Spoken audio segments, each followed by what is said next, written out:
Hearing Mu Zixuan's suggestion, Lu Chen's eyes lit up. He thought the method was feasible. Originally, his focus was only on North City because his strength was not yet formidable, and he did not want to draw too much attention.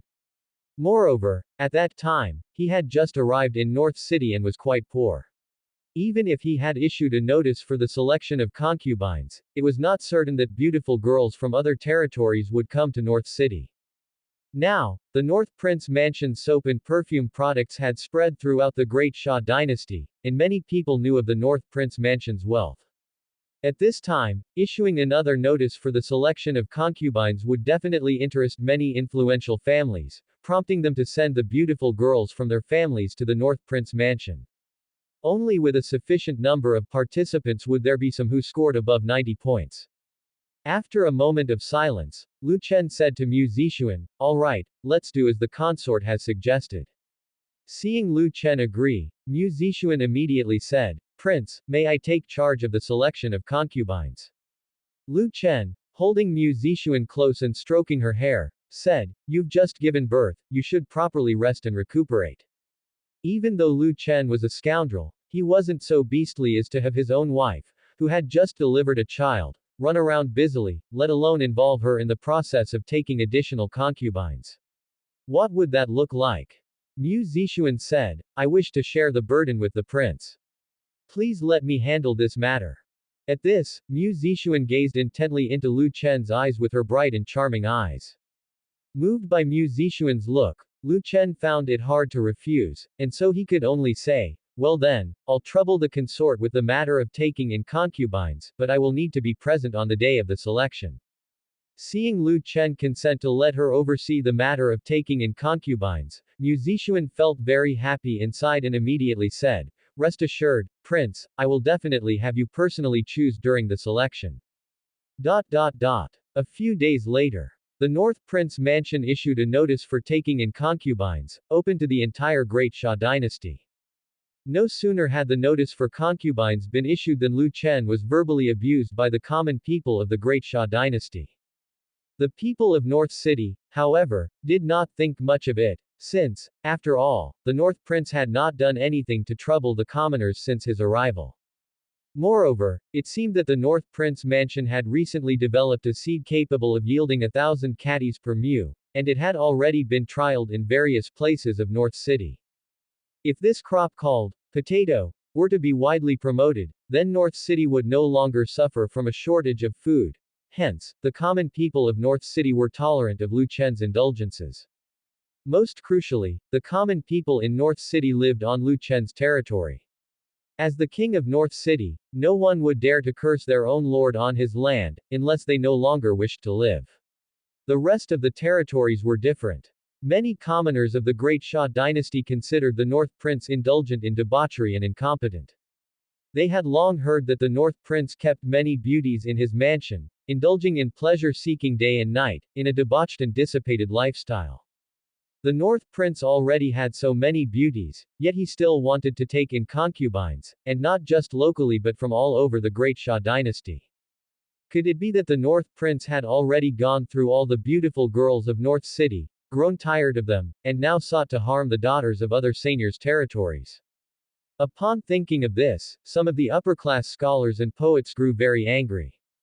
If the North Prince took all the beautiful girls to the North Prince Mansion, what would be left for them to choose from for concubines?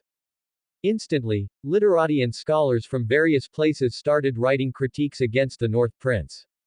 At the same time, there were also talks of impeaching the North Prince on the Great Shah's royal court. Of course, when the imperial censors impeached the North Prince, it was not out of concern that he would steal their women. Issues that escalated to the royal court typically had political motives. Those impeaching the North Prince were mostly officials from Prince Lu Shuyan's faction, and the main reason was to denigrate Lu Chen. Although the Chu family had basically ceased contact with the North Prince, as long as that blood relation existed, the officials aligned with Lu Shuyun would never pass up any opportunity to slander the North Prince. They didn't think that by impeaching Lu Chen the prince would be stripped of his title. In the Great Shah dynasty, the title of seigneur was not so easily stripped away, unless they were to rebel or engage in treason against the Great Shah dynasty. North princes who did not act outrageously in their own territories but simply indulged in pleasure-seeking within the confines of their own prince's mansion, like the North prince, were not a concern for the court. The Sum emperor would actually prefer all the princes of the great Xia dynasty to be like Lu Chen. If all the seigneurs of the great Xia dynasty were like Lu Chen, then the Sum emperor could control the entire great Xia more easily. In the face of the censors' impeachment of Lu Chen, the Sum emperor didn't take it seriously at all. The recent events in the capital city were what mattered most. As for the North Prince, as long as he did not rebel, whatever he did in North City was of little concern to the court. After the court assembly, the Sum emperor went to the royal garden. The Sum emperor brushed aside the chaos of the court proceedings, for the time after the assembly was when real matters were handled. At this moment, the state preceptor Satu Ce was already waiting in the pavilion. Unlike the other ministers of the court, the state preceptor was not required to attend court assemblies. This was a privilege of a Grand Master.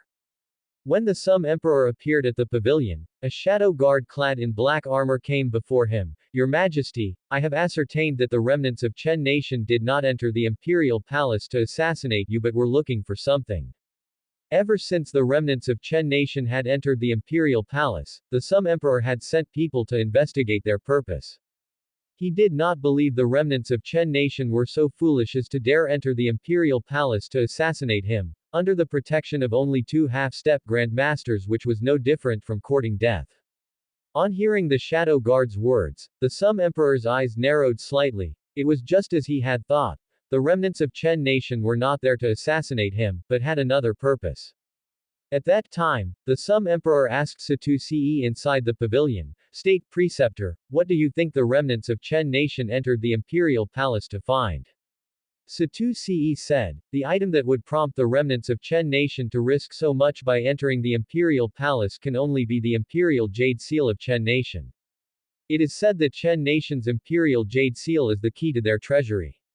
After the Great Xia overcame Chen nation, the location of Chen nation's treasury was never found. However, I believe those royal remnants of Chen nation surely know of it.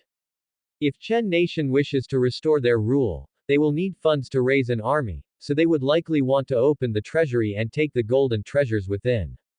After listening to Satu Ce, the Sum emperor snorted coldly and said, even I don't know where the Chen nation jade seal is located. The mere idea that they would come to the imperial palace to look for it is ludicrous. At this point, the shadow guard in front of the Sum emperor continued, Your Majesty, I have also discovered something else. The Sum emperor said indifferently, Speak. The lead shadow guard immediately said, I have discovered that the remnants of Chen nation seem to be connected with the mysterious Moon Palace. After the remnants of Chen nation disappeared, the last place they were seen was where a disciple of the mysterious Moon Palace appeared. Upon hearing the three words, mysterious Moon Palace, the Sum emperor's face instantly darkened. It was as if those words had touched upon some past events he would rather not recall. The Sum emperor then said, I understand. With that, the Sum emperor immediately asked, How are things on Prince Lu Chen's side? The lead shadow guard replied, After Prince Lu Chen went to North City, he has spent his days seeking pleasure in the prince's mansion without any anomalies. Furthermore, a few days ago, Prince Lu Chen's wife gave birth to a princely heir. After hearing the report from the lead shadow guard, the Sum emperor said nonchalantly, Very well, you may leave. Yes, Your Majesty, I shall take my leave. After the lead shadow guard had left, the Sum emperor, with his hands clasped behind his back, gazed at the fish swimming to and fro in the lotus pond and said, State preceptor, why do I have the feeling that the Grand Master by Prince Lu Chen's side was not sent by Chu Shang, but rather seems to have been planted by the mysterious Moon Palace? Lu Chen's mother, who was Chu Yu, had once been a member of the mysterious Moon Palace and even the goddess thereof. At first, the Sum emperor had not thought of the mysterious Moon Palace, but it was only after the lead shadow guard mentioned it just now that he realized Lu Chen had a special identity. According to the regulations of the mysterious Moon Palace, the child born to the goddess of the mysterious Moon Palace is the god's son, so Lu Chen is the god's son of the mysterious Moon Palace. Thinking of this, the Sum emperor's face showed an unsettled look. Now, he somewhat regretted having sent Lu Chen to establish a feudal domain. This was an extremely unstable factor. After all, it involved the sects within the territory of the Great Shah. The mysterious Moon Palace might well use the North Prince to deal with the capital city. Moreover, the mysterious Moon Palace is now suspected of colluding with the remnants of Chen nation, who knows what they are planning to do. With this thought, the Sum Emperor let out a cold laugh and said, the aristocratic families are not yet resolved, and the sects have jumped out. They truly never give me a day of peace. Hearing these words, Satu-Ce suggested, Your Majesty, if you are worried about the North Prince colluding with the mysterious Moon Palace, why not send a shadow guard to surveil him? Hearing Satu-Ce's suggestion, the Sum Emperor pondered for a moment. Indeed, someone should be sent to watch over him. As he finished speaking, the Sum Emperor turned to someone behind him and said, Commander Bai, this task will be yours. Go to North City yourself. I want to see which Grand Master is so kind to Chen, always staying by his side to protect him. At this moment, no one seemed to be behind the Sum Emperor, but as his words fell, the figure of a woman dressed in white clothing gradually appeared. The woman had a graceful figure and a cool complexion, without a trace of expression on her face. She said with a bow, Yes, Your Majesty. The Sum Emperor continued, All right, you may leave now. Your subordinate takes leave. As her words fell, the woman's body disappeared once again, as if she had turned invisible. Seeing the Sum Emperor dispatch the deputy commander of the Shadow Guards to North City in person, Satu-Ce felt incredulous and then asked, Your Majesty, isn't it a bit of an overreaction for Commander Bai to go to North City to investigate this matter? The Sum Emperor indifferently replied, Anything concerning the mysterious Moon Palace is no small matter. Since the Sum Emperor had put it that way, Satu-Ce said no more. He knew very well that the Sum Emperor was extremely wary of the mysterious Moon Palace, and it had a lot to do with Chu Yu. At this point, Satu-Ce raised a question, Your Majesty, Mu Chengtian should be leaving the capital city in these few days, right? Upon hearing Satu-Ce's mention of Mu Chengtian, the Sum Emperor's expression changed slightly, growing dark. What, does the state preceptor mean to plead on behalf of Mu Chengtian? Hearing the Sum Emperor's icy tone, Satu-Ce knew that nothing he said would make a difference. The Sum Emperor was set on his course, determined to eradicate Mu Chengtian and his family. Since nothing would change the Sum Emperor's mind, Satu-Ce decided not to waste more time and immediately said, That's not the case, but I would like to advise Your Majesty that if you plan to take action against the aristocratic families of the South, it is essential to have several trusted people by your side. Mu Chengtian could have been a sword for the Sum Emperor to use against the southern aristocratic families, but the Sum Emperor, wary of his military power, insisted on bringing him down. Now, there were fewer and fewer people around the Sum Emperor who could be trusted, and in the future, he might indeed become a solitary figure. However, Satu-Ce had no intention of interfering excessively. As long as the Great Shah dynasty bore the surname Lu, it had nothing to do with him as a Grand Master. In the face of Satu-Ce's reminder, the Sum Emperor said dismissively, The state preceptor's advice will be remembered. In the residence of Prince Lu Shuyun. Lu Shuyun, looking at the intelligence gathered before him, sneered and said, My ninth brother really has dumb luck, to think that the soap and perfume he created would make so much money. The rivalry among princes for the succession also requires silver to bribe and win over people's hearts, so Lu Shuyun always puts great emphasis on making money. For instance, the experts employed at his residence were all recruited with silver. Without silver, he wouldn't be able to attract so many experts. Seeing Lu Chen indulging in pleasure all day long at the prince's mansion, not having to do anything or care about anything, and entrusting all the mansion's business to a woman who could make hundreds of thousands of taels of silver, how could Lu Shuyun not feel jealous? He had built up so many industries, yet could not earn hundreds of thousands of taels of silver in a month, but Lu Chen, that useless prince, could, which made Lu Shuyun feel extremely unbalanced inside. Upon hearing Lu Shuyun's words, a retainer by his side whispered, Your Highness, why don't we find a way to steal the methods for making soap and perfume from North Prince Mansion, and then we can sell soap and perfume ourselves? Lu Shuyun said indifferently, No need. The Tower Master of Blood Moon Tower has personally gone to North City. It shouldn't be long before he can bring back the methods for making soap and perfume. Upon hearing these words, the retainer's face changed greatly, and he quickly said, Your Highness, at this time we absolutely must not touch Prince Lu Chen. If anything happens to Prince Lu Chen, many in the court will say it was you who sent someone to assassinate Prince Lu Chen, and this incident would be very detrimental to your fight for the succession. Now is a critical time, we can't afford any mistakes. Facing the retainer's advice, Lu Shuyun did not care at all. The situation in the capital city is chaotic now, and not many people care about that useless prince up north. Moreover, the barbarian tribe will soon head south, and no one will know that this was done by Blood Moon Tower. The attention of the court ministers will only be focused on the barbarian tribe. Upon hearing Lu Shuyun's words, the retainer's expression stiffened. Obviously, the amount of information in Lu Shuyun's words was too huge, leaving the retainer by Lu Shuyun's side momentarily unable to react. A few days later, at the gates of the capital city, a row of prison carts passed through the city gates, but the common people did not throw stones or rotten eggs at the prisoners inside as usual. The common people all knew that today was the day that the Duke Mu resident's family was being exiled, and all the people inside these carts belonged to the Duke Mu family. Who Duke Mu was, the common people still understood. He was one of the great Sum dynasty's Sky Kings who had supported the Sum Emperor's rise to the throne. Although he had fallen to this state, the common people still held a sense of awe toward him. At this very moment, on the city wall, a man dressed in silver armor looked at the slowly moving prison carts and asked the person next to him, Is everything ready?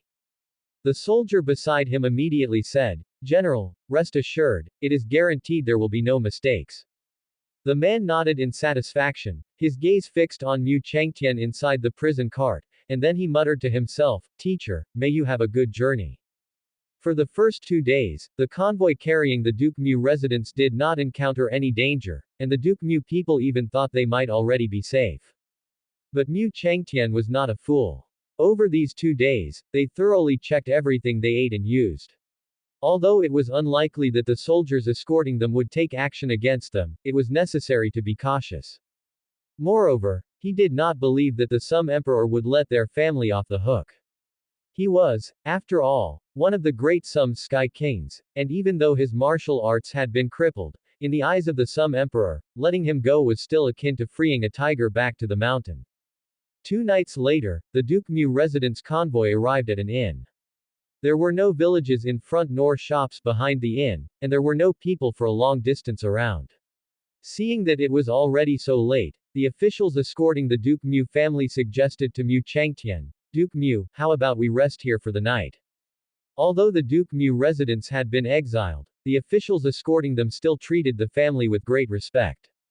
Mu Changtian's lips curved slightly upward before he said, Fine, let's rest here for the night then.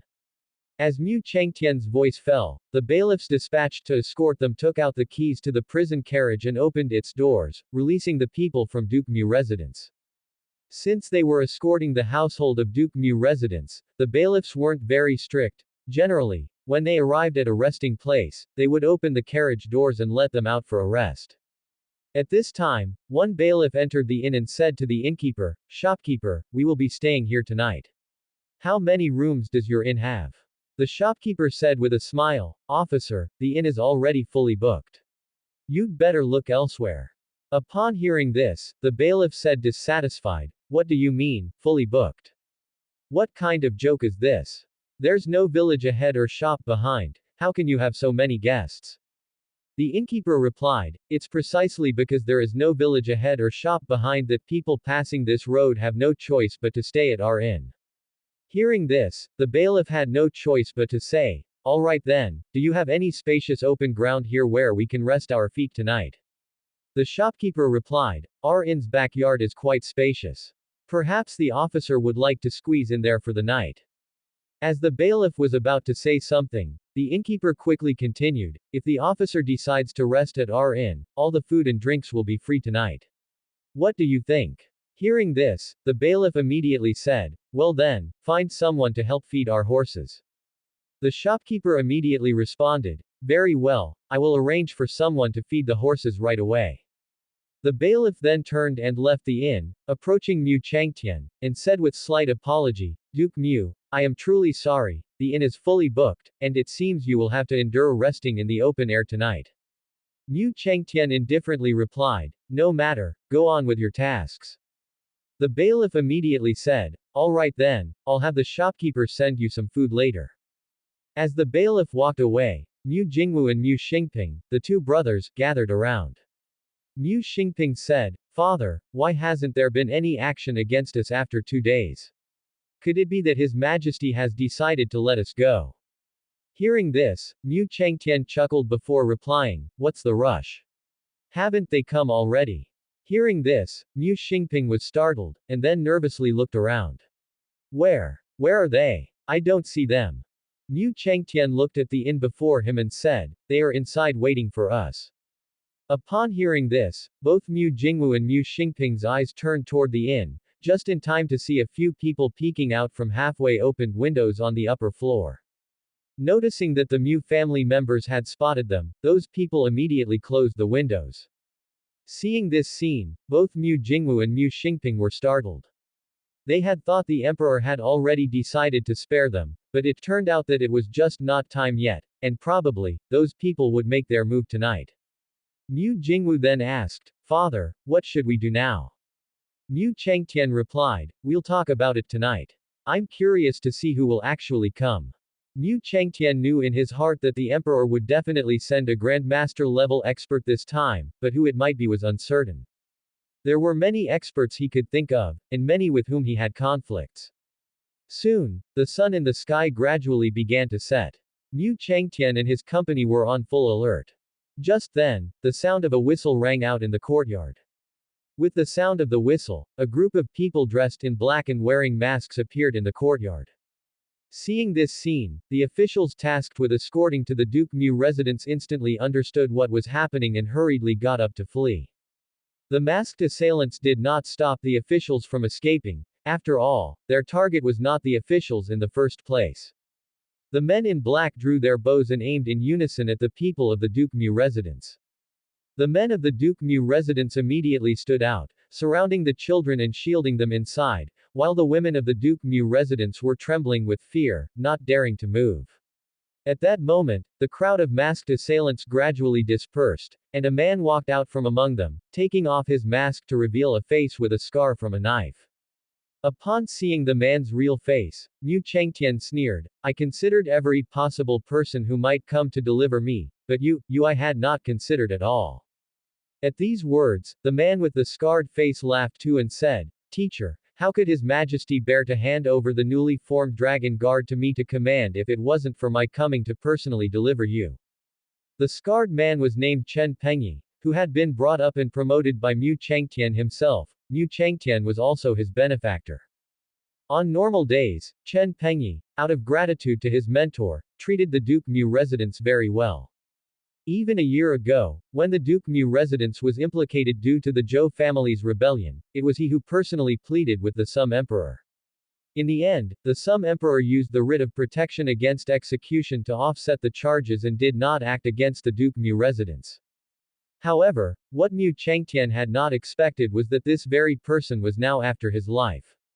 Mu Chengtian sighed and said, truly, the human heart is inscrutable. It seems that when you pleaded with His Majesty back then, it was all to coerce the Mu family into surrendering the writ of protection against execution, wasn't it? A task given to you by the emperor. Chen Pengyi coolly said, Teacher, now that things have come to this point, there's no use talking about those matters. Why not speak about any unfulfilled wishes you might have? Perhaps I, as your student, can fulfill them on your behalf. Hearing this, Mu Chengtian laughed loudly, ha ha ha, Chen Pengyi, oh Chen Pengyi, today, I have been abandoned by Lu Xingqiu, yet did you never wonder if one day you too would be discarded by Lu Xingqiu? When that time comes, I fear your end will be even more miserable than mine. Chen Pengyi, with an uncaring expression, retorted, you needn't worry about me, teacher. I definitely will not follow in your footsteps. Well then, since the teacher has no more words left to say, please have a good journey. With that, Chen Pengyi waved his hand, giving a cold command, fire the arrows.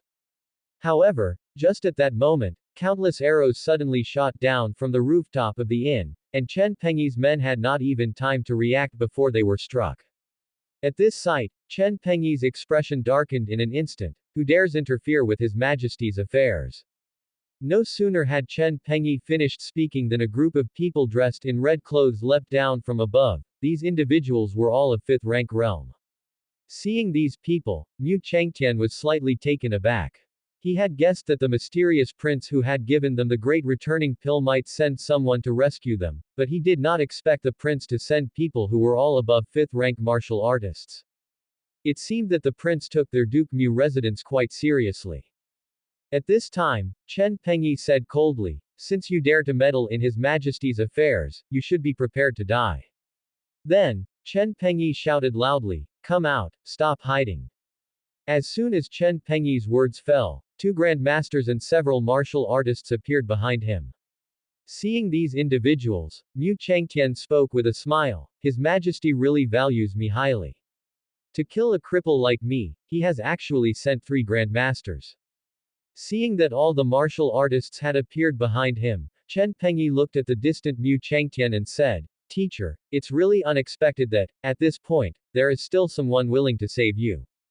It seems the teacher isn't as loyal and patriotic as he appears to be on the surface. If the teacher were truly loyal and patriotic, he should commit suicide right now." As his words fell, Chen Pengyi kicked off the ground, and his body instantly charged towards Mu Changtian, reaching him in the blink of an eye. Then he swung his sword. A white light flashed in front of Mu Changtian. Just when Chen Pengyi thought Mu Changtian was undoubtedly doomed, suddenly, a force burst forth from Mu Changtian's body, followed by a mass of gas that enveloped him. The next moment, Mu Changtian raised his hand and caught Chen Pengyi's sword blade barehanded.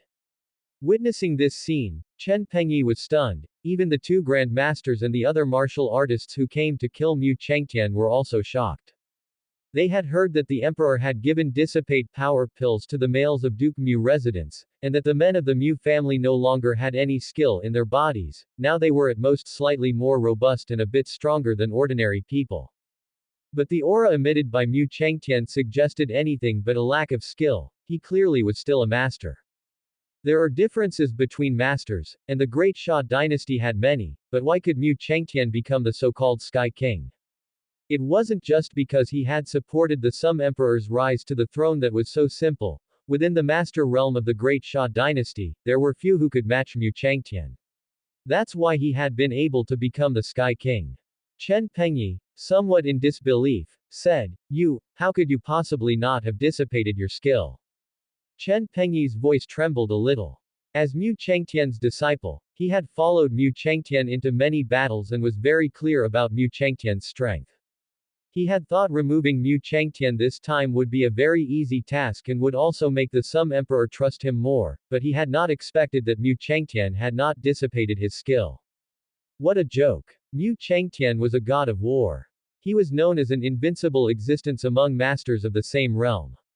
When they had arrested the entire Duke Mu family in the capital city, even the Grandmaster State Preceptor Satu Ce had to take action himself, or else how could the Great Xia dynasty have easily captured Mu Changtian?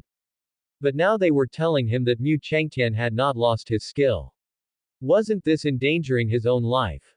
Panic appeared on Chen Pengyi's face, and he knew very well that he was no match for Mu Changtian.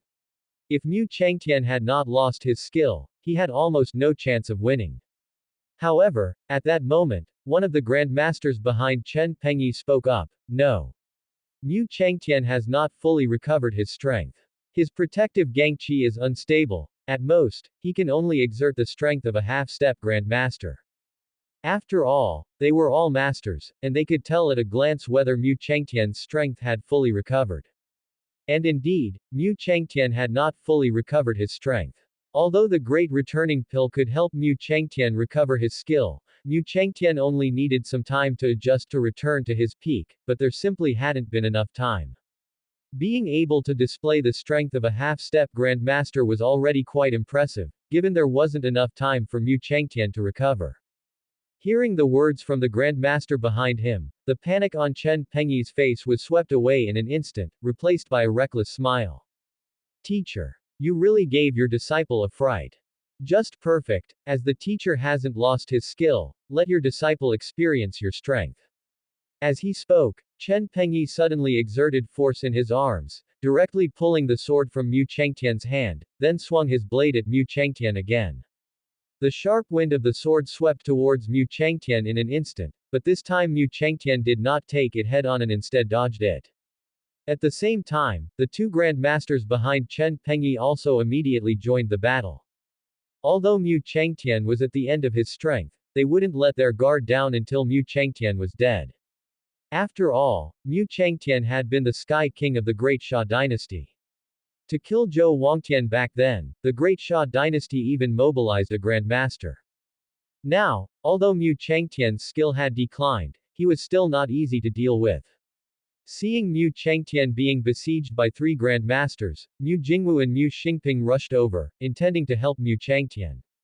The two of them had at most the strength of 9th grade, naturally no match for grandmasters, but they could relieve some of the pressure the other two grandmasters put on Mu Chengtian. As Mu Xingping and Mu Jingwu joined the fight, the martial artists brought by Chen Pengyi also started to make their move. Sounds of swords clashing and fierce combat continued to erupt from the inn's backyard. Fortunately, the mysterious martial artists dressed in red protected the Mu family relatives. Although Mu Chengtian and the others were being suppressed by three grandmasters, Chen Pengyi's people were completely unable to approach the relatives of the Mu mansion. However, after all, Chen Pengyi's side had three grandmasters, and there were several 9th grade experts as well. Those in red were quickly outmatched. At this moment, Mu Chengtian, due to a moment of carelessness, was struck by one of the grandmasters and stumbled back over a dozen steps until he hit the wall of the courtyard and stopped. Seeing Mu Chengtian injured, Chen Pengyi said with a mocking laugh, "Old man, it seems you've really gotten old." Hearing this, Mu Chengtian snorted and then said, "Chen Pengyi, even if I die today, I'll make sure to take you down with me." As he spoke, Mu Chengtian's aura suddenly surged. Chen Pengyi's face changed, and he immediately said, "No good, he's going to use the blood ignition skill. Quick, stop him." Ah, PFFT. Just as Chen Pengyi wanted his two grandmasters to stop Mu Chengtian from using the blood ignition skill, a sword instantly pierced Chen Pengyi's body before he could even release his protective Gang Qi. Chen Pengyi struggled to turn back, wanting to see who had stabbed him, but before he could, the person who assassinated him stabbed him again from behind. Everyone present was stunned by this scene. One of the grandmasters on Chen Pengyi's side immediately cursed, "Wei Chao. What are you doing?" At this moment, Mu Chengtian was also dumbfounded. He had been ready to use the blood ignition skill and fight to the death with Chen Pengyi and his men, but suddenly a 9th grade martial artist emerged from the crowd and stabbed Chen Pengyi in the back. What was going on? How come he couldn't understand? Then, one of the grandmasters on Chen Pengyi's side immediately thrust his sword at Wei Chao, who had stabbed Chen Pengyi. Wei Chao's Qinggong was extremely impressive. In an instant, he used that grandmaster's sword to leap onto his shoulder and then again onto the roof. Grinning at Mu Chengtian, Wei Chao said, "Duke Mu, the blood ignition skill shouldn't be used carelessly. If the prince sees you've been seriously injured, I'm afraid we'll be punished by the prince." Hearing Wei Chao's words, Mu Chengtian instantly realized that this 9th grade martial artist was also one of the mysterious prince's men. Who exactly was this mysterious prince, able to place such an important figure next to Chen Pengyi? The appearance of Wei Chao deepened Mu Chengtian's curiosity about the mysterious prince. After the Hu Ben army was dismantled, the Sum Emperor established the Dragon Guard, which was personally led by the Sum Emperor himself, with Chen Pengyi merely serving as a general managing it on his behalf. Logically speaking, the Dragon Guard should be an army with extremely strict selection criteria, and it would be difficult for other forces to plant their spies within this troop. But not long after its establishment, a 9th grade secret agent appeared by Chen Pengyi's side. Moreover, this 9th grade secret agent was a man of the mysterious prince. This made Mu Chengtian quite curious about the extent of control that the mysterious prince actually had over the Great Xia dynasty. After Chen Pengyi fell to the ground, his eyes were fixedly staring at Wei Chao on the ceiling, unable to believe that Wei Chao was the very person who stabbed him in the back. Chen Pengyi's eyes were wide open, the eyeballs filled with red blood vessels, and he used all his strength to cry out resentfully, "Wei Chao. As his voice faded, Chen Pengyi took his last breath and was gone. At that moment, one of the grandmasters on Chen Pengyi's side looked at Wei Chao and said, Wei Chao, do you know what you're doing? You've disrupted His Majesty's plan, you and all your family will pay the price for this. Wei Chao just smiled and said nothing. At that time, the air seemed to have suddenly solidified, and everything around became instantly quiet. The sounds of swords clashing in the yard also diminished, not because all of Chen Pengyi's men were dead, but rather, for some unknown reason, people suddenly felt an overwhelming sense of oppression. At this moment, everyone heard a man's voice coming from the entrance of the courtyard. The Shadow Guard is almost here, it's time to end this farce. Sensing something amiss, a Grandmaster immediately called out in the direction of the voice, who's there? The Grandmaster had barely finished speaking when a flash of cold light struck, and before he could defend himself, his head was sent flying into the air. At that moment, another Grandmaster reacted. He immediately attacked the figure. However, in the next instant, another streak of cold light flashed by, and his head too took flight. To kill a Grandmaster with a single strike. Seeing this scene, everyone present was stunned in their tracks. As the bodies of the two Grandmasters brought by Chen Pengyi slowly fell to the ground, Mu Chengtian finally got a clear view of the newcomer. The newcomer was dressed in red, holding a long saber in his hand, and after killing two men, there was not even a speck of blood on his blade, he directly sheathed his saber. Mu Xingping couldn't help exclaiming at that moment, Grandmaster. Mu Jingwu interjected from the side, not a Grandmaster. A Grandmaster's aura would be even stronger, but his strength must be approaching that of a Grandmaster. No sooner had Mu Jingwu finished than the man spoke to the air behind him, Gentlemen, it's time to clean up.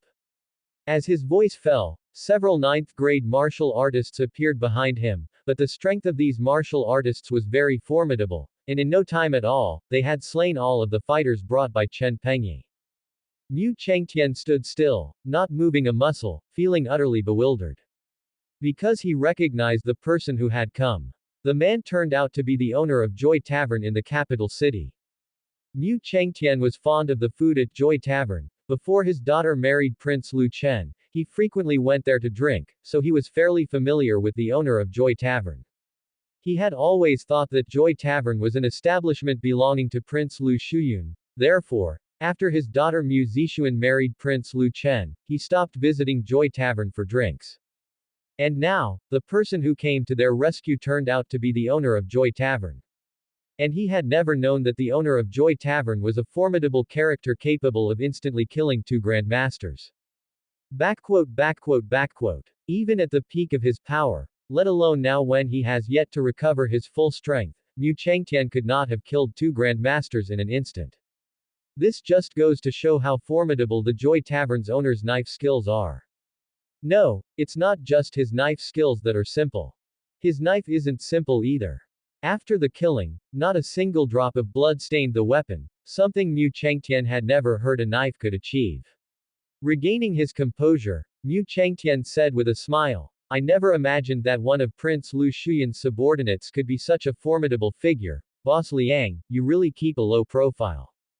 It seems that the prince you mentioned must be Prince Lu Shuyun.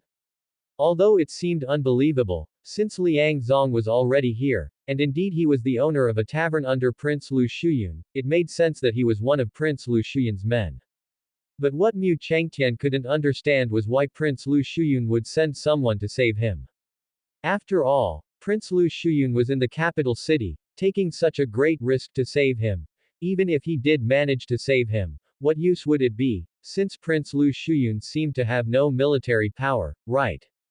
Prince Lu Shuyun, a prince without a fief, had at most 1,000 trusted aid positions in the capital city.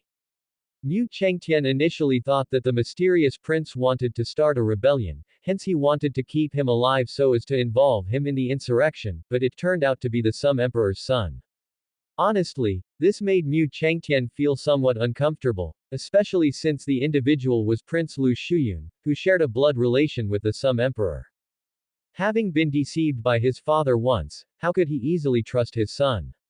Hearing Mu Chengtian's words, Liang Zong responded with a smile, Prince Lu Shuyun. No, no, no, Prince Lu Shuyun doesn't have the clout to have me serve him. Mu Changtian was taken aback by Liang Zong's words. Not Prince Lu Shuyun. Liang Zong, the owner of a tavern under Prince Lu Shuyun, is not one of his men. Curious, Mu Changtian then asked, so who is this prince you speak of? We have come this far, surely you can tell me now. Liang Zong answered, don't be in a hurry, Duke Mu. You will meet him very soon. With a smile, Mu Chengtian said, this prince of yours is indeed very secretive. Although he knew Liang Zong had not reached the Grandmaster realm, his strength was undeniably close, and that mysterious prince could actually afford to have such a formidable man undercover, a sign that he must have many more skilled subordinates. Mu Chengtian now desperately wanted to pry open Liang Zong's head and see which prince had so many able men and planned so many things. At this point, Liang Zong said, Duke Mu, from today onward, the Mu mansion will cease to exist. Saying this, Liang Zong turned to the brocade guards behind him and instructed. Duke Mu was assassinated by bandits on the way to his exile, and in a crucial moment, he used the blood ignition skill to perish alongside 3 grandmasters. Then, turning to Mu Changtian, Liang Zong asked, Duke Mu, how do you feel about this arrangement? Mu Changtian, of course, knew the intention behind Liang Zong's plan, to allow them to change their identities and live under new ones, thus avoiding the Sum Emperor's detection. Mu Chengtian said, then I'll trouble you, boss Liang. Liang Zong replied, you are too polite, Duke Mu. It is my duty to do this. Following that, the brocade guards sprang into action, swiftly reconstructing the crime scene. By the time the shadow guards arrived at the inn, it had been consumed by a great fire, leaving only a few of Chen Pengyi's severely injured soldiers sprawled outside the blaze. At dawn, a caravan made its way along the pitted road. It was remarkably quiet, with almost only the sounds of horse hooves and wheels to be heard. After a night of continuous travel, the people from the Mu mansion were all exhausted. At this moment, most of the female members of the Mu household had closed their eyes and entered the realm of dreams. But at this time, the men from the Mu mansion were still unable to fall asleep. Especially Mu Changtian and his 2 sons. They sat in the carriage, looking at the distant mountains, their minds preoccupied with who knows what. It was then that Mu Chengtian suddenly spoke up, this is the road to North City. Upon hearing this, Mu Jingwu and Mu Xingping, who had been somewhat weary, instantly perked up. Mu Xingping immediately asked, Father, are you sure you're not mistaken? Mu Chengtian, gazing at the distant green mountains, replied, having headed to North City several times to fend off the invasions of the barbarian tribe, how could I possibly mistake it? This is indeed the road to North City. Upon saying this, Mu Chengtian furrowed his brows. Last night, Liang Zong did not reveal their destination to them. Once they boarded the carriage, Liang Zong's men immediately led the way. Due to the darkness at the time, Mu Chengtian had not clearly seen which direction they had taken. Only when daylight broke did Mu Chengtian finally see clearly. He recognized many landmark mountains, peaks he had seen before while leading his troops to North City to repel the barbarian tribe. He was very familiar with North City, some of its roads firmly ingrained in his memory. After hearing what Mu Chengtian said, Mu Xingping guessed, Father, could it be that prince they're talking about is Prince Lu Chen? Mu Jingwu spoke with a trembling voice, clearly unable to believe his own words. Who Prince Lu Chen was, they were all too aware. Even though Prince Lu Chen was already Mu Zixuan's darling, everyone in Duke Mu residence still considered Prince Lu Chen to be nothing more than a nepotic prince, indolent and fond of luxury. Just as Mu Xingping finished speaking, Mu Jingwu piped up, Xingping, what are you thinking? How could it possibly be Prince Lu Chen? Surely you know what kind of person he is. This. After a brief silence, Mu Xingping said, that's true, but then why would they take us to North City? North City is Prince Lu Chen's fief. That means the Prince of North City can only be Prince Lu Chen, right? Hearing Mu Xingping's words, Mu Jingwu did not respond and only turned his head to look at his father, hoping he might know something. At this moment, Mu Chengtian's brows were tightly knit, and his expression became more solemn. He pondered at length before speaking again, it certainly can't be Prince Lu Chen, but I suspect that Prince has gone to North City, likely wishing to discuss some matters with me there. Of course, there is another possibility. Stopping there, Mu Chengtian paused in his speech, not continuing. His expression turned even more grave. Seeing such a somber look on his face, Mu Jingwu immediately asked, "Father, what other possibility could there be?" Mu Chengtian pondered for a moment before speaking. "It's possible that our rescuers are not a prince of the Great Sum, but the barbarian tribe." At those words from Mu Chengtian, Mu Jingwu and Mu Xingping were both momentarily stunned. Mu Chengtian continued, "The barbarian tribe is to the north, and to reach their territory, they naturally have to pass through North City. And they have reasons to do this. I am well aware of the Great Sum. Befriending me would make it more convenient for them to attack the Great Sum in the future." After hearing Mu Chengtian's words, Mu Jingwu hurriedly said, "Father, if it really is the barbarian tribe, then if we align ourselves with them, won't we truly become traitors to the nation?" Mu Jingwu had a clear sense of right and wrong. Betraying the Sum Emperor was no issue for him. After all, the emperor had abandoned them and even sought their lives. But if they were to betray the entire Great Sum, betray the people of the Great Sum, and then become a slaughtering tool in the hands of the barbarian tribe, turning against and killing the people of the Great Sum, that, Mu Jingwu could not do. He certainly did not want to become the sinner of his people. After hearing his son's words, Mu Chengtian fell into silence and did not speak for a long time. In his heart, he actually shared the same thoughts as Mu Jingwu. If he were only to pledge allegiance to a certain prince of Great Sum, he would do so without hesitation. But if he were to pledge allegiance to the barbarian tribe, his heart was utterly unwilling. Years ago, when the barbarian tribe invaded Great Sum, they killed so many of the common people, and many of his soldiers died at their hands. To pledge allegiance to the barbarian tribe at this time, becoming a lackey of theirs, would be worse than death for him. After pondering for a while, Mu Chengtian said, "All right, there's no use thinking about it now. Once we reach North City, we will find out who this mysterious prince they speak of is. You haven't slept all night. Close your eyes and sleep for a while. We still have many days until we reach North City." In the capital city of Great Sum. Within the royal garden of the imperial palace. Hearing the report from the leader of the Shadow Guard, the Sum Emperor always felt his intelligence reports were filled with oddities. His complexion was very unsightly, and at this moment the royal garden was incredibly silent. One could only hear the sound of carp flipping out of the water in the lotus pond. After a while, the Sum Emperor finally spoke. Three Grand Masters facing a man whose skill had dissipated, only to be dragged down to mutual destruction in the end. Hey! The voice of the Sum Emperor was cold, silently exerting a tremendous pressure on the people in the royal garden. Clearly, the Sum Emperor was in a very bad mood. Although Great Sum had many Grand Masters, they were not so easily developed. Losing 3 Grand Masters to take down a man on the brink of death, how could the Sum Emperor be pleased? At that moment, the Sum Emperor asked, "I am curious, why was Mu Chengtian still able to use the blood ignition skill at the end? Wasn't his skill supposed to have dissipated?" As he spoke, the Sum Emperor turned his head to look at Satu Ce, the state preceptor, inside the pavilion. "State preceptor, are you certain that you sensed Mu Chengtian's skill had dissipated within him?" Hearing the Sum Emperor's words, Satu Ce knew that the Emperor was doubting him, and he asked, "Your Majesty, do you suspect that your servant did not administer the Dissipate Power Pill to him?" The Sum Emperor said indifferently, "I just want to know why the Dissipate Power Pill had no effect on him." The Sum Emperor was quite paranoid, and since he knew that Satu Ce himself wanted to protect Mu Chengtian, he could not help but suspect that Satu Ce had played some tricks. Satu Ce then said, "I did indeed sense that all of Mu Chengtian's skill had dissipated. As for why he could still use the blood ignition skill, perhaps someone in the prison gave him small replenishing pills, allowing him to recover part of his skill." Hearing this from Satu Ce, the Sum Emperor started to remember. In this world, although there were not many pills capable of restoring skill, they did exist. Especially within those sects, which had considerable research on pills that could restore skill.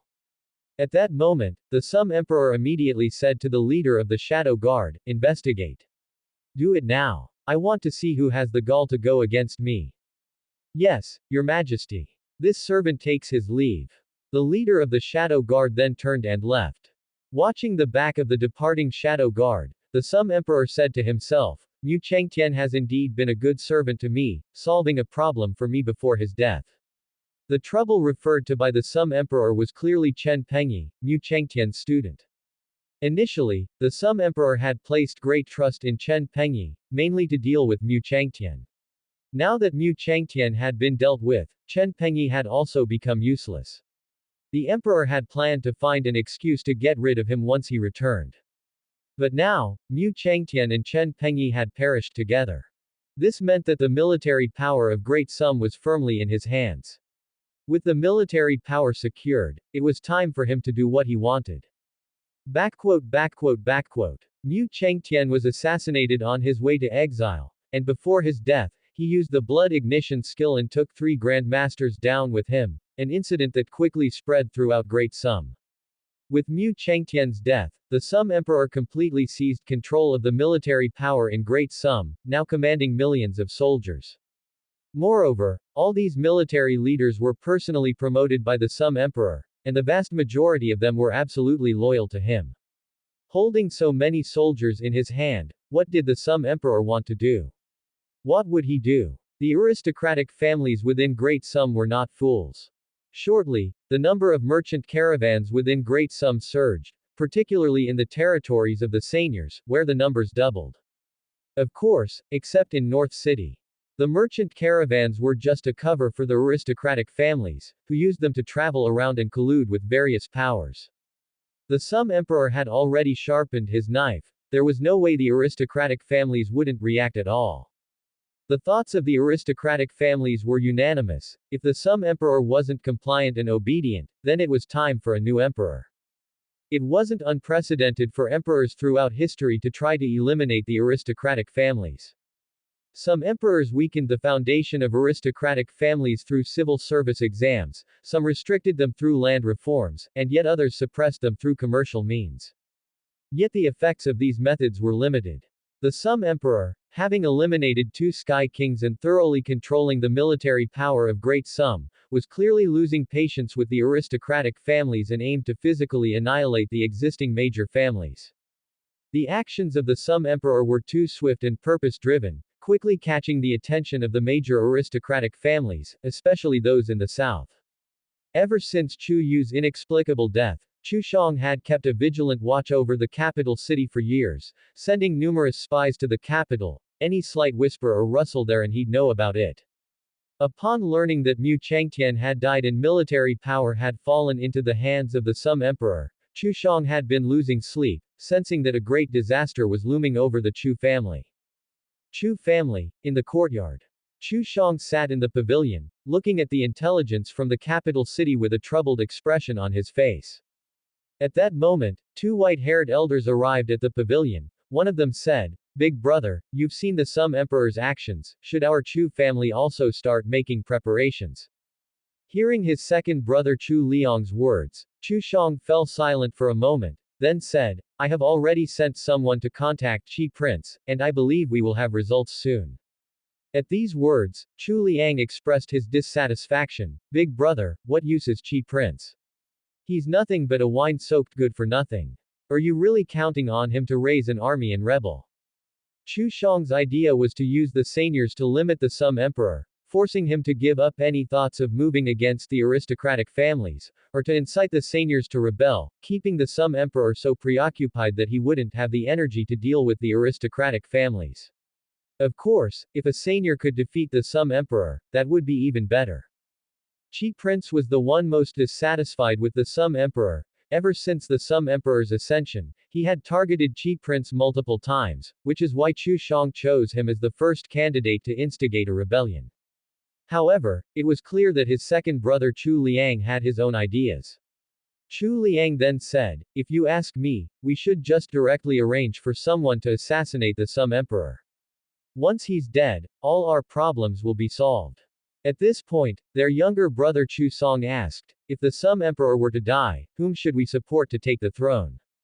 Chu Liang said matter-of-factly, isn't that obvious? Of course, we support Prince Lu Shuyun. If not him, do you really want to back that useless drunkard from North City? Besides, Prince Lu Shuyun's mother is from the Wang family of the southern aristocratic families. He surely can't follow in his father's delusional footsteps and think about moving against us. And it happens that our Chu family has a good relationship with the Wang family. Backquote, backquote, backquote. Once Prince Lu Shuyun ascends the throne, we can send some of our family's maidens to his side. If Chu family's girls can quickly bear Prince Lu Shuyun's offspring, competing for the position of empress is not an impossibility. After listening to Chu Liang's words, Chu Song said, "Second brother, why do I feel that Prince Lu Chen is a better choice? If he indulges in the pleasures of the imperial palace, wouldn't it be easier for us to control him? And whoever we want him to establish as empress, he will." Chu Liang snorted coldly and said, "Do you think I haven't considered that? He is just a good-for-nothing who can't get his act together. If we really choose him, do you think he would be able to balance the interests of the major aristocratic families? There would be even greater resistance in the court, those ministers would never agree. Among the several princes, anyone is qualified, except for him. Don't forget, he is Chu Yu's child and his relationship with the mysterious Moon Palace is out of the ordinary. If he really rises to power, would it still be our turn to control him?" Chu Song then said, "Second brother, you make some sense." At that moment, with a darkened face, Chu Song said, "Second brother, that's going too far. No matter what, Chu Yu is also my daughter. No matter how you rank the relationships, she is my daughter first, and then the goddess of the mysterious Moon Palace. How could her son be unqualified for that position? Moreover, do you really think the Sum Emperor is so easy to assassinate? Discussing who should ascend to the throne now, isn't that a bit premature? The Sum Emperor has a Grand Master by his side, and besides Situ Ce, we don't know if there are other Grand Masters secretly protecting him. To assassinate him successfully, I fear, would be harder than ascending to heaven." Chu Liang mocked, "Big brother, I think you've grown old and your mind is no longer agile. Why do you think I said we should support Prince Lu Shuyun earlier? Prince Lu Shuyun is now in the capital city, he can fully assist us in our plan to assassinate the Sum Emperor." Chu Shang, frowning deeply, immediately said, "No, we absolutely cannot assassinate the Sum Emperor now. If the assassination fails, the Sum Emperor will surely take this opportunity to immediately act against the aristocratic families. Our preparations are not yet sufficient, we cannot take this risk." By now, everyone in the court knew that the Sum Emperor was going to take action against the aristocratic families, and the aristocratic families knew that the Sum Emperor would act against them, but even if the Sum Emperor were to eradicate the aristocratic families, he would still need a seemingly righteous reason. The Sum Emperor had not yet found a suitable excuse, and if the aristocratic families sent someone to assassinate the Sum Emperor at this time, wouldn't that be giving the Sum Emperor the perfect reason? Seeing Chu Shang afraid of this and that, Chu Liang snorted coldly and said, "Big brother, your courage is getting smaller and smaller. The Sum Emperor's executioner's sword is about to fall, and you're still worrying. I think you won't be happy until the Sum Emperor's army of 1,000,000 reaches Sufeng City." Having said this, Chu Liang turned and walked away. Seeing Chu Liang leave, Chu Song hurriedly followed, second brother, let's talk it out. Big brother is also thinking of the family, don't be angry." Watching the two of them echo each other, Chu Shang's face looked very displeased. He was no fool, how could he not know what Chu Liang and Chu Song were thinking? Chu Song had ostensibly been advocating for Prince Lu Chen just now, but in reality, he was facilitating a conversation for Chu Liang. Chu Song's sons had married women from the Wang family, and even the concubines he had taken were from the Wang family. His position needed no further speculation. And Chu Liang, even less so, his coveting of the family head's position was not a matter of a day or two.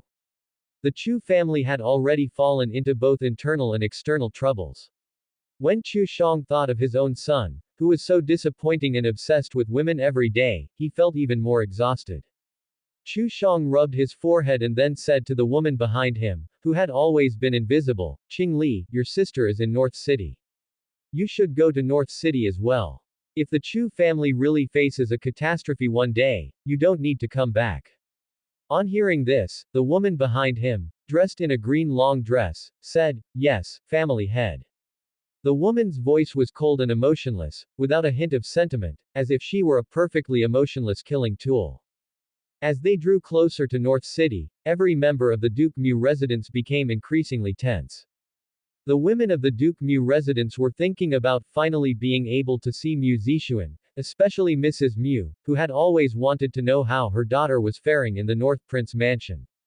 The men of the Duke Mu residence, however, were anxious about whether they would merely pass through North City and then continue northward. If they were merely passing through North City, they would be headed into the territory of the barbarian tribe, where betraying Great Sha would definitely be impossible for them. Soon, Mu Changtian and the others discovered that upon reaching North City, the caravan did not stop, they were still traveling further north. This made Mu Changtian's heart jump to his throat. Could these people truly be spies for the barbarian tribe? Immediately, Mu Changtian popped his head out of the carriage and asked the brocade guard riding outside, "Little brother, where are we heading to?" The Jinyue guard promptly replied, "Duke Mu, our destination is Yan County. It will take a few more days to reach." Upon hearing the Jinyue guard mention a specific destination, Mu Changtian breathed a slight sigh of relief. They were going to Yan County. Then Mu Changtian pulled his head back into the carriage, and at that moment, Mu Xingping asked, "Father, I remember the North Prince is in Yan County. Could it be that the mysterious prince they spoke of is truly the North Prince?" Mu Changtian shook his head and then said, "It can't be him. Yan County is the most prosperous city in North City, it's not strange that the mysterious prince would meet us in Yan County." Mu Changtian never thought that Lu Chen would be such a powerful figure. After all, everyone knows what kind of prince he is. A few days later. North City, Yan County. The Mu Mansion caravan, disguised as a merchant convoy, slowly entered Yan County. Upon arrival, the people inside the carriages opened their window curtains to observe everything outside.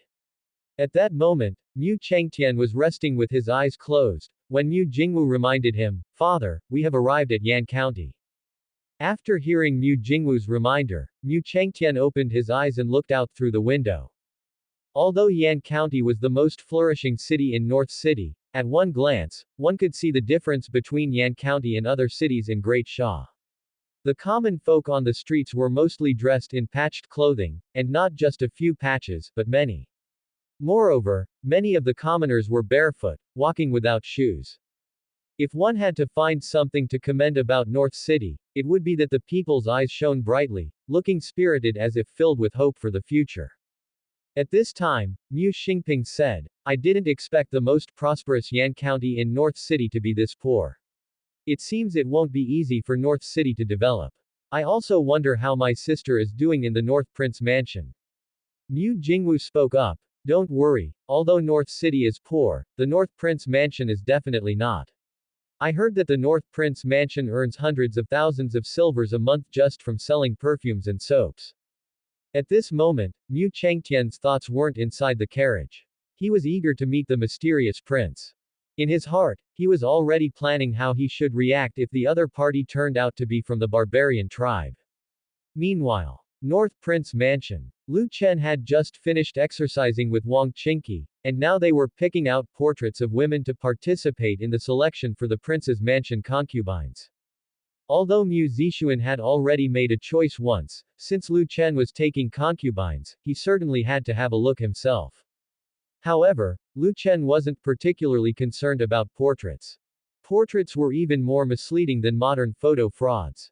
Photo frauds are at least photo edited based on the original, while portraits are purely subjective depictions by the artist. Still, Lu Chen reluctantly selected some portraits of women that appeared quite beautiful. After all, this was only the initial selection, the actual choosing of concubines still required him to see them in person. Without seeing them in person, he wouldn't know how many points each woman truly deserved. Just then, a Jinyue guard entered the courtyard and announced, "Prince, the family of Duke Mu has arrived." Hearing this, Lu Chen immediately rose from the stone bench. They had finally arrived, which was a surprise for Mu Zixuan indeed. Immediately, Lu Chen said, "Arrange a meeting for us at once." "Yes, Prince." Having reported the situation, the brocade guard turned and left. The carriages of the Mu mansion finally stopped at the Joy Tavern in Yan County. After entering the tavern, a middle-aged man of immense strength and towering height approached Mu Changtian. Seeing the man before him, Mu Changtian felt a shock in his heart. Another Grand Master. How terrifying the forces under the mysterious prince must be. It wasn't long since they had encountered two Grand Masters. Qin Yushan then spoke up. Duke Mu, you three please come with me. Qin Yushan was naturally referring to Mu Changtian and his two sons. Hearing what the man before them said, Mu Changtian and his sons understood that they were likely going to meet the mysterious prince. At that thought, all three were filled with immense excitement. So, Mu Changtian and his sons separated from the women of the Mu family, who went to the backyard of the tavern, while they followed Qin Yushan to the second floor. However, when they reached the private room on the second floor, the mysterious prince was nowhere to be seen. Qin Yushan said at that time, Duke Mu, please wait a moment longer, our prince will be here shortly. Mu Changtian didn't think too much about it, they just needed to wait. As time ticked by, after approximately a quarter of an hour, the door to the room was opened. Upon hearing the noise from the door, Mu Changtian and his two sons immediately stood up from their chairs, their eyes fixed on the doorway, eager to see who would appear. However, when the door slowly opened, a familiar face appeared before the three men. Seeing the arrival, Mu Changtian was dumbfounded. He mumbled to himself, North Prince. Not just Mu Changtian was dumbfounded, his two sons were also frozen in place. They knew who the North Prince was. Mu Changtian still remembered the time when the North Prince had left the capital city. He had seen the prince once, and at that time, the North Prince's mind was still very naive, unaware of even the political taboos. How could such an ignorant person, utterly witless in politics, have such an immense force at his command? Mu Changtian couldn't help but think, could it be that the North Prince had always been hiding his talents, pretending to be useless, making others truly believe he knew nothing? If that were the case, the North Prince's scheming was too deep. The North Prince had fooled not only them but all the common people of the great Xia dynasty. The three of them did not believe the North Prince was the mysterious prince until they entered North City, and now, the person they were seeing turned out to be the North Prince himself. With such deep cunning and the immense force he commanded, there was no need to guess what he intended to do. Seeing the disbelief on the faces of Mu Changtian and his sons, Lu Chen smiled and asked, Father-in-law, you seem very surprised to see me. Hearing Lu Chen's words, Mu Changtian and his sons finally snapped back to reality and hurriedly paid their respects, saying, we pay homage to the North Prince. After completing the formalities, Mu Changtian said with a hint of embarrassment, Prince, I never expected that the person who would save the Mu mansion would be you. On their way to North City, Mu Changtian and his companions had considered the possibility that the mysterious prince mentioned by Liang Zong was indeed the North Prince, since North City was the North Prince's fiefdom. But the thought that, the mysterious prince is the North Prince, only flickered through their minds briefly, as they quickly dismissed it. Yet, the person standing before them now was the North Prince himself. This left them extremely shocked. They simply could not believe that the North Prince, who was rumored to be unlearned and utterly dissolute, could hide so deeply. From the fact that the North Prince was able to produce a great returning pill, and the massive forces at his command, it was clear that even Prince Lu Yi would be no match for him in a struggle for succession. At that moment, a question simultaneously arose in the hearts of Mu Changtian and his two sons. Why would the North Prince, with such extensive power, still choose to hide his capabilities? If he were to participate in the struggle for succession, with the forces at his command, coupled with the support from the aristocratic families of the South, then the throne in the capital city might very well become his. But now, having been sent to North City, if he still aspired to the throne, in the end, he would have to resort to raising an army. However, Mu Changtian and his companions had also seen the conditions of North City. Raising an army there would make it difficult to win against the elite soldiers of the Great Sum. Even if they won, Great Sum would be plunged into misery and suffering, leaving the North Prince with nothing but a mess to inherit. Lu Chen then said, please take your seats, don't stand on formality.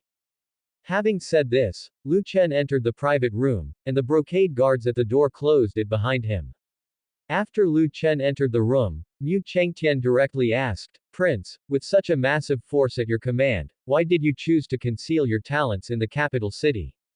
Lu Chen answered indifferently, when the tree stands out in the forest, the wind will destroy it. My father, the emperor, is still in the prime of life. If he knew I had such a powerful force in my hands, what do you think he would do, father-in-law? Upon hearing this, the three members of the Mu family came to an immediate realization. As a prince, possessing such formidable power and having insiders within the military, the Sum Emperor would undoubtedly become suspicious upon learning of it. You, a prince, amassing your own forces and winning over the soldiers of the military while your father, the emperor, is still in his prime, what are you planning? However, Mu Chengtian still found it somewhat incomprehensible. There was no need for the North Prince to pretend to be a wastrel even if he possessed great power, he simply had to avoid exposing his trump card. Although confused, Mu Chengtian decided not to pursue his questions any further. Having realized that the North Prince was a man of deep schemes, Mu Chengtian no longer saw him as a political novice. He now believed that the North Prince's actions were the result of careful deliberation. The North Prince surely had even greater plans. Although the North Prince was also a blood relation of the Sum Emperor, because he had reached out to save the Mu Mansion, and because Mu Zixuan was the prince's wife, Mu Chengtian had no misgivings toward Lu Chen. Mu Chengtian then said, the North Prince saved our Mu Mansion. If you ever have need of me in the future, I, Mu Chengtian, will give my utmost devotion. With these words, Mu Chengtian was openly declaring his loyalty to Lu Chen. Upon hearing Mu Chengtian speak thus, Mu Xingping and Mu Jingwu hurriedly followed suit, saying, we also vow to follow the North Prince to the death. Lu Chen responded with a smile, we are all family, no need for such talk. At this point, Lu Chen looked at Mu Chengtian and asked, father-in-law, there's actually a question that has been puzzling me, but I haven't found the right person to ask. Now that you are here, I'd like to seek your advice. When speaking with his own people, Lu Chen would not use this prince to refer to himself, but I, as a way to narrow the distance between them. However, Mu Chengtian was rather traditional. Although Lu Chen was his son-in-law, he was also a prince, and in Mu Chengtian's eyes, the identity of Lu Chen as a prince was greater than that of a son-in-law. Still with utmost respect, Mu Chengtian replied, Prince, please speak. Lu Chen immediately asked, logically speaking, if my imperial father were to eliminate the aristocratic families, he would definitely need a sharp sword, and without a doubt, you, my father-in-law, would be the most suitable. But why? Lu Chen did not continue, as this was touching upon the sore point of Mu Chengtian. Mu Chengtian instantly understood what Lu Chen wanted to ask. He sighed softly and replied, Prince, His Majesty has actually never trusted me. Or perhaps, in his eyes, I am not that sharp sword. Even if I were, I could only be the aristocratic family's sword. Mu Chengtian originally intended to call the Sum Emperor by name, but considering that the North Prince was the Sum Emperor's son, it was not appropriate to speak his name directly in front of him, so in the end, he still addressed him as His Majesty. At that moment, Mu Chengtian thought of something and continued, moreover, I suspect that His Majesty already has a sharper sword in his hands. Hearing Mu Chengtian's words, Lu Chen fell into deep thought. After a while, Lu Chen said, the Mu Mansion is gone, I have prepared a new residence for you, only you will probably have to change your surname from now on. Mu Chengtian immediately replied, thank you, North Prince. Being able to survive was good enough. As for changing the surname, Mu Chengtian was not so concerned about that.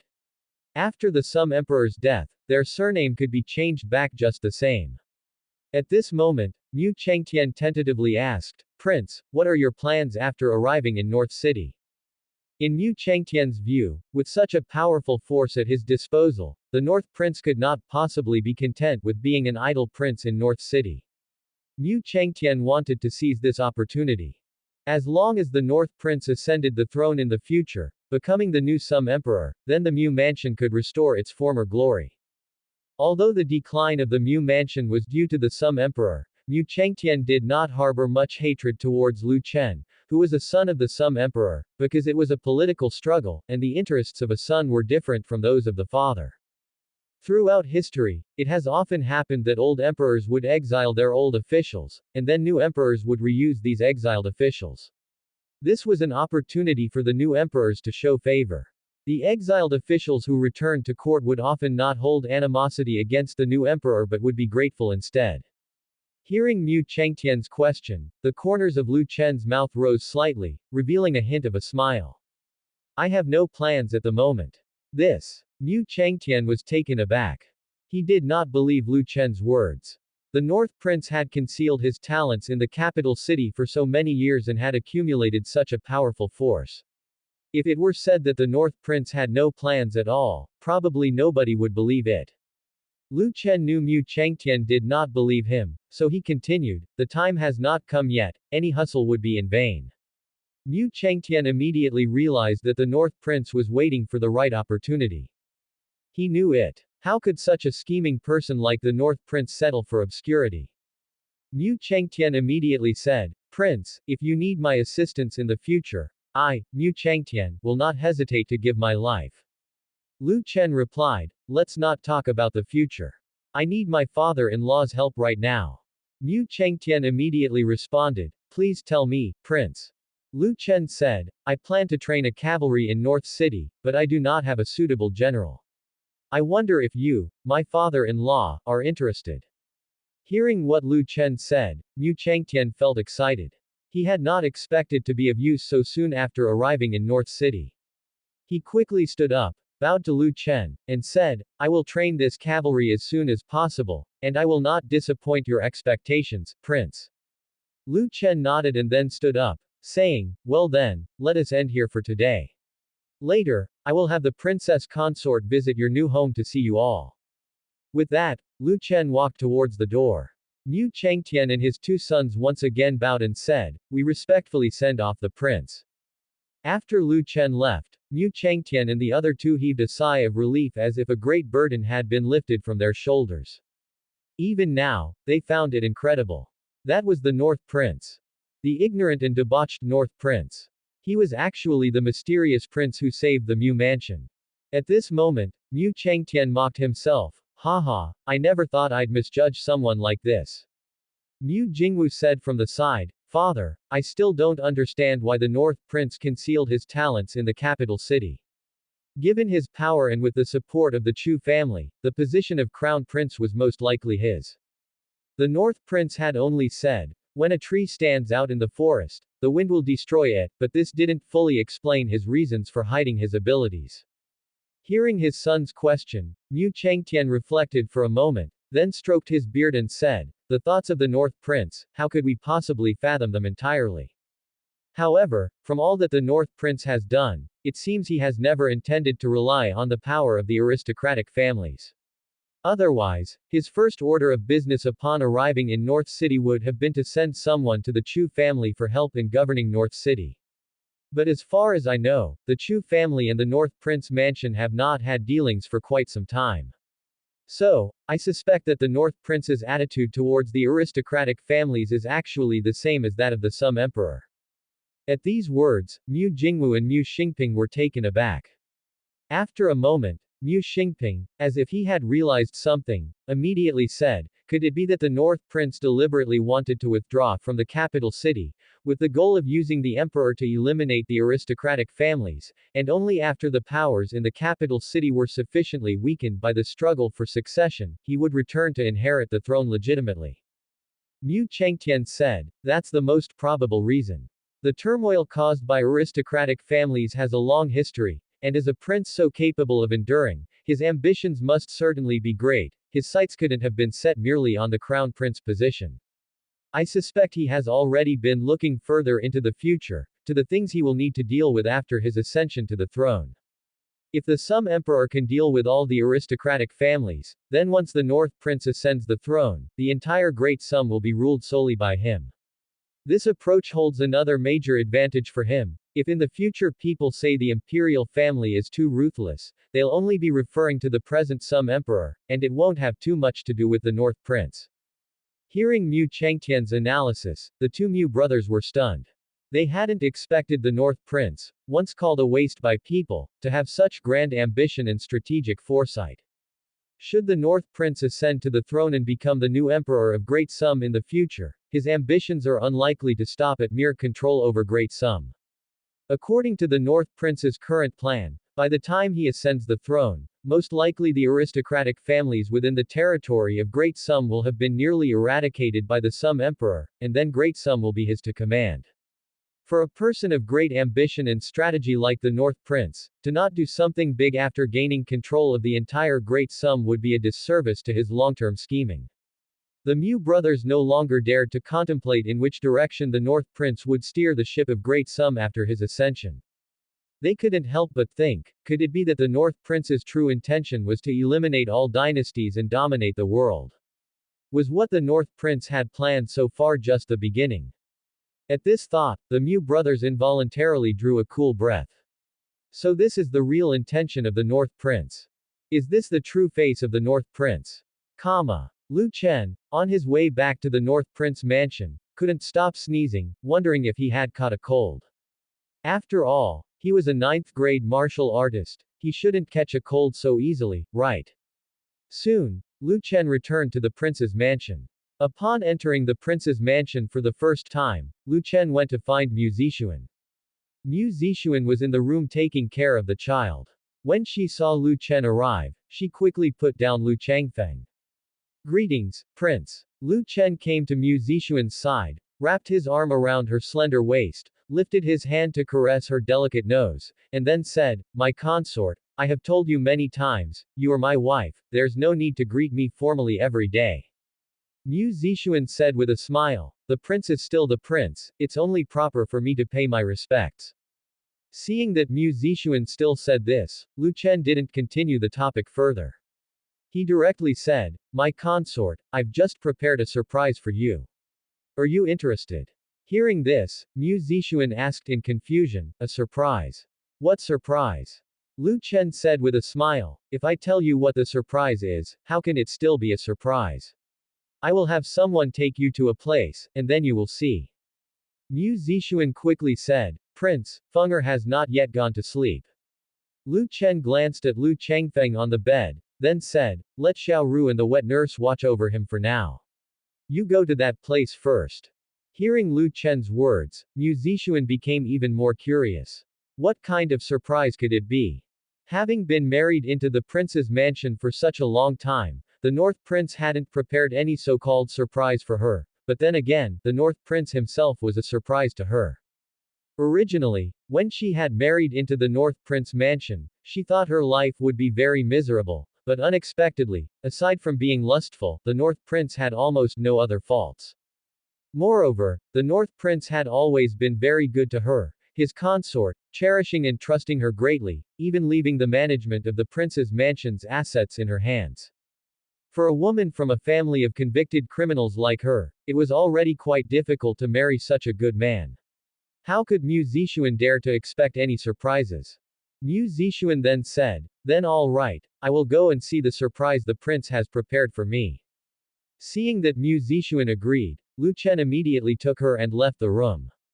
Afterward, Lu Chen arranged for a member of the brocade guard to take Mu Zixuan to the manor he had prepared for the Mu mansion. On the way to the new Mu mansion, Mu Zixuan couldn't help but give in to her curiosity. She opened the curtain and asked the brocade guard escorting her, "What surprise has the prince prepared for me? Do you know?" Hearing Mu Zixuan's question, the brocade guard swiftly replied, "Consort, the prince instructed us that we must not tell you in advance. You will know once you arrive." Upon the brocade guard's response, Mu Zixuan pursed her lips, wondering in her heart just what kind of surprise could be so mysterious. It wasn't long before Mu Zixuan arrived at the entrance of the Mu mansion. Because of the sensitivity surrounding the Mu family name, there was no family name plaque hanging above the entrance of the Mu mansion, just a large gate. At this moment, a brocade guard said to Mu Zixuan inside the carriage, "Consort, we've arrived." Upon hearing this, Mu Zixuan immediately got off the carriage and, seeing the large gates before her, became even more puzzled. What did the prince want her to do in this place? At that time, one of the brocade guards walked to the gate and told the gatekeeper, "Go inform your master that the consort has arrived." After hearing this, the gatekeeper hurriedly ran into the estate. Mu Zixuan was now at the entryway of the Mu mansion, and upon seeing her, the servants of the Mu mansion immediately paid their respects, saying, "Greetings, consort." Mu Zixuan said indifferently, "Rise." She was a bit distracted now, only wanting to know what the surprise Lu Chen had prepared for her was. Just then, from not too far away, a familiar woman's voice was heard. Zixuan. Zixuan. Hearing the sound, Mu Zixuan immediately looked in the direction from which it came. With just one look, she stood rooted to the spot, completely dumbfounded. She had never expected to see her mother again in this lifetime. From the day she married Lu Chen, she had been prepared to never return to the capital city, to never see her family again. But to her astonishment, just over a year had passed, and she was seeing her mother once more. A wave of immense emotion swept through Mu Zixuan's heart. This was the surprise the prince had spoken of. Indeed, it was a tremendous surprise for her. At this moment, Mu Zixuan couldn't help but let the tears flow. Mrs. Mu was equally excited upon seeing her daughter, and quickly ran up to Mu Zixuan. Mother and daughter immediately embraced tightly. Mu Zixuan cried, and Mrs. Mu cried along with her.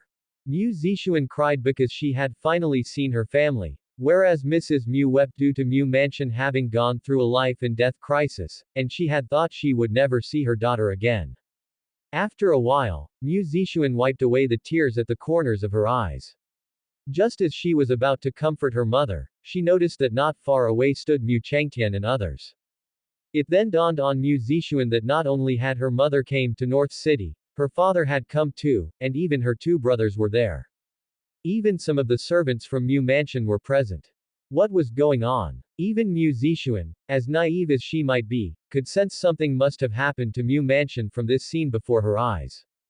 Mu Changtian was a duke, a man who had once wielded military power. Although his military power had been taken back, the emperor would not have allowed him to leave the capital city. Yet here they all were, in North City, clear evidence that something had befallen Mu Mansion. Mu Zixuan immediately asked, "Mother, what happened? Why have you all come to North City?" Mu Changtian sighed and then said, "Zixuan, come inside first. We'll tell you about the capital city affairs slowly." Mu Zixuan nodded, then followed them to the guest hall of Mu Mansion. Afterward, Mu Changtian narrated everything that had happened in the capital city and their exile, and only then did Mu Zixuan understand what had transpired within Mu Mansion. At this moment, she didn't blame Lu Chen for not telling her about this, understanding why he had kept it from her. When the Mu Mansion was in trouble, she had just given birth and was quite weak.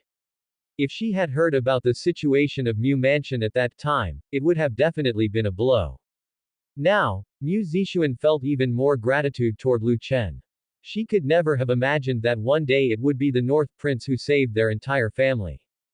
At the same time, Mu Zixuan felt incredibly fortunate. If she hadn't married the North Prince, it was very likely that both she and Mu Mansion would no longer exist. After staying in Mu Mansion for about 4 hours, Mu Zixuan returned to the prince's mansion. At this time, Lu Chen was in the study, looking over the reports from the brocade guard. Thump, thump, thump. The sound of knocking echoed through the study. "Prince, may your concubine enter." Lu Chen put down the report, then stood up and said, "Come in." Just as Mu Zixuan pushed open the door, Lu Chen greeted her with a smile. "My darling, how do you like the surprise I prepared for you, did you enjoy it?" No sooner had Lu Chen finished speaking than Mu Zixuan threw herself into his arms. Feeling the gentle jade fragrance in his embrace, Lu Chen gently patted Mu Zixuan's jade back in a comforting manner. Tearfully, Mu Zixuan said, "Wu. Prince, thank you for saving our whole family." Lu Chen smiled slightly. "You are my beloved concubine, and I don't want to see you heartbroken after losing relatives. It's what I should do." As Lu Chen spoke, he continued to pat Mu Zixuan's back. All right, stop crying. The Mu family is all fine, isn't it? And now that they have come to North City, it will be even easier for you to see your family if you wish." With that, Lu Chen slightly pushed Mu Zixuan away and then used his finger to wipe the tears from the corner of her eye. At this moment, Mu Zixuan's face glowed with rosy health, and her tearful beauty made her appear all the more pitiable and lovely. Looking at Lu Chen before her, Mu Zixuan had no idea how to express her gratitude. She gazed into his eyes with affectionate brows. Seeing Mu Zixuan look like this, Lu Chen couldn't help himself and kissed her. Mu Zixuan didn't resist. Since becoming pregnant, it had been a long time since she had nurtured her relationship with Lu Chen. Moreover, because of the incident at the Mu mansion, her gratitude to Lu Chen erupted, which made her long for his deep affection. Originally, Lu Chen didn't like to nurture relationships with his wives or concubines in the study, as it was his workplace. Occasionally, he found it sufficient to deal with the female slave Wang Qingqi. However, the atmosphere had been set to such a level, so there was nothing more to be said. The host has nurtured affection with Mu Zixuan once, Qi refinement mantra experience points increased by 20, rejuvenating skill experience points increased by 20. Congratulations to the host for the arrival of another child, a reward of 200 122 mm howitzers, 1,000 shells, and an additional bonus of cement manufacturing technology. The more children you have, the greater the rewards. Keep up the good work and produce more offspring. Hearing the system notification, Lu Chen was stunned for a moment. He was still in a sweet moment with his beloved concubine, not expecting that one of his concubines was giving birth to his child at this time. Seeing Lu Chen cease his movements, Mu Zixuan, with eyes full of alluring charm, turned her head and asked, "Darling, what's wrong?" Mu Zixuan would call Lu Chen, "darling," only at such times, but she had also called him, "good brother," and "good husband." Lu Chen raised his hand and gently wiped the perspiration from Mu Zixuan's fair forehead, replying, "Xiao Xiao must have given birth." Hearing this, Mu Zixuan immediately came back to her senses and quickly said, "Prince, let's go and see her right away." Mu Zixuan was not an unreasonably indulgent person. At a time like this, it clearly wasn't the time for pleasure seeking. Lu Chen said, "Yes, let's get ready and then go." After quickly getting ready, the two headed straight to the northern courtyard where Zhou Xiaoxiao was located. By then, the northern courtyard was busy with activity. Zhou Xiaoxiao had completed the birth and was lying on the bed weakly, her complexion pale and sweaty all over. Lu Chen sat down beside Zhou Xiaoxiao's bed, grasped her jade hand, and said, "Xiaoxiao, you've had the baby. Why didn't you send someone to notify me?" If it weren't for the system's prompt, he wouldn't have known Zhou Xiaoxiao had given birth. Barely managing a smile, Zhou Xiaoxiao said, "The prince has been very busy lately, and I didn't want to disturb you." Mu Zixuan interjected, "Sister, the prince wouldn't mind." Lu Chen smiled and said, "Xiaoxiao, next time you give birth, remember to notify me, understand?" Hearing this, Zhou Xiaoxiao was momentarily stunned. She had just given birth, and the prince was already discussing the next childbirth with her. At that moment, a blush crept onto Zhou Xiaoxiao's pale face. Seeing her so weak, Lu Chen immediately channeled spiritual energy and applied the rejuvenating skill to treat Zhou Xiaoxiao. The next moment, Zhou Xiaoxiao felt an incredible relief throughout her body, the pain and fatigue instantly vanishing. Seeing the faint green glow emanating from Zhou Xiaoxiao's body, Mu Zixuan, Chu Yukan, and the others beside them were all stunned. Chu Yukan had long since heard Lu Chen speak of his connection with the divine, so she was not surprised that Lu Chen could use immortal techniques. But knowing was one thing, seeing it with her own eyes was quite another. At this moment, Zhou Xiaoxiao, who lay in bed, issued a soft, ying-ying, sound, and after a moment, she stared intently at Lu Chen and said, "Prince, what did you just do? Why do I feel so comfortable? I don't feel any pain at all." Upon hearing Zhou Xiaoxiao's words, Mu Zixuan suddenly thought of her own childbirth. Although her body did not emit a green light, she felt extremely comfortable when coming into contact with Lu Chen's body, and her body had recovered to its pre-childbirth state in just a few days. Initially, she thought it was because her constitution was good, but now it seemed more likely that Lu Chen had used a special method to heal her. Lu Chen did not immediately answer Zhou Xiaoxiao's question, but waited until her face regained its color before he said, "This is my unique healing method, which allows you to recover as soon as possible." No sooner had Lu Chen spoken than Chu Yukan immediately turned to the midwives and maids in the room and said, "No one is to speak of what happened today to outsiders. Seeing Chu Yukin's solemn face and her stern tone, the midwives and maids quickly lowered their heads and responded, "Yes, Madam Chu." They had never seen such a method of healing before. It was clearly not a mundane human healing technique, but the legendary immortal technique. The thought that their prince could wield immortal techniques filled the midwives and maids with unbounded excitement. Previously, they had only heard of the existence of immortals, now they had witnessed someone using immortal techniques in person, and it was their own prince they served, which was incredibly exciting for them. After all, serving an immortal was not a fortune bestowed upon the ordinary. At this time, Zhou Xiaoxiao sat up in bed, and Lu Chen hurried to support her. She had recovered to her pre-childbirth state, and her body was no longer in any danger, whereupon she took the child beside her into her arms and gazed at it intently. "Prince, I have only given birth to a daughter for you." A look of regret appeared on Zhou Xiaoxiao's face. Seeing how fond Lu Chen was of Lu Changfeng, she had always thought Lu Chen preferred boys, so she felt somewhat regretful now that she had given birth to a daughter. In this era, that was the norm. A woman's status was elevated only by giving birth to a son. Lu Chen looked at his daughter in Zhou Xiaoxiao's arms and smiled, saying, "Xiaoxiao, to me, sons and daughters are nearly the same.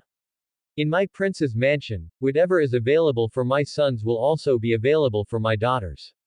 Although a daughter might not receive as much as a son, I absolutely will not shortchange any of my children. You don't need to worry." Upon hearing what Lu Chen said, Zhou Xiaoxiao finally felt at ease. Mu Zixuan then reminded from the side, "Prince, the child does not yet have a name, please give her one." After thinking for a moment, Lu Chen said, "Let's name her Lu Wanwan. I hope she grows up happy and joyful." Zhou Xiaoxiao murmured, "Wanwan.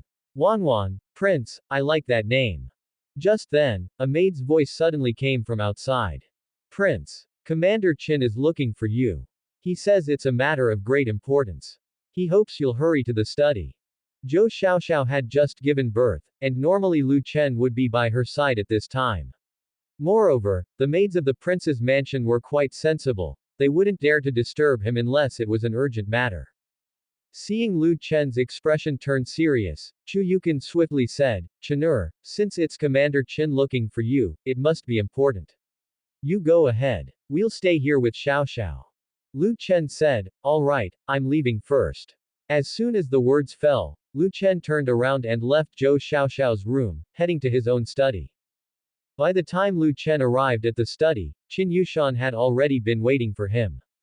After opening the door, Lu Chen immediately asked, "Commander Qin, what has happened?" Qin Yushan hurriedly took out a bamboo tube, retrieved the rolled-up sheepskin from inside, unrolled it, and handed it to Lu Chen, saying, "Prince, there is movement among the barbarian tribe in the North Land." Hearing this, Lu Chen's eyebrows instantly knit into a Chuan character. Since arriving in North City, Lu Chen hadn't been afraid of the petty assassination attempts from the capital city nor the aristocratic families in North City. What he had always been most worried and concerned about were the barbarian tribes to the north of North City. The news of the barbarian tribes' movements immediately put Lu Chen on edge. If the barbarian army moved south, North City would bear the brunt of it, and its towns would inevitably be subjected to a brutal pillaging by the barbarians. The reason North City had never been able to develop, and why it had remained so impoverished, was precisely because of the sporadic invasions and looting by the barbarian tribes. After reading the sheepskin scroll handed over by Qin Yushan, Lu Chen fell into silence and did not speak for a long time. The intelligence on the scroll indicated that the barbarians had started to assemble, but they had not yet formed a large army. They would need at least 2 more months to complete their assembly. After a while, seeing that Lu Chen had remained silent, Qin Yushan took the initiative to speak. "Prince, our people have found out that the barbarians move southward this time seems not just for looting food, but to permanently occupy North City. The court of the barbarian tribes plans to establish a nation and has set their sights on making Yan County their capital." On hearing this, Lu Chen couldn't help but let out a cold laugh and said, "They want to occupy North City and establish a nation here. Where does that leave me, the prince? What a fine dream they have." Lu Chen was the seigneur of North City. If he lost his fief, what kind of seigneur would he be? Qin Yushan then reminded, Prince, judging by the assembly orders from the barbarian court this time, they will bring at least 300,000 cavalry to attack North City. North City currently has only 30,000 soldiers, and most of them are in Yan County. They are nowhere near capable of stopping the barbarian army's assault. I fear we need to start making plans early. Hearing Qin Yushan's reminder, Lu Chen lapsed into silence once more. Large-scale wars are not the same as minor assassinations. If assassins came to the prince's mansion to carry out an assassination, a few grenades could blast those assassins into crying for their fathers and shouting for their mothers. If indeed 300,000 barbarian cavalry were to come, it would certainly be an overwhelming sea of warriors. Moreover, the reason the Great Xia dynasty had always been unable to deal with the barbarian tribes was that the barbarians were mostly cavalry. When the cavalry attacked, they advanced very quickly, and the Great Xia army often found it impossible to set up defenses before being assaulted. And when the Great Xia troops finally arrived to counterattack, the barbarian cavalry, like a receding tide, vanished swiftly, evading pursuit. For many years, the Great Xia dynasty's approach to dealing with the barbarians had been predominantly defensive. However, with the barbarians intent on occupying North City this time, they would likely not retreat upon seeing the Great Xia's army approaching as they did in the past. Yet with such a scenario, even if North City were to be defended successfully, the cost would be a land steeped in the suffering of its people and fields filled with lament. If the people of North City were all killed by the barbarians, would he, the prince, not become a one-man band? Lu Chen stared at the parchment in his hands, remaining silent for almost a quarter of an hour. This was the real crisis he had faced since arriving in North City. In fact, if he could not withstand the barbarian tribe's attack when the time came and simply abandoned his fief to return to the capital, he would at most be punished, but not to the point of death. However, once he actively abandoned his fief and fled alone to the capital, his reputation as a prince would genuinely plummet, to the point of being irrecoverable. A prince who abandons his people and his territory would be nailed to the pillar of historical shame. But if he didn't leave, he would have to face a very real problem. 30,000 against 300,000, how would he fight? And it was infantry against cavalry, no less. North City had 13 counties, exactly 13 fortresses, which 30,000 soldiers could not possibly defend. Moreover, it was difficult for him to know from which direction the barbarians would attack. Seeing that Lu Chen had been silent all this time, Qin Yushan didn't speak either, simply standing quietly by Lu Chen's side. For a moment, the study was so quiet it was frightening, with even the sound of a mosquito seeming particularly loud. At this moment, Lu Chen's thoughts turned to the 122 mm howitzer. 122 mm howitzers could indeed play some role. Moreover, the people of this world had never witnessed such terrifying weapons of mass destruction, so it could catch the enemy by surprise. But the key issue was that the cavalry was dispersed and highly mobile. What if the enemy, seeing these terrifying weapons in his hands, simply turned tail and ran away? At this thought, Lu Chen was momentarily startled. Wait, wasn't he worried about how to defend North City? Why was he now concerned that the barbarian tribe might run away? Thinking this, Lu Chen's lips involuntarily curled into a slight, devilish smile. If it were possible to gather all 300,000 cavalry in one place, perhaps 30,000 fighting 300,000 wouldn't be impossible. But would the barbarians be that cooperative? The barbarian tribe deploying so many cavalry at once would certainly divide their forces, they wouldn't attack a single fortress with 300,000 soldiers. Unless there was a place, or something, capable of attracting them to attack with all 300,000 cavalry at once. After thinking for a while, Lu Chen felt he was not cut out for waging war. Professional matters should still be left to professionals. Thinking by himself here, he might not come up with a good strategy even after a long time. He had not been to a battlefield in his previous life, and had not fought a war in this one. Imagining scenarios here was of little use. No matter how much he thought, it would just be armchair strategizing. With this in mind, Lu Chen said to Qin Yushan, tomorrow morning, summon the important generals of North City and the prefecture governor to the prince's mansion. Qin Yushan immediately understood Lu Chen's intention. Lu Chen was apparently planning to gather them first to discuss countermeasures, and then make a decision. Meanwhile, 100 Flowers Tower. The fragrance-filled room, a graceful figure flickered in and out of visibility.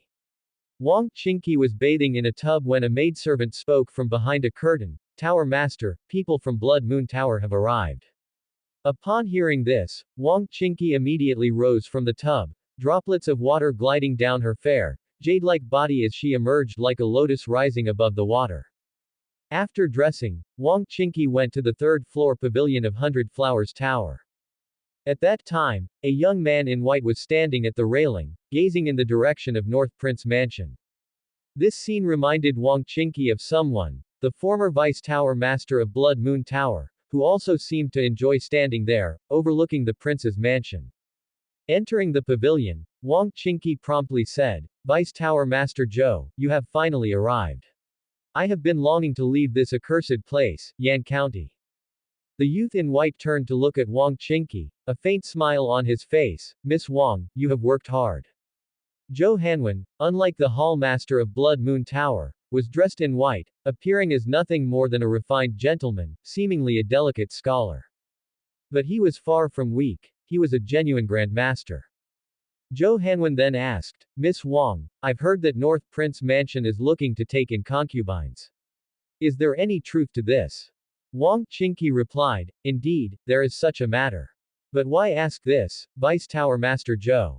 Do you plan to send a female assassin to infiltrate the prince's mansion and kill the North Prince?" At this, a bitter smile crossed Wang Qingqi's face, feigning an unwillingness to recall something as she spoke. "Vice Tower Master Zhou, if you intend to do so, I advise against it. Chu Yukon is already a half-step Grand Master and accompanies the North Prince every day. She even listens from outside when the North Prince shares his chamber with his wives and concubines. If it is simply a matter of sending a female assassin near the North Prince, I fear she would be discovered by Chu Yukon before even getting close to him. Originally, the assassins from our 100 Flowers Tower were wiped out by Chu Yukon alone. I suspect she might become a Grand Master in a few years." Hearing Wang Qingqi's words, Zhou Hanwen's frown deepened slightly. "I indeed considered sending a female assassin to approach the North Prince just now, but after hearing what you've said, it seems that if we want to kill the North Prince, we must lure him out. Ideally, we should separate him from that mysterious Grand Master." At this, Zhou Hanwen's eyebrows relaxed again, and he stared at Wang Qingqi with a smile. "Miss Wang, I've heard the North Prince is quite lecherous. Has he shown any interest in you?" Wang Qingqi replied, "The North Prince has indeed been coveting my body, and for the mission Sake, I've been leading him on. If Vice Tower Master Zhou needs my help, please do not hesitate to ask." Zhou Hanwen said, "Then I must trouble Miss Wang to lead the North Prince here to 100 Flowers Tower. That should increase our chances of successfully assassinating him." Wang Qingqi said, "That shouldn't be a problem, but even if I get him to come here alone, I fear that the mysterious Grand Master and Chu Yukon will still follow him." Zhou Hanwen said with a smile, "If we can draw those two out of the prince's mansion, that would be even better news for our Blood Moon Tower. I want to prepare a surprise for the North Prince." Zhou Hanwen was not one for rigid thinking. Avenging himself against the North Prince didn't necessarily mean having to kill him immediately.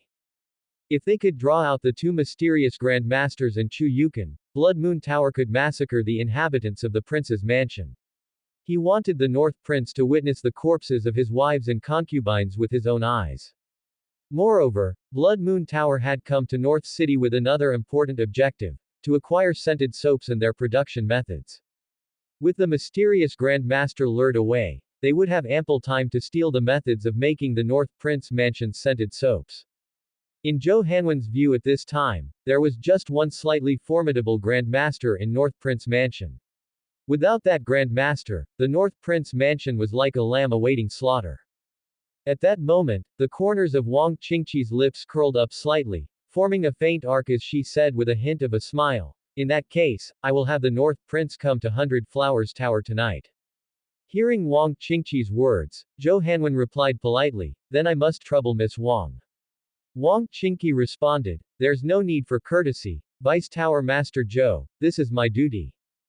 After nightfall, Lu Chen stayed in his study, repeatedly examining the map of Great Shah, especially the terrain of North City. Although the map was drawn by soldiers, it still held some referential value. At this moment, Lu Chen thought that if he wanted to maximize the effectiveness of the grenade cannons, the best way would be to lure all 30,000 barbarian cavalry into narrow terrain. Then, he could close the pocket, trapping the barbarian cavalry with no way to escape. Of course, planning this way was just theorizing on paper, the specific execution would undoubtedly be extraordinarily difficult. For instance, whether the barbarian tribe would fall for it or follow their thought process, all depended on the barbarian leaders. Just then, there was a knock at the study door. "Chenur, may I come in?" Hearing that it was Chu Yukin's voice, Lu Chen absent-mindedly responded, "Yes, come in." Chu Yukin entered the study and saw Lu Chen's eyes fixed on the map on the desk. Knowing that after meeting Qin Yushan, Lu Chen had shut himself in the study, Chu Yukin realized that a significant crisis must be approaching. Chu Yukin asked with concern, "Chenur, what happened?" Chu Yukin was no outsider, and Lu Chen had no intention of keeping her in the dark, so he replied, "The barbarian tribe's royal court has issued a summons, preparing to gather an army of 300,000 to move south, occupy North City, and then establish a nation there, with Yan County as their capital city." Upon hearing this, Chu Yukin's mind went blank for a moment. In this world, large-scale wars could not be swayed by just a Grand Master or a few strong individuals. With 300,000 cavalry, if they really moved south, the few people in North City would definitely be unable to hold. No wonder Lu Chen had lost his appetite and stayed in the study all night. Chu Yukin then asked, "Chenur, is this information accurate?" Lu Chen nodded, "This is intelligence passed back by the brocade guard from the grasslands." Chu Yukin fell silent. When the Blood Moon Tower sent someone to assassinate Lu Chen, she couldn't protect him properly, let alone protect the prince's mansion amid 300,000 cavalry. Chu Yukin also understood that this was clearly not something she could meddle in. At this moment, Lu Chen said, "Madam Chu, I plan to move Zishuan and the others to Anping City, then I will lead 30,000 soldiers to decide the battle against the barbarian cavalry at Yan County." Anping City was also a city in North City, but further south. If North City truly fell, Mu Zishuan and the others could leave North City at the first opportunity and return to the capital city. Hearing Lu Chen's words, Chu Yukin was momentarily stunned before urgently saying, "Chenur, you mustn't. That's 300,000 cavalry. How could North City's 30,000 soldiers possibly be a match for the barbarian cavalry?" Although Chu Yukin had never been to battle, she knew that the barbarian tribe's 300,000 cavalry were indeed a full 300,000 strong. Typically, the Great Shah dynasty, or other dynasties when deploying troops abroad, always claimed to have armies of several 100,000 or even a million. But these so-called several 100,000 or million-strong armies were greatly inflated, with logistics taking up the majority, and the actual combat-capable soldiers might not even reach half. However, barbarian soldiers were different, each of their cavalry could fight, so if they claimed to have 300,000 cavalry, it meant they truly had 300,000 combat-ready soldiers. Chu Yukin simply couldn't imagine how Lu Chen could hold out with North City's 30,000 soldiers if the barbarian army of 300,000 cavalry besieged them. Seeing Chu Yukin so flustered, Lu Chen showed a hint of confidence and smiled, "Madam Chu, have you forgotten that I have a celestial fate?" Chu Yukin didn't relax just because Lu Chen said this. She continued, "Chenur, Auntie knows you have celestial fate, but with your current strength, you still can't withstand an army of 300,000. Moreover, within the barbarian army, there must be many Grand Masters, and even Great Grand Masters." Lu Chen said indifferently, "What I mean is that I have even more terrifying weapons at my disposal." This. Upon hearing Lu Chen's words, Chu Yukin suddenly remembered those mysterious weapons he had used before. If Lu Chen had a large number of such weapons or if the prince's mansion could manufacture similar ones, then it wasn't impossible for 30,000 to fight against 300,000. Chu Yukin asked curiously, "Chenur, are the weapons you mentioned really capable of withstanding the charge of the barbarian cavalry?" Lu Chen, looking at the map, did not directly answer Chu Yukin's question but asked instead, "Madam Chu, do you know what I'm most worried about right now?" Chu Yukon looked down at the map and said nothing. Since Lu Chen had already decided to lead 30,000 soldiers to face the 300,000 barbarian cavalry head-on, naturally he wasn't worried about the barbarian forces reaching the city. If Lu Chen wasn't even concerned about the barbarian forces reaching the city walls, Chu Yukon could not imagine what else Lu Chen could be worried about. At this time, Lu Chen continued, "What I'm worried about is that the barbarian cavalry might flee, and we won't be able to completely hold these 300,000 cavaliers." Chu Yukon. Upon hearing what Lu Chen said, Chu Yukon suddenly felt her mind struggling to comprehend. Not only to withstand the southward push of these 300,000 barbarian cavalry but also to defeat them completely and ensure none escaped. If anyone else heard this, they would probably think the North Prince had lost his mind out of fear upon hearing the news of the barbarian tribes advance south. That's 300,000 soldiers. And cavalry at that, not to mention whether it was possible to defeat them. Trying to keep all 300,000 cavaliers from escaping was nothing short of a pipe dream. At this moment, Chu Yukon let out a sigh and said, "Chanur, Auntie is just a homemaker. Auntie doesn't understand much about war. I only hope you come back safely." Lu Chen then looked up at Chu Yukon with slightly furrowed brows and an anxious expression on her face. He smiled and said, "Madam Chu, don't worry. If it really comes to the point where we can't resist the barbarians, I will find a way to escape. Escaping the encirclement of the barbarians isn't too difficult for me." Chu Yukon inquired, "When do you plan on sending Zixuan and the others to Anping City?" Lu Chen replied, "The sooner the better, I need to prepare in advance." At this moment, Lu Chen gazed into Chu Yukon's eyes and continued, "Madam Chu, I hope you can leave with Zixuan and the others when the time comes and help me protect them." In response to Lu Chen's request, Chu Yukon didn't refuse this time, as she knew that she wouldn't be much help in such a large-scale war. "Alright, if North City really falls, Auntie will take Zixuan and the others back to the capital. You focus on fighting the barbarians in Yan County." Seeing Chu Yukon agree, Lu Chen felt one less concern in his heart. At this moment, the voice of a maid was heard at the door. "Your Highness, an urgent message from the brocade guard." Lu Chen said, "Come in." The maid then entered the study, handed over the letter to Lu Chen, who opened it and glanced through before muttering to himself, "It seems that before we confront the southward advance of the barbarian army, we need to deal with a little trouble first." Upon hearing Lu Chen's words, Chu Yukon immediately asked, "Chanur, what has happened again?" Lu Chen replied, "The Tower Master of Blood Moon Tower personally came to Yan County. He wants Chinky to lure me to 100 Flowers Tower.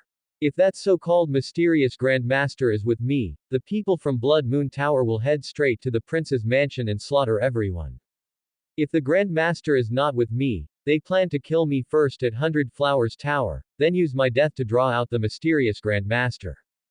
Hearing Lu Chen's words, Chu Yukon's brows slightly furrowed, and then she snorted coldly and said, "Blood Moon Tower is incredibly audacious, persistently attempting to assassinate a seigneur again and again." At this point, Chu Yukon looked at Lu Chen, "Chanur, what do you plan to do?" Lu Chen said indifferently, "It's time to deal with the trouble that is Blood Moon Tower. It's okay to kill me, but if they want to harm my wife and children, then they all deserve to go down and meet Yama." Lu Chen's words were very calm, but his tone was filled with murderous intent. This time, he was truly enraged. His system had decided that his women were his weakness, and now that they were being targeted, he would not let the other party live. Lu Chen continued, "Getting rid of Blood Moon Tower is just the beginning. The person behind the scenes is still out there. Without Blood Moon Tower, other organizations of assassins will come knocking. It's time to give a warning to the person behind the scenes." Hearing this, Chu Yukon instantly understood what Lu Chen meant. Lu Chen was planning to make a move on a certain prince in the capital city. Chu Yukon, of course, would not stop Lu Chen. After all, that prince had sent assassins to kill Lu Chen time and time again. This was something no one could endure. However, Chu Yukon still reminded him, "Chanur, the barbarian tribe is moving southward. If you decide to take action against someone in the capital city, you need to ensure your subordinates handle it cleanly. Otherwise, if your father the emperor finds out, he might very well refuse to send you reinforcements." Lu Chen responded, Madam Chu, rest assured, I am well aware of the pros and cons. Lu Chen then said to a maid outside the study, Xiao Shui, go and summon Commander Qin. The maid's voice came from outside the door, yes, Prince. After the maid left, Lu Chen said to Chu Yukon with a smile, Madam Chu, I will have to trouble you to head to 100 Flowers Tower in a while. Chu Yukon immediately realized what Lu Chen wanted to do. He wanted to make the people from Blood Moon Tower believe that she and the Grandmaster were accompanying Lu Chen to 100 Flowers Tower, thus luring the assassins to come and slaughter the prince's mansion. Chu Yukon said, all right, Chenur, you need to be very careful. Although she knew that Lu Chen's strength was no longer what it used to be, Chu Yukon still subconsciously worried about him since she had watched him grow up from a child. Now that the brocade guard was involved, actions in the prince's mansion were expedited considerably. It hadn't been long since Qin Yushan had arrived at the prince's mansion when he had the brocade guard set up an ambush there. If the assassins from Blood Moon Tower dared to come, they would have no return. Although Blood Moon Tower had a Grandmaster, so did Qin Yushan, and he was not just any Grandmaster. Taking down a minor Grandmaster from Blood Moon Tower would not be much of a challenge for him.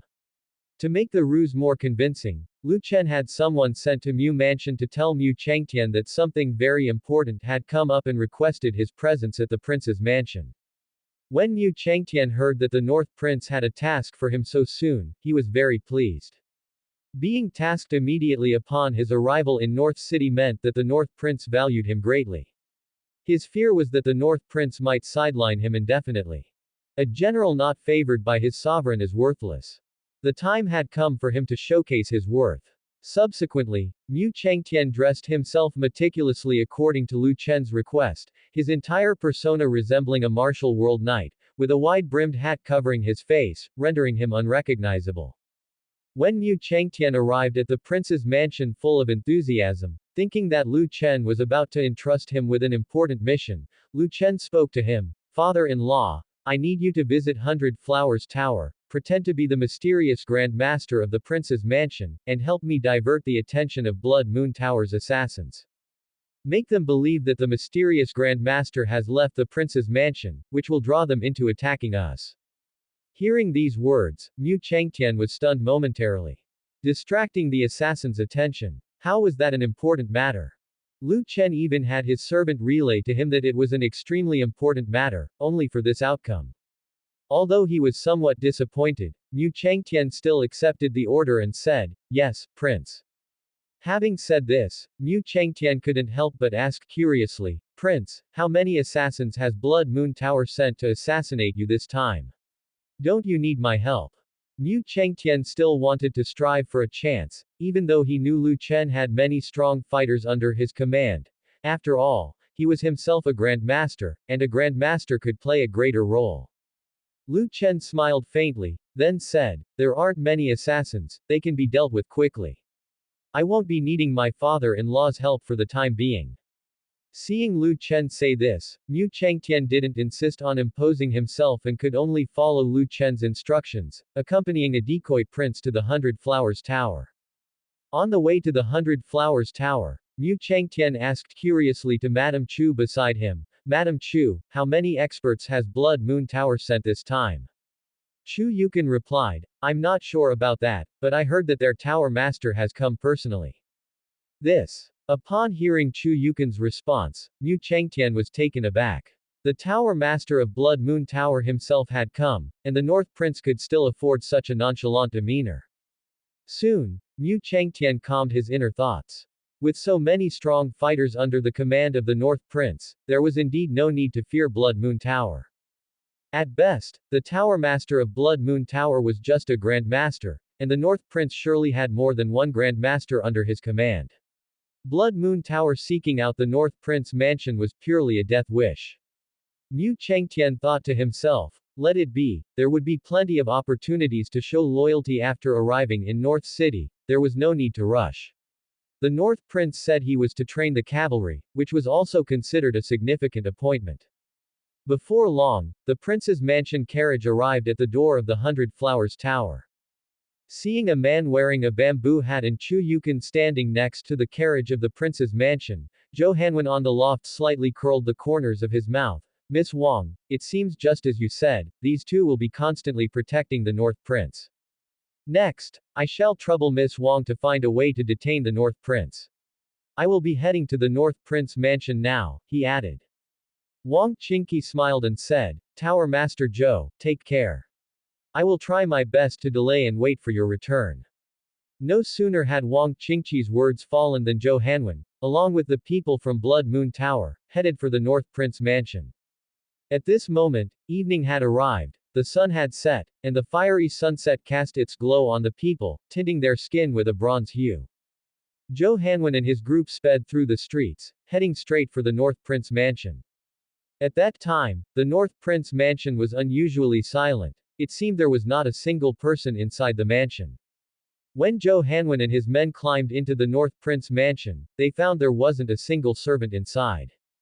Zhou Hanwen's eyebrows furrowed, he instantly sensed something was amiss. The next moment, countless arrows came flying towards them, and Zhou Hanwen realized they had been tricked. Yet Zhou Hanwen was still very confident. As a Grand Master, such arrows couldn't possibly injure him. Being a Grand Master, he could sense that the man at the 100 Flowers Tower wearing a bamboo hat was also a Grand Master. The mysterious Grand Master and Chu Yukon were both not in the North Prince mansion. Even if there were some guards left in the mansion, how could they possibly prevent him from massacring the North Prince mansion? Zhou Hanwen then said to the assassins of Blood Moon Tower behind him, kill on my command. Spare no one from the North Prince mansion. As Zhou Hanwen gave the order, the assassins of Blood Moon Tower charged towards the direction of the Jinyue guards amidst a shower of arrows. Seeing this scene, Lu Chen had already become unfazed, recalling the last time he dealt with the Vice Tower Master of Blood Moon Tower. Those 9th grade experts from Blood Moon Tower also charged forward through the rain of arrows. It had to be said that before the invention of gunpowder, the status of martial artists was hard to shake in this world. Unfortunately for them, Lu Chen had arrived. Lu Chen then distributed grenades to the Jinyue guards, having used only a dozen or so last time to kill the assassins from Blood Moon Tower. He still had plenty left. Lu Chen then said to the Jinyue guards, throw the grenades the way I do. As soon as he finished speaking, Lu Chen pulled the pin, held the grenade in his hand for a moment, and then hurled it towards the direction Zhou Hanwen was in. Lu Chen's system could identify people, and with a single glance, he recognized that the man in white was the Tower Master of Blood Moon Tower.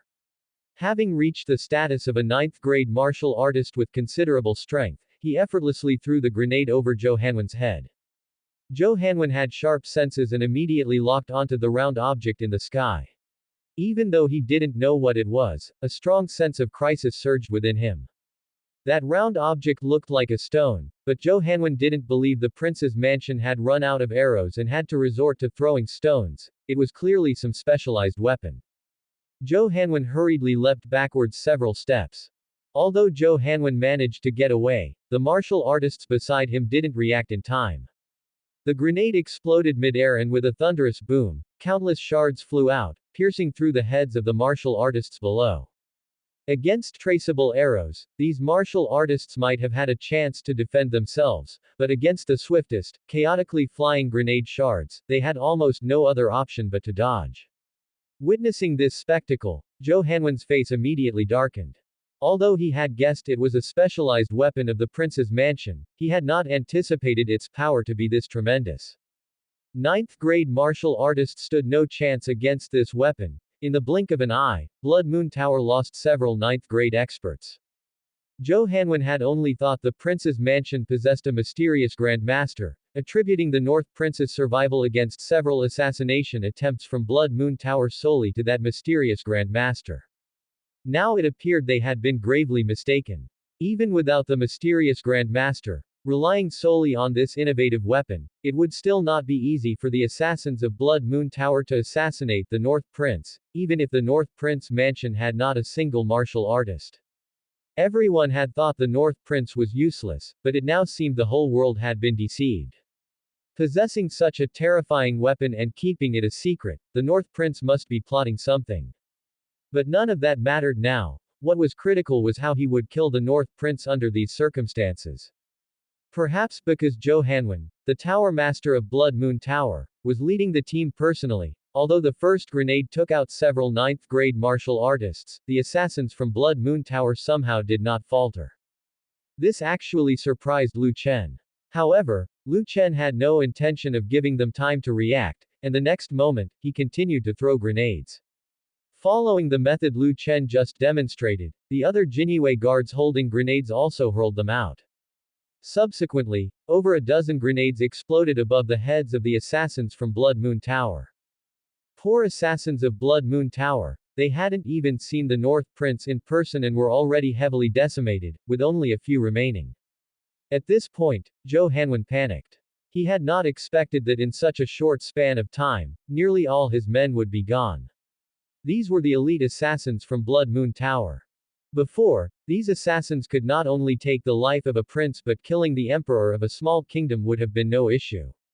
However, today, they had nearly all perished before even laying eyes on the North Prince. The weaponry of the North Prince mansion was too terrifying. No good. He must hurry and leave the North Prince mansion. The weapons of the North Prince mansion had never leaked a whisper because anyone who saw these weapons from the outside must have been killed, otherwise, it would be impossible for Great Shah to have no information about such weapons. This is a weapon powerful enough to subvert the martial arts world. If the news that the North Prince mansion possessed such weapons got out, the entire martial arts world would shudder, and the status of martial artists would plummet. Zhou Hanwen thought to himself that although he might not be able to kill the North Prince, if he could just escape and spread the word about the North Prince mansion's secret weapon, it wouldn't be long before the North Prince would be assassinated by top martial artists from all over the world. He didn't believe the North Prince could protect himself when that time came. With this thought, Zhou Hanwen turned to escape. However, the moment he turned around, he found a man dressed in red, with a long blade slung at his waist, leaning against the doorframe of the mansion's main gate. The moment Zhou Hanwen saw Qin Yushan, his pupils shrank slightly. Another Grand Master. And not just any Grand Master. He had seen this man before. This was the assassin known across the martial arts community as Blood Demon Mad Blade. Blood Moon Tower didn't exist when this man was dominating the pugilistic world.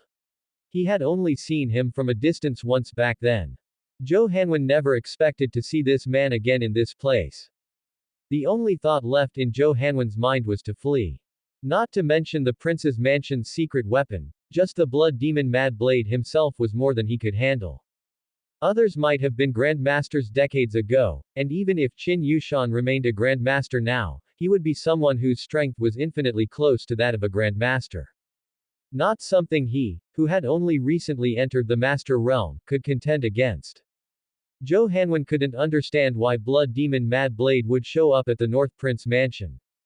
He had actually become a subordinate of the North Prince. How did the North Prince accomplish this? At that moment, Qin Yushan spoke with a smile. Life-snatching scholar Zhou Hanwen, Tower Master of Blood Moon Tower, I have long wanted to encounter your Iron Fan. It seems today I will finally get my wish. After hearing Qin Yushan's words, Zhou Hanwen came back to his senses. Now was not the time to ponder these things. Now that he knew the terror of the North Prince mansion, the North Prince was even less likely to let him leave. If he wanted to escape, he would have to deal with Qin Yushan first. Zhou Hanwen then took out a fan, whoosh, opened it, and said, "Then please enlighten me, senior." While talking, Zhou Hanwen waved his fan, and a dozen sharp needles flew towards Qin Yushan. Qin Yushan easily dodged these sharp needles. With one forceful step, he shot towards Zhou Hanwen like a cannonball. The best way to deal with the ranged weapon-type hidden weapons in Zhou Hanwen's hands was to close the distance. But Zhou Hanwen's Iron Fan was obviously not just capable of launching hidden weapons. He immediately flicked his wrist, closed the fan, and in the next moment, a blade appeared on the tip of the fan. Zhou Hanwen's Iron Fan had turned into a sword at that moment. The two then engaged in close quarters combat, the collision of blade and fan sending sparks flying. Both released their protective Gang Qi completely, causing the floor tiles around them to be upturned. When Qin Yushan and Zhou Hanwen crossed hands, several 9th-grade martial artists of the Brocade Guard were not idle either. With the help of hand grenades, they quickly dispatched all the assassins from Blood Moon Tower. Now only Zhou Hanwen, the tower master of Blood Moon Tower, remained. At this moment, Lu Chen leapt down from the rooftop and walked over to sit on top of the flower bed at the training ground, simply watching the battle between Zhou Hanwen and Qin Yushan. A Jinyue commander approached Lu Chen and asked, "Prince, aren't we going to take action?" Lu Chen immediately raised his hand and waved it, then said, "No need. I want to see what a battle between grandmasters looks like." Lu Chen had never seen a grandmaster's battle and, therefore, did not know the extent of a grandmaster's strength. By witnessing a battle between grandmasters with his own eyes, he would be better able to assess the combat strength of a grandmaster and decide whether modern weapons could effortlessly take down a grandmaster. It was certain there would be martial artists of the master realm among the barbarian tribe's cavalry, and probably more than one. Knowing the combat strength of a grandmaster in advance would allow him to prepare thoroughly. At this time, Qin Yushan, holding his blade, pressed down on Zhou Hanwen with a cleaving attack, forcing Zhou Hanwen to dodge, completely unable to counterattack. Zhou Hanwen felt his arms constantly trembling. The might of the blood demon Mad Blade, once renowned in the Zhonghu, was indeed not to be taken lightly. A slight mistake on his part, and he could very well lose his life. At this moment, Zhou Hanwen caught sight of Lu Chen in the distance. Though he had never met Lu Chen, the respectful attitude of the brocade guards around him allowed Zhou Hanwen to guess Lu Chen's identity. Zhou Hanwen finally came to his senses, realizing that it hadn't been the North Prince who had entered the 100 Flowers Tower earlier. The elegant young man not far away was the real North Prince. From the very beginning, their Blood Moon Tower had been played. With that thought, Zhou Hanwen's heart burned with rage, but at the moment, he was helpless. He was being suppressed by Qin Yushan, and even escape was problematic, let alone taking the North Prince's life under these conditions. Could it be that he would truly fall at the hands of this bratty kid today? Thinking this, Zhou Hanwen's heart was filled with unwillingness. Since he took over as the Tower Master of Blood Moon Tower, assassination missions had rarely failed, especially those he personally took part in, which had a 100% success rate. Who could have thought that today he would fall into the trap set by a prince who was ostensibly a good-for-nothing? The more Zhou Hanwen thought about it, the angrier he became, and the skill inside his body began to circulate wildly. The next moment, a reddish blood energy faintly appeared around Zhou Hanwen's body. Seeing this scene, Qin Yushan's eyebrows furrowed. Zhou Hanwen waved his fan, and countless flying needles shot out. Qin Yushan quickly retreated a few steps and used his blade to block the needles. However, Zhou Hanwen had no intention of escaping. The moment he shot out all his flying needles, he charged straight towards Lu Chen not far away. Seeing this, Qin Yushan's face turned pale. Not good. Prince, get out of the way. With a roar-like voice, Zhou Hanwen shouted, "Brat, if you want to kill me, then you'll have to accompany me in death."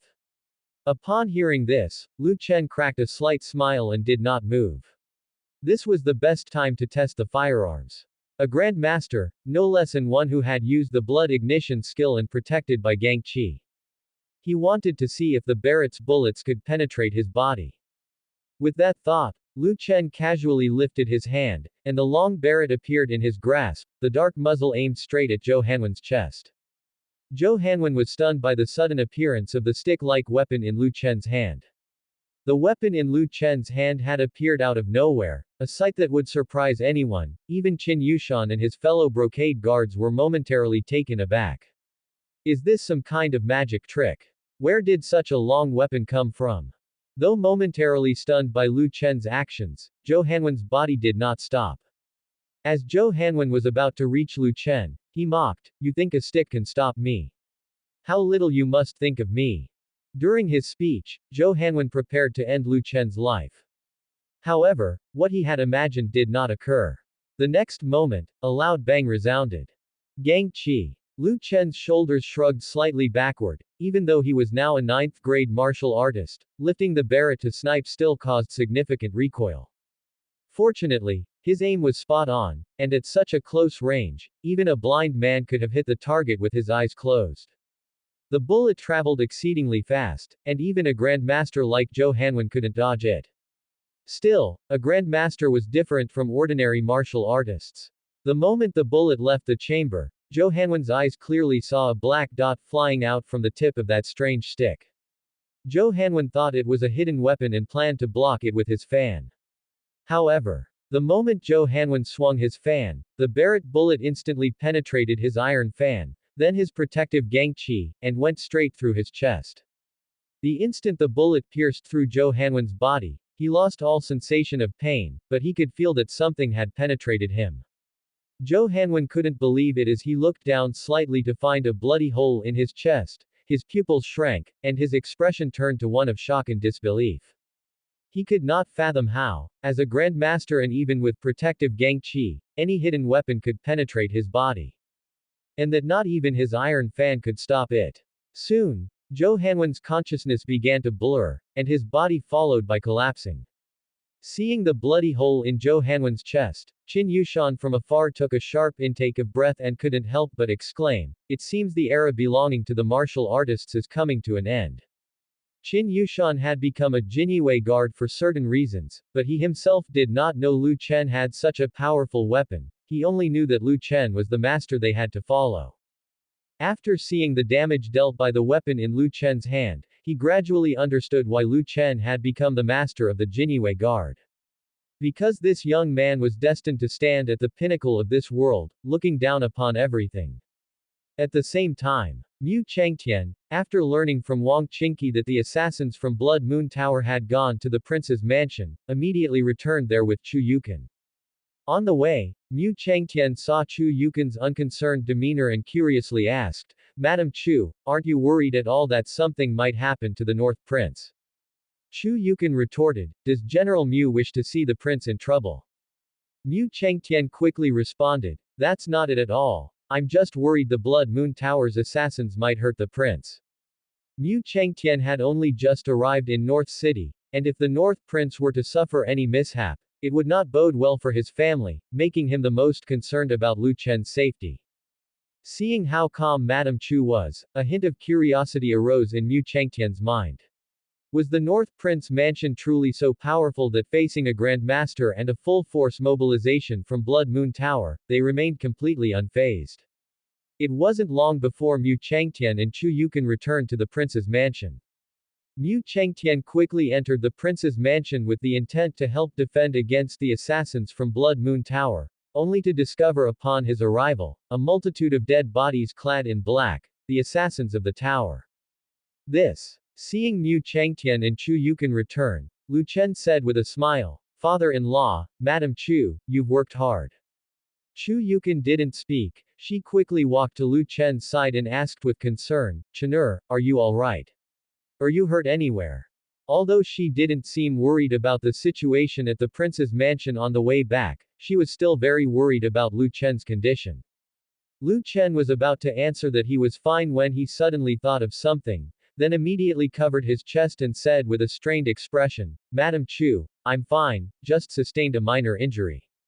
Seeing Lu Chen's appearance, Chu Yukan became extremely anxious. "Chen'er, do you feel unwell anywhere right now?" Lu Chen said, "There's no discomfort, but I feel like there's something accumulating in my dantian, making it hard to breathe."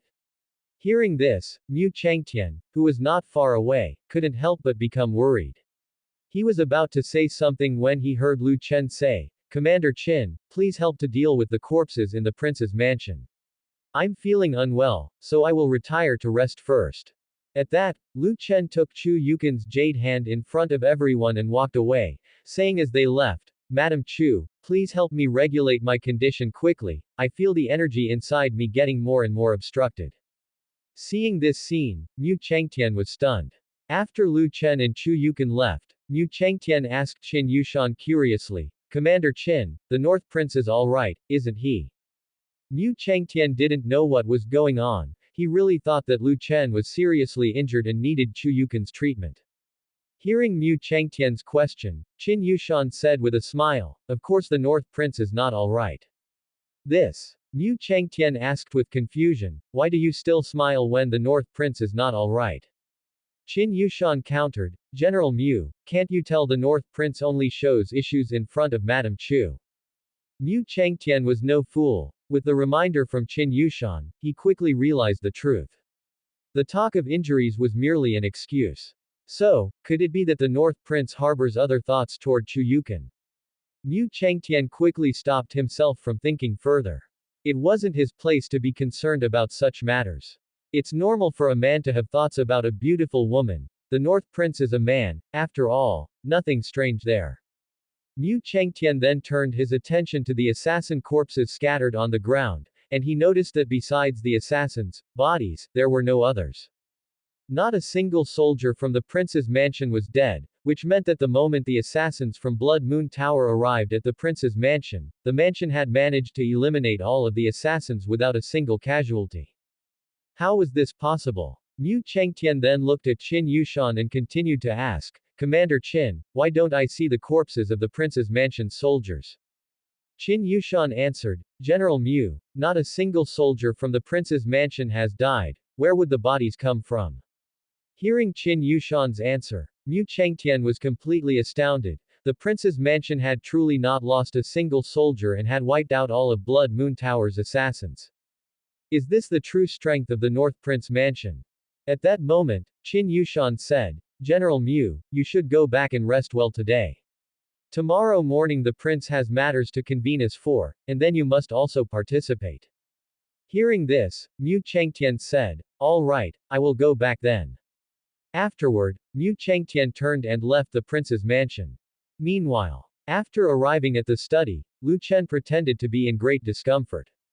Seeing Lu Chen in this state, Chu Yukon said with a worried face, Chenur, don't scare me, what's wrong with you? Lu Chen replied, just now I carelessly received a palm strike from an assassin. Commander Qin examined me and said it's nothing serious, but for some reason, I just feel uncomfortable here in my chest. Hearing Lu Chen's words, Chu Yukon no longer cared about proprieties regarding physical contact between men and women, and said directly, quickly take off your clothes, let me have a look. Without another word, Lu Chen immediately began to undress, taking off his upper garments. Chu Yukon immediately raised her delicate hands and gently touched Lu Chen's chest. She channeled her inner strength into Lu Chen's body to help him check if there was anything wrong, but she found no problems. Chu Yukon muttered to herself, strange, I can't find anything unusual either. With that, Chu Yukon raised her head, her beautiful eyes locked onto Lu Chen's as she said, Chenur, could it be that, like last time, there was an issue when you were training in martial arts, which has caused your inner strength to circulate poorly? Lu Chen replied, that's possible. It's probably because that thief struck me, bringing out the hidden injuries of accumulated from recent training days, making me feel the flow in my dantian is not smooth. Suddenly, Chu Yukon thought of something and said, didn't you say you knew an immortal technique to heal the body? Why not try using it to treat yourself? Lu Chen sighed, Madam Chu, it's hard for a doctor to heal oneself, you know. My immortal technique can only be used to heal others, not myself. Chu Yukon asked worriedly, then what should we do? Lu Chen asked with a smile, Madam Chu, have you forgotten about the method we used last time to regulate my condition?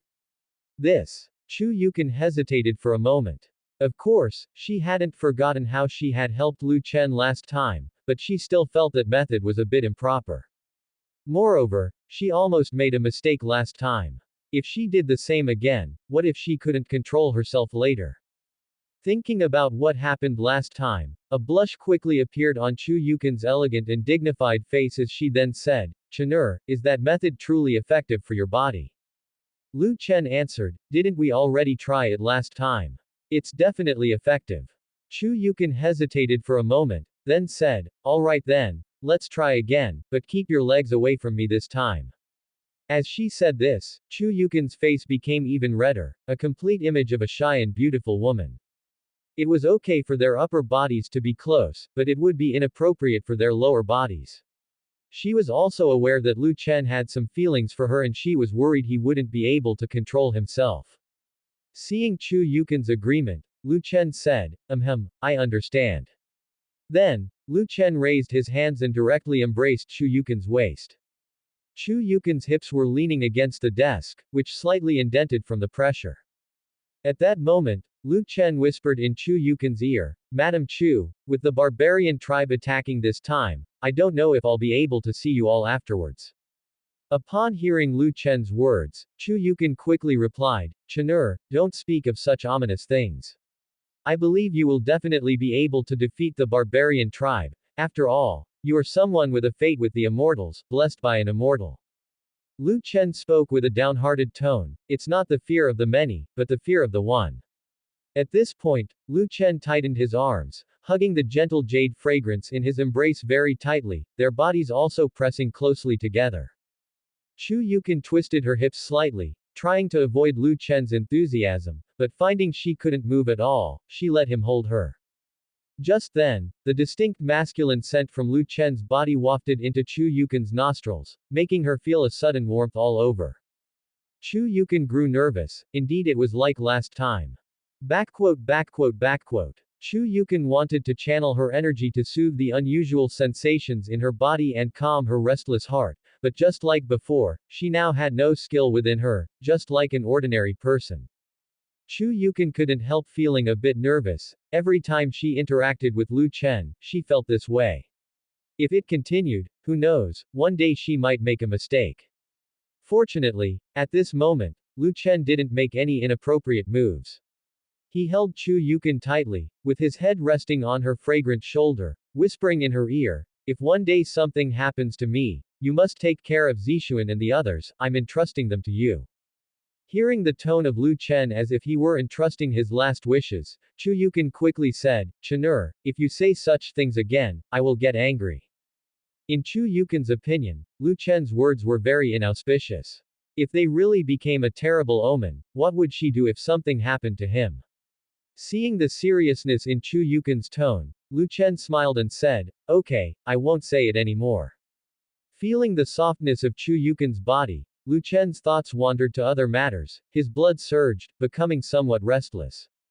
A unique subtle fragrance assailed Lu Chen's nose, ceaselessly provoking him, as if it were teasing him. Chu Yukin also noticed the strangeness at this moment. She shifted slightly, trying to distance her hips from Lu Chen.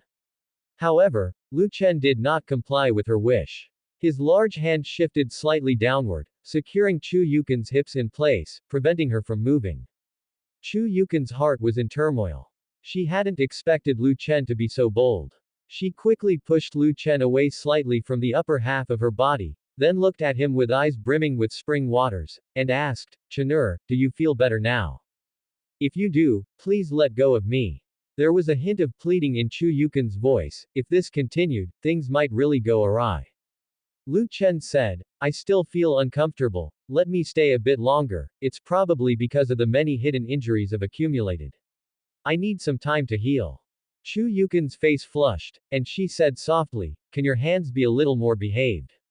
Don't touch everywhere, if this continues, I will really get angry.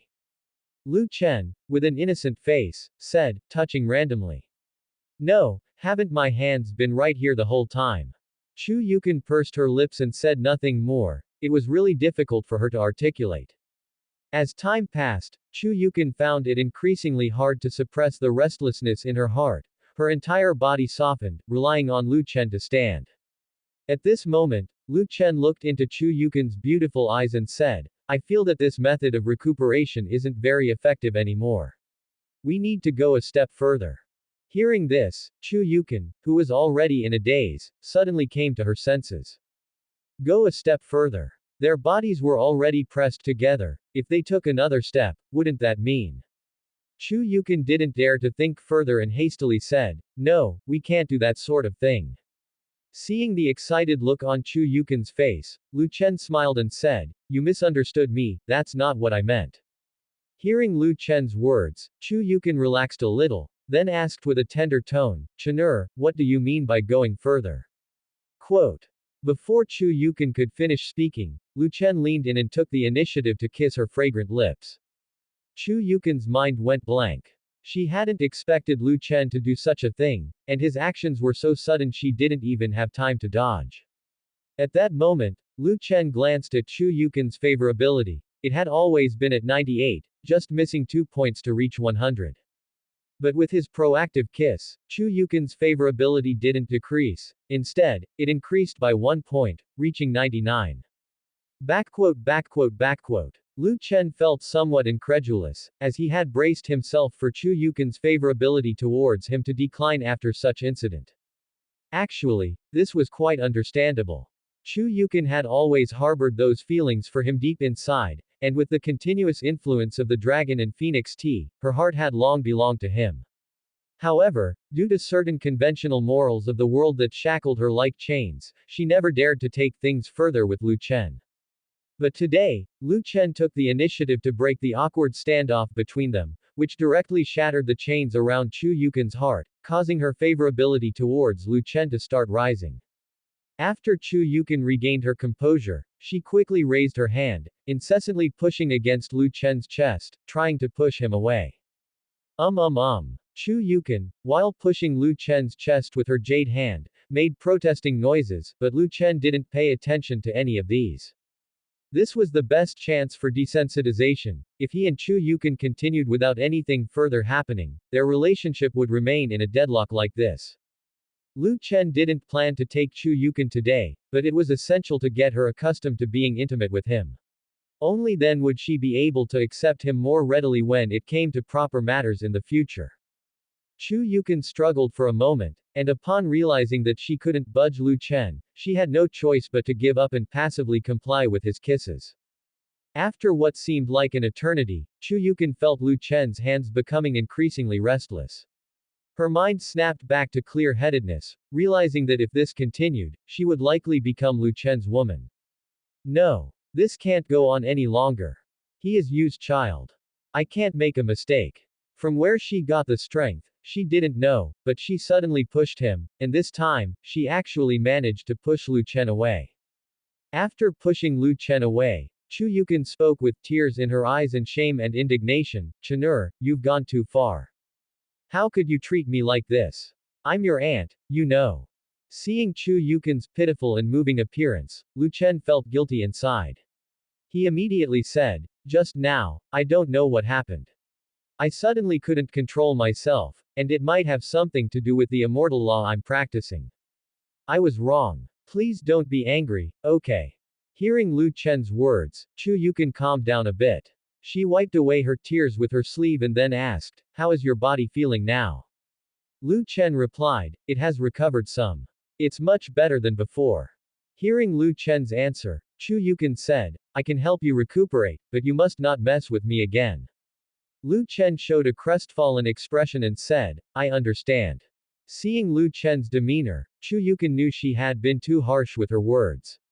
She felt extremely guilty, and then she took the initiative to move closer, leaning on Lu Chen's broad chest. Witnessing this, Lu Chen was stunned. He hadn't expected Chu Yukin to come closer on her own. At that moment, Chu Yukin said, "Don't move, just let me hold you." Hearing this, Lu Chen replied, "Okay."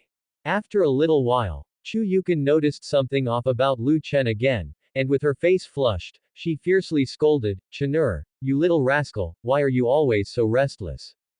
Hearing Chu Yukin's words, Lu Chen naturally knew what she was referring to. Lu Chen then said with a helpless look on his face, "Madam Chu, I am a man, and any vigorous young man holding a great beauty in his arms can hardly remain indifferent." Upon hearing Lu Chen actually praise herself as a great beauty, Chu Yukin felt even more flustered inside. Although she had forced herself to calm down just moments ago, for some reason, she was starting to feel restless again. Chu Yukin emphasized again, "I am your aunt. You mustn't harbor any improper thoughts towards me." Lu Chen said indifferently, "Madam Chu, we have no blood relations, and besides, you're only about 11 years older than me." Hearing this, Chu Yukin was taken aback. What Lu Chen said was true, they had no blood relationship. At most, she was merely sworn sisters with Lu Chen's mother. And even though an 11-year difference seemed significant, when those men took wives, some in their 70s or 80s still married girls in their teens. In truth, this age difference wasn't really significant. If one thought about it that way, it seemed there wasn't anything particularly unsuitable about the two of them. At this moment, Chu Yukin's mind went blank, and she quickly stopped herself from entertaining wild thoughts. How could she even think like that? She was a woman who had been married. She was now a widow. And Chanur was a prince. How could a prince marry a widow? With this thought, Chu Yukon immediately said, Chanur, I don't care what you say, you just can't have thoughts about your aunt. If you finds out that I deceived her son's body, how can I face her after I die? Hearing Chu Yukon's words, Lu Chen laughed and said, then let me be the one to trick you. Chu Yukon snorted lightly and said, don't even think about it. Hearing Chu Yukon's words, Lu Chen smiled faintly. Even though Chu Yukon was so defiant with her words, he could tell that her defenses were starting to weaken, and after a few more intimate encounters, Chu Yukon would completely succumb. After an unknown amount of time, Chu Yukon asked gently, Chanur, do you feel better now? Lu Chen replied, my Dantian feels better, there's no longer that sensation of blocked energy flow, but I feel uncomfortable elsewhere. Upon hearing this, Chu Yukon immediately understood what Lu Chen meant. She spat angrily, you little rascal. Don't think that I don't know what's on your mind. Deal with your other physical issues by going to Mu Zixuan yourself. Having said that, Chu Yukon gently pushed Lu Chen away and then took a few steps back to distance herself from him. Chanur, since you're fine now, I'll take my leave. Lu Chen said, all right. Lu Chen felt that it was more or less enough for the time being. These sorts of matters needed a gradual approach, not force. Afterward, Chu Yukon turned around and headed for the door. Seeing Chu Yukon's alluring figure, Lu Chen felt he was losing control, and immediately went to Mu Zixuan's courtyard, picked her up, and took her to the next room to cultivate their relationship. The next morning, early in the morning, before Lu Chen had gotten up, important officials from North City had arrived at the prince's mansion. Prefecture Governor Li Rui, upon seeing the generals and colonels in armor at the prince's mansion training ground, was somewhat puzzled. What was the purpose of the prince's mansion gathering them at this time? Since the North Prince had come to North City, he had not bothered with the affairs of North City. Each time he went to the North Prince to report on his duties, the North Prince found some excuse to send him away. This seemed to be the first time the North Prince had summoned them to the prince's mansion. Could it be that the North Prince was planning to take charge of the affairs of North City? At this thought, Li Rui felt some tension inside. He was unsure whether the North Prince would make some major policy adjustments. If the North Prince really intended to initiate reforms, then, as prefecture governor, his workload might increase significantly. Of course, that wasn't Li Rui's biggest concern. What worried him the most was that the North Prince might replace him as prefecture governor with someone from his inner circle to facilitate the reform. Thinking of this, Li Rui immediately approached Li Feng and asked in a low voice, General Li, do you know why the prince has summoned us here? Li Feng shook his head and said, I too have just received the prince's message, and I'm not aware of what he wants to discuss. Hearing this from Li Feng made Li Rui even more anxious. Even Li Feng, an important general close to the North Prince, was unaware of the matter, so it must be something significant. At that moment, a middle-aged man clad in armor entered the training ground with two youths. Seeing the man, Li Feng and the soldiers who initially followed Lu Chen to North City were stunned. Li Feng then walked up to the man. As he was about to salute, the man stopped him by lifting his arm. Li Feng, looking at Mu Changtian in confusion, asked, General Mu, what brings you to North City? Hearing Li Feng's words, Mu Changtian smiled and corrected, General Li, you've mistaken me for someone else. My surname is Mo, not Mu. At this clarification from Mu Changtian, Li Feng instantly realized something must have happened in the capital city. As a subordinate of Mu Changtian, how could he not recognize Mu Changtian and his two sons? Li Feng finally understood why Mu Changtian had them accompany the North Prince in the first place. Judging by the situation, it seems that the Huben army might have already been disbanded and reorganized. Li Feng then asked, General Mo, what has happened in the capital city? Mu Changtian replied, Duke Mu residence is implicated in conspiring with the remnants of Chen nation and has been exiled by the emperor. Our Mo family also suffered because of this. We were attacked by assassins on the way to exile, but fortunately, the prince sent someone to rescue us and brought us to North City. Upon hearing Mu Changtian's words, Li Feng's mind went blank for a moment. Lately, He had also noticed the changes in the prince's mansion, which recently gained many ninth-grade experts, even one who seemed to be at master level. Li Feng had long recognized the North Prince's remarkable capabilities, so it wasn't strange to him that the North Prince could save Mu Changtian. What he found hard to believe was the audacity of the North Prince. There is a difference between having the ability and having the courage to save someone. Some people might have the ability to save others but not necessarily the courage to do so. The Duke Mu residence was eliminated because of a conflict with the emperor, yet the North Prince dared to rescue the entire family under such circumstances, which showed the North Prince's tremendous boldness. Had it been any other prince, they would have feared getting involved and wouldn't dare to have any contact with Duke Mu residence. Li Feng thought to himself, could it be that the North Prince summoned them today because of General Mu? Just as Li Feng was contemplating this, a maid from the prince's mansion came over and said to everyone, "The prince has asked you to wait in his study." Hearing this, everyone immediately headed for Lu Chen's study.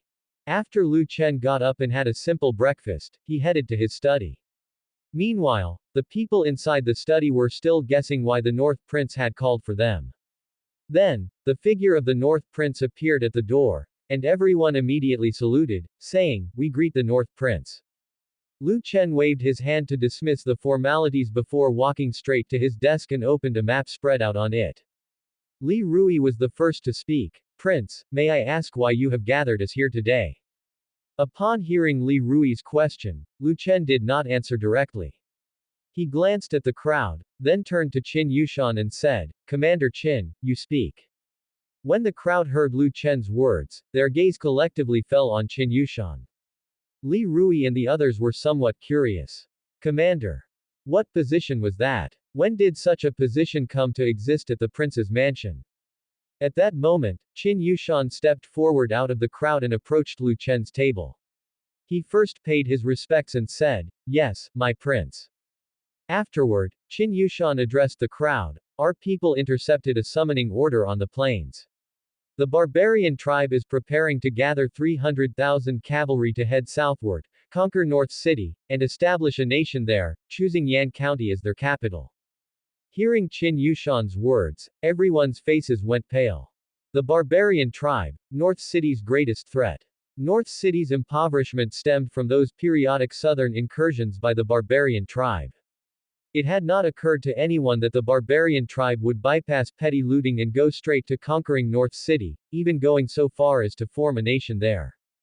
Anxiety seized the people in the study room. Especially Li Rui, who owed his role as prefecture governor to the demise of his predecessors at the hands of the barbarian tribe. Otherwise, it wouldn't have been his turn to hold the position. He had hoped to enjoy some days of peace, but after just over a year, the barbarian tribe was heading south again. And it wasn't a mere looting expedition. Were it only for grain, Li Rui wouldn't have been so concerned, given that the barbarian tribe typically raided other cities to the north of Yan County, seldom venturing to Yan County, being further south. After snapping back to reality, Li Rui hastily asked, Commander Qin, is your intelligence reliable?" A southern invasion by the barbarian tribe was a major event, not to mention 300,000 cavalry marching south to attack North City. Reporting it to the imperial court, and doing so promptly, was imperative. To those present, North City's 30,000 soldiers stood no chance against the barbarian tribe's 300,000 cavalry. They could only hope for assistance from the imperial court's forces. In truth, North City had always relied on the imperial army to fend off the barbarian tribe's invasions. The local 30,000 soldiers merely meant to deal with lesser threats. At that point, Qin Yushan said, "The intelligence we've gathered has been verified. Our people infiltrated the barbarian tribe's royal court, personally acquiring this piece of news directly from the mouth of a barbarian king." This. Upon hearing Qin Yushan's words, disbelief painted the faces of everyone present. Who exactly was this Commander Qin by the prince's side? The prince's men had infiltrated the barbarian tribe's royal court. At that moment, Li Rui came to a stark realization. He had always assumed Lu Chen to be an indolent prince who shirked responsibilities, but now he understood that everything had been a facade for others to see. The North Prince secretly possessed a force of his own, a force that had already permeated various places within North City and even penetrated the barbarian tribe. Sweat beaded on Li Rui's forehead at the thought. Fortunate was he that he had never tried to trip up the North Prince upon his arrival in North City. Otherwise, it wasn't just his official's cap at jeopardy, whether he'd even still be alive was in question. At this juncture, Mu Chengtian spoke. Prince, what's your plan? Will you seek assistance from the imperial court?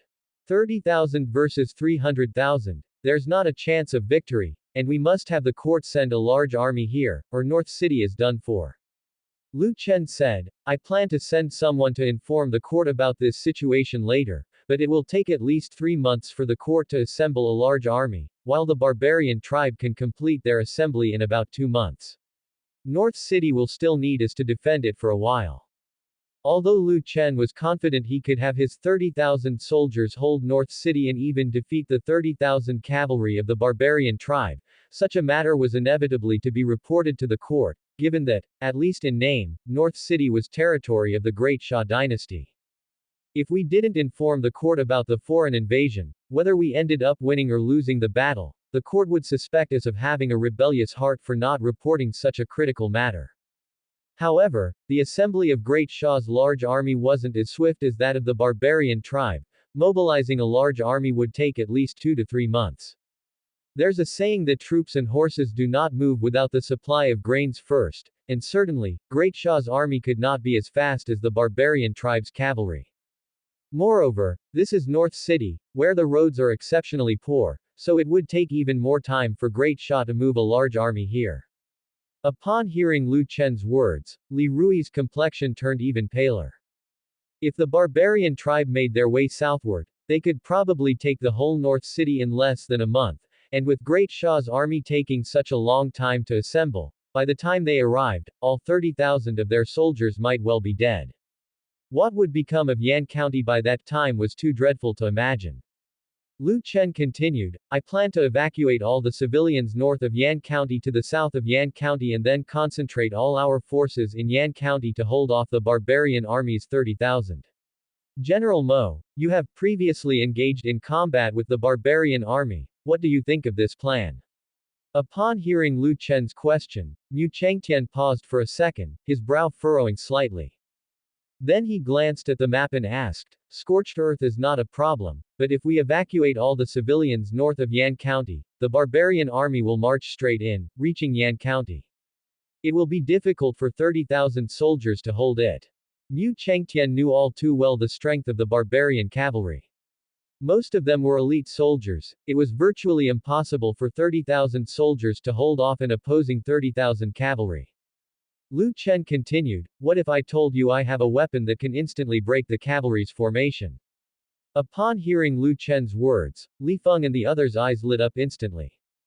Those who had followed the North Prince from the start knew that he possessed some mysterious weapons, like those explosive stones and the black sticks that could kill a 9th-grade martial artist in an instant. Rumors had already spread throughout the army that the North Prince had received the legacy of an immortal. Whether or not he had the legacy of an immortal was beside the point. As long as the North Prince had a weapon capable of annihilating the barbarian tribe or could mass-produce such a weapon, it would suffice.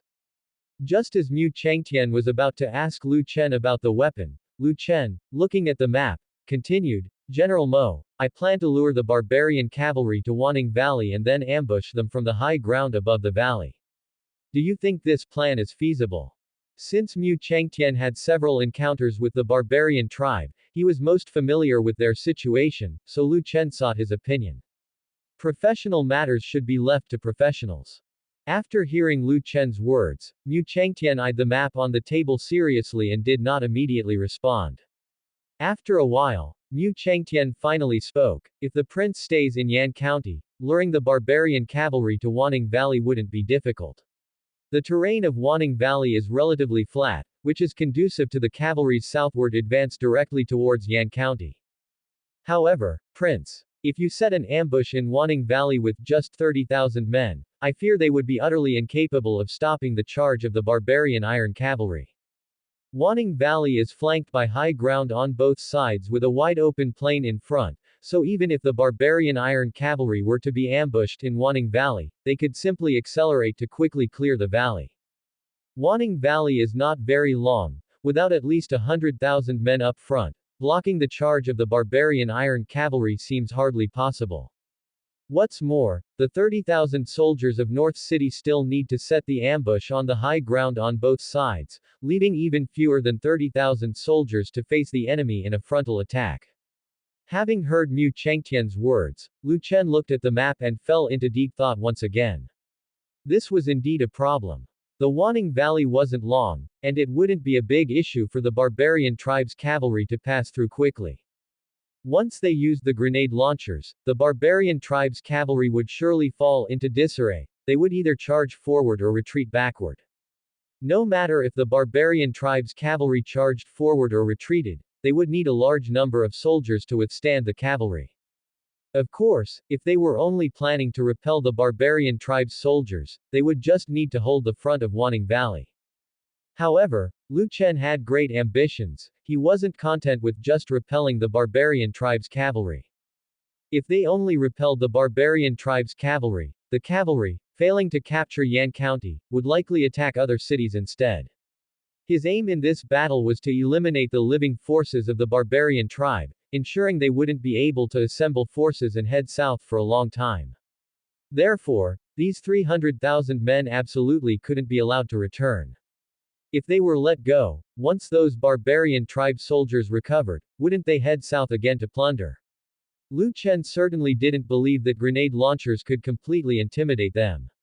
Lu Chen had also heard about the situation in the north. Come winter, even North City would see many commoners starve to death, let alone those on the grasslands. Lu Chen wasn't sympathizing with the barbarian tribe. In his view, people on the verge of starvation were capable of anything, and the barbarian tribe wouldn't fear heading south just because North City possessed grenade launchers. Lu Chen sighed and said, "Hurry up with the recruitment."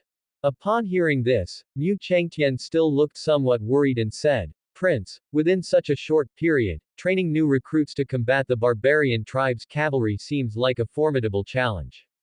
Mu Chengtian's words were rather conservative. It was simply impossible to train soldiers to fight the barbarian tribe's cavalry within 2 months. Lu Chen understood this well and immediately said, "I plan to create an artillery camp. The newly recruited soldiers won't participate in frontal combat. This way, all 30,000 soldiers from North City can enter the front lines." Artillery camp. What was that? Hearing this new term from Lu Chen's mouth, everyone felt confused. They had never heard of an artillery camp before. Lu Chen looked at Li Rui and said, "Prefecture Governor Li, I'll have to trouble you with this matter. You need to collaborate with General Li and others and quickly recruit 10,000 new soldiers." Upon hearing Lu Chen's words, Li Rui immediately said, "Yes, Prince." Li Rui sighed inwardly. He had intended to suggest that the North Prince should retreat southward, but from the tone of North Prince, there appeared to be no intention to retreat. If he proposed a southern retreat at this time, wouldn't he offend the North Prince? Li Rui couldn't help but think, what good would recruiting 10,000 more soldiers do? Not to mention 10,000 soldiers, even if they recruited an additional 100,000 new recruits, it wouldn't be enough to stop the barbarian tribe's iron cavalry. Although he thought this, Li Rui didn't dare to voice it out directly. After all, the North Prince was a seigneur, and he was merely the lord of North City. At this moment, Lu Chen looked at the map on the table and said, "After the artillery camp is formed, this prince will show you the new weapons of North Prince Mansion." Hearing this, everyone grew even more curious. The North Prince seemed very confident in his so-called new weapons, making one wonder what kind of new weapons they were that gave the North Prince the courage to fight the barbarian army at Yan County. As curious as they were, they didn't keep on asking. The North Prince said he would show them, so the main task now was to hurry up with the recruitment of soldiers and to form the new army as quickly as possible. In the Northland, among the barbarian tribe's royal courts. Spread across the boundless grasslands, various sizes of felt tents, also known as Mongolian yurts, were scattered. The closer to the center, the larger the Mongolian yurts became, with the largest belonging to one of the great kings of the barbarian tribe. The barbarian tribe was widely dispersed across the grasslands, comprised of 7 kings in total. The Sky Wolf King, situated due north of North City, was the one preparing to attack and planning to establish a nation in North City. At this moment, a woman clad in animal skin rode her horse to the center of the yurt cluster. Her skin was fair, her face delicately beautiful, a stark contrast to what one would expect of someone living on the grasslands. After dismounting from her horse, she immediately asked her slave, "Has Wu Yuan returned?" The slave at her side, whose face bore engraved characters, promptly replied, "He has returned, princess." Upon hearing this, the woman hurried excitedly to a smaller Mongolian yurt next to the largest one, lifted the tent curtain, and found the man she had been muttering about just now had indeed returned. At this point, the man named Wu Yuan was kneeling on the ground, reporting some intelligence to a breathtakingly beautiful woman. Inside the yurt, an exquisitely beautiful woman lay half-stretched on the bed, her long, fair legs exposed. She wore lavish fur clothing and her entire body was adorned with glittering jewelry, presenting an image of seductive charm. She was the most important woman within this branch of the barbarian tribe, the wife of the previous Sky Wolf King. According to the customs of the barbarian tribe, after the death of the previous Sky Wolf King, she was to marry the current Sky Wolf King. However, due to certain reasons, she had yet to marry, but she had already promised the current Sky Wolf King that if he could take over North City and establish a nation there, she would marry him and become his queen. At this moment, the woman who entered the tent greeted respectfully, "My respects to the queen." Although the stunning woman before them had not yet married the current Sky Wolf King, everyone recognized her as the queen. Yelv Nanyan glanced at Xiao Wenyao, then said softly, "Rise." Yelv Nanyan's voice was incredibly gentle, making one feel as if they were basking in the spring breeze. Xiao Wenyao, the woman who had entered the tent, was the daughter of the current Sky Wolf King, Xiao Hongbo. Originally, they had no surnames. But in order to emulate Great Sum, all members of the Sky Wolf King's clan had adopted surnames, and the royal family took the surname Xiao. The name Xiao Wenyao was also given to her by the queen, Yelv Nanyan, not long ago. Yelv Nanyan's attention returned to the man before her as she asked, "I heard that the prince of North City is a lecherous man who spends all his days seeking pleasure in the prince's mansion, having never involved himself in the affairs of North City since he went there. Is this true?" Wu Yuan replied, "Indeed, it is so, queen." Hearing the man's answer, a smile appeared on Yelv Nanyan's face. "Does this mean then, that for our great king's southern campaign, North City is ripe for the taking?" Wu Yuan cautioned, "Queen, although the North Prince is incompetent, the armies of Great Sum will not stand idly by. As soon as the Great King launches his campaign, Great Sum will surely send a large force northward." Yelv Nanyan said indifferently, "By the time the Great Sum army arrives, the Great King will have already solidified his foothold in North City. Besides, internal strife is about to erupt within Great Sum, and the Sum Emperor will not have enough resources to deal with us." At this point, Xiao Wenyao interjected, "Queen, if we capture North City and manage to catch the North Prince, may I have him? I've heard he is exceptionally handsome, and I would like him to be my slave." After hearing Xiao Wenyao's words, Yelv Nanyan smiled faintly and then said, "Yao Yao, I'm afraid that won't work. No matter what, he is still a prince of Great Sha. If we capture him, we can use him to conduct some trades with Great Sha. He still has some use to us."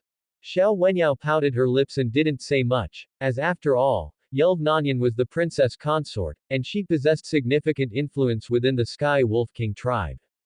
It was thanks to the leadership of the princess consort that the Sky Wolf King tribe had developed to its current size and acquired advanced weapons. She actively learned from Great Sha and had secretly bought off many from the Great Sha dynasty. Leveraging these people, she had been continuously engaged in commercial trade with the Great Sha dynasty.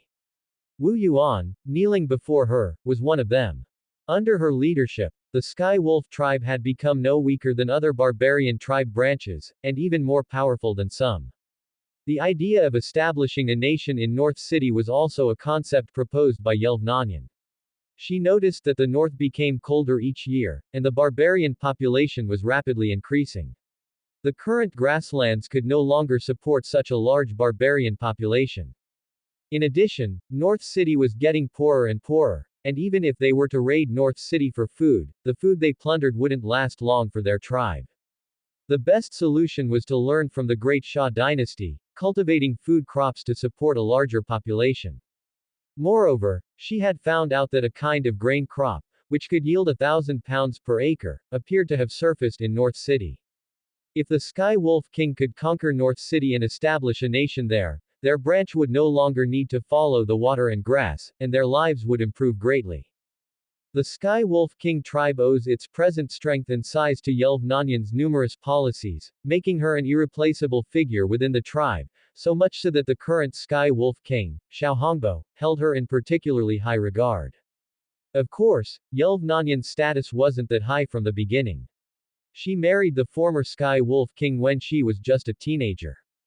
However, the former Sky Wolf King was already an old man at that time, paralyzed in bed, unable to manage the tribe. It was Yelv-Nanyan who helped him govern the tribe, and over time, she amassed considerable power in her hands.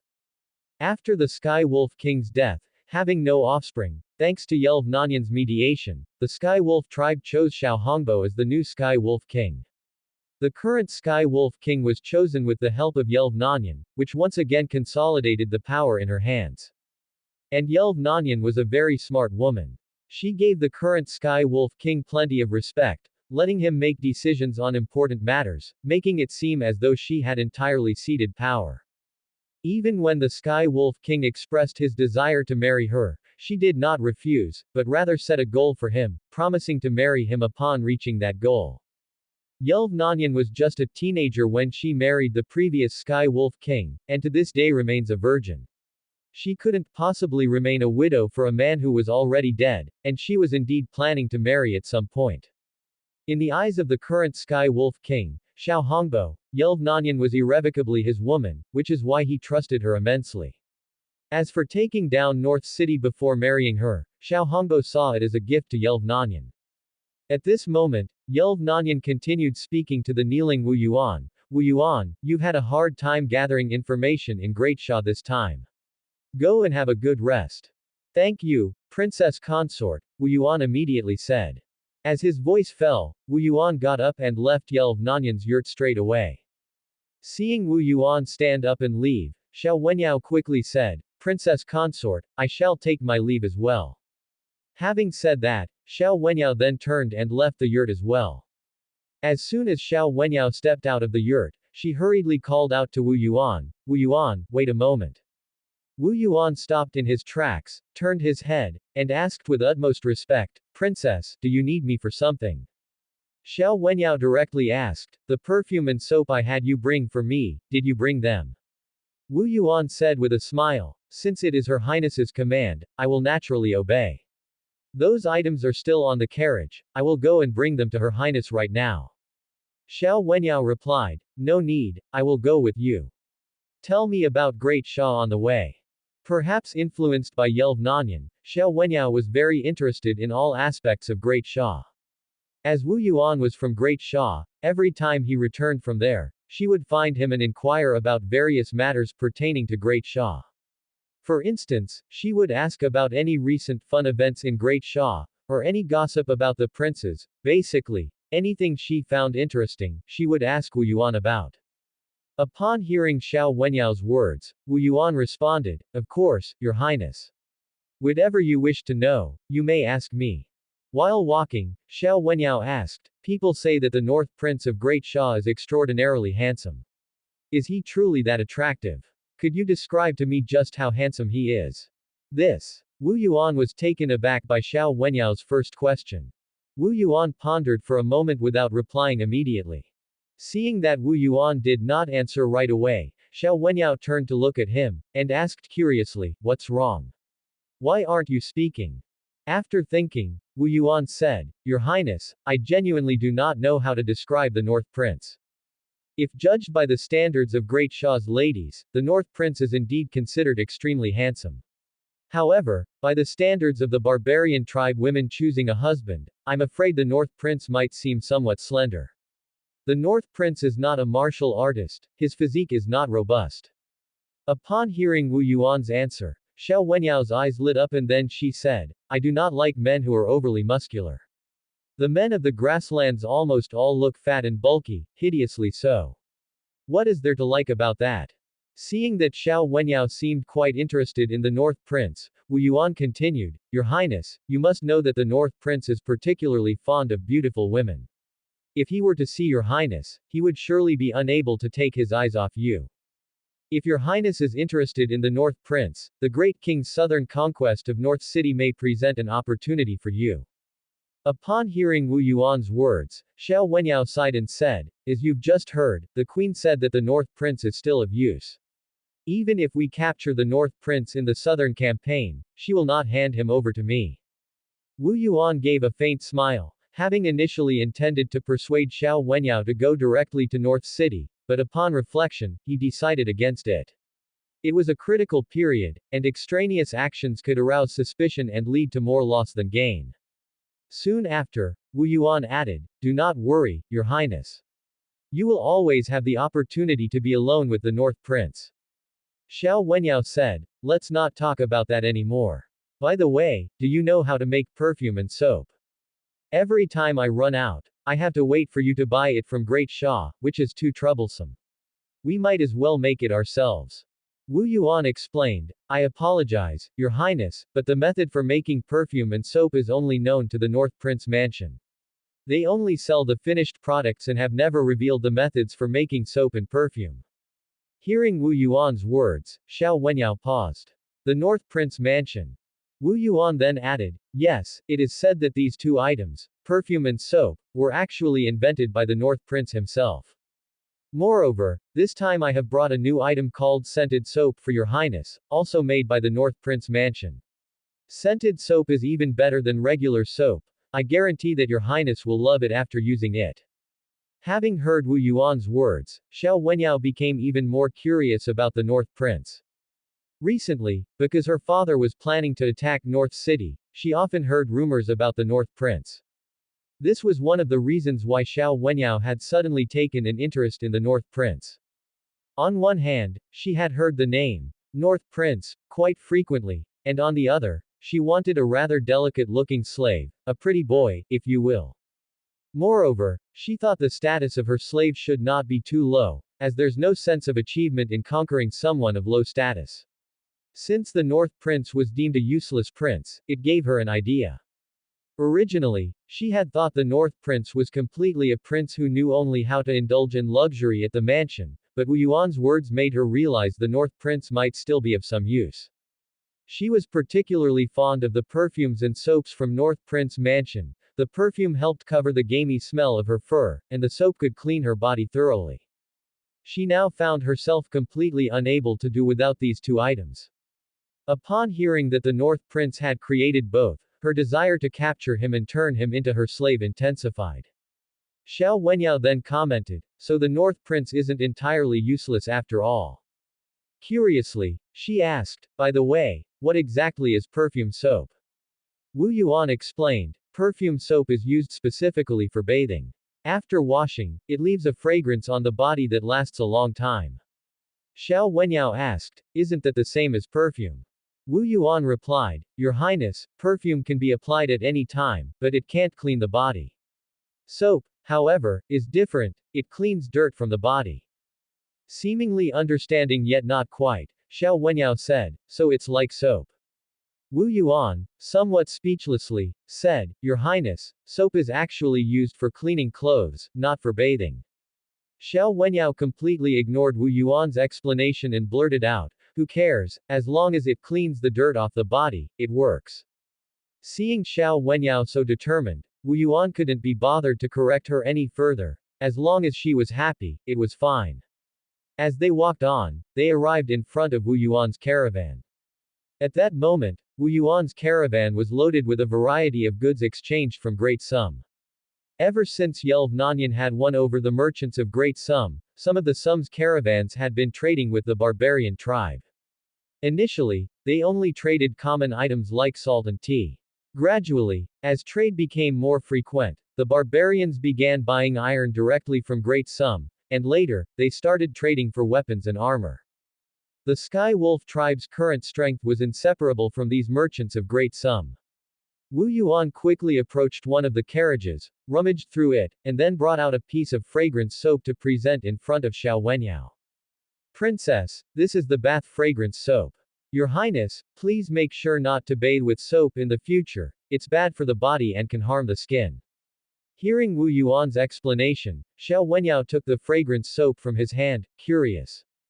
Before she could even bring the soap to her nose, she smelled a fragrance and eagerly brought the soap under her nose to sniff it, then excitedly exclaimed, "It actually smells nice.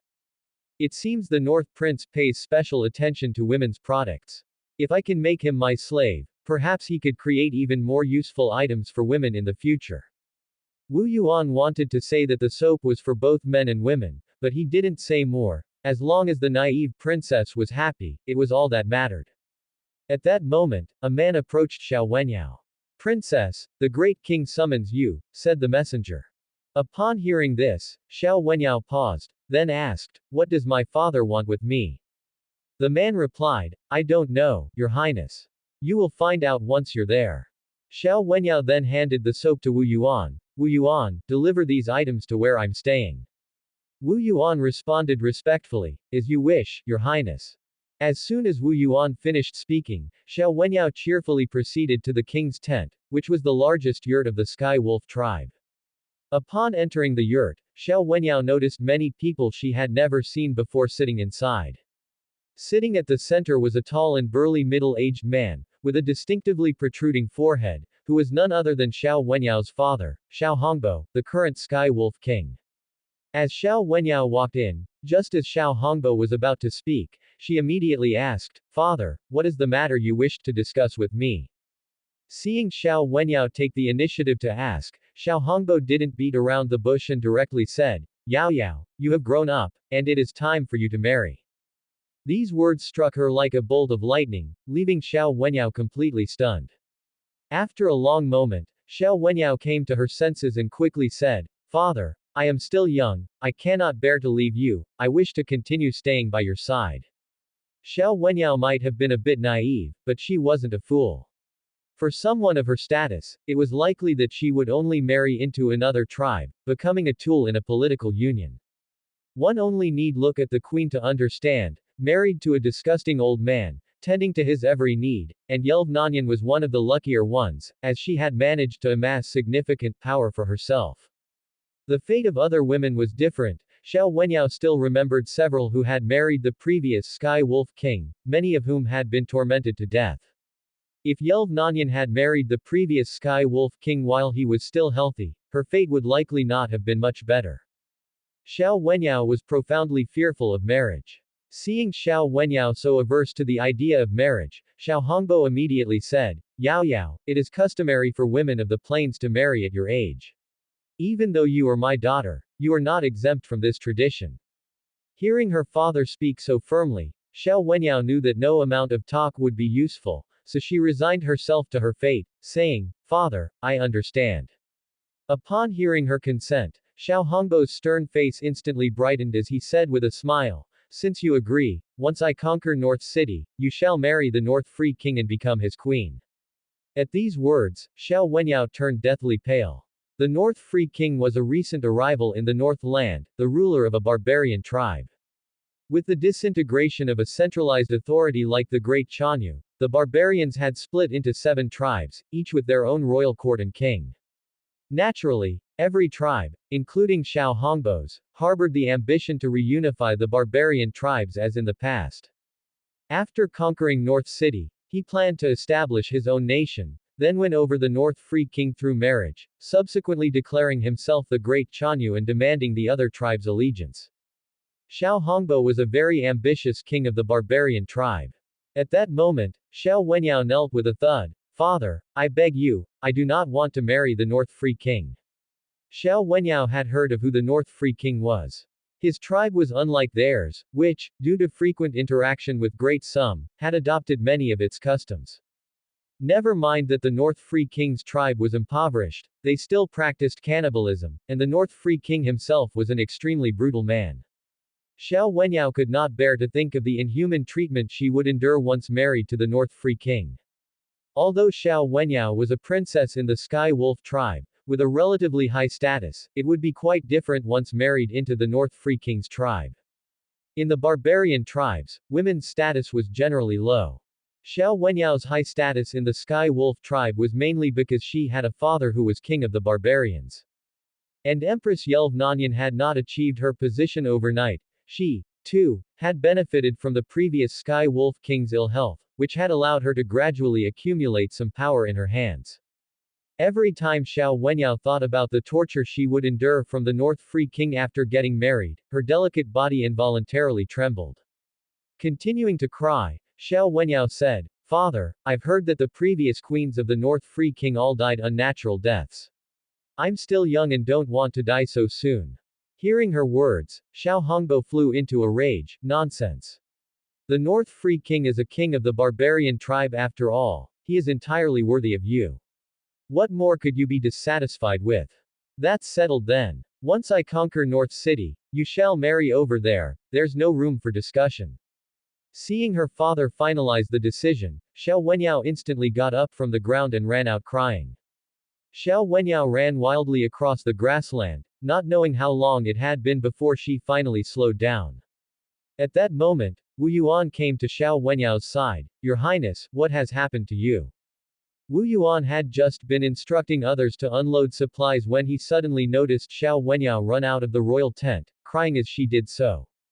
Guessing there must be some new intelligence, he hurriedly pretended to comfort Xiao Wenyao, approaching her. Wiping away her tears, Xiao Wenyao said, "Father is making me marry the North Free King, but I refuse to marry that ogre." This. Wu Yuan's brain paused. The North Free King. Could it be that the Sky Wolf King and the North Free King were going to join forces in the attack on North City? Wu Yuan thought for a moment.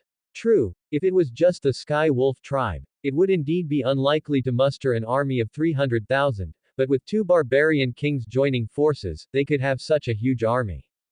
If the Sky Wolf King was asking for help from the North Free King to attack North City, he would naturally have to offer some benefits, and Xiao Wenyao was probably one of them.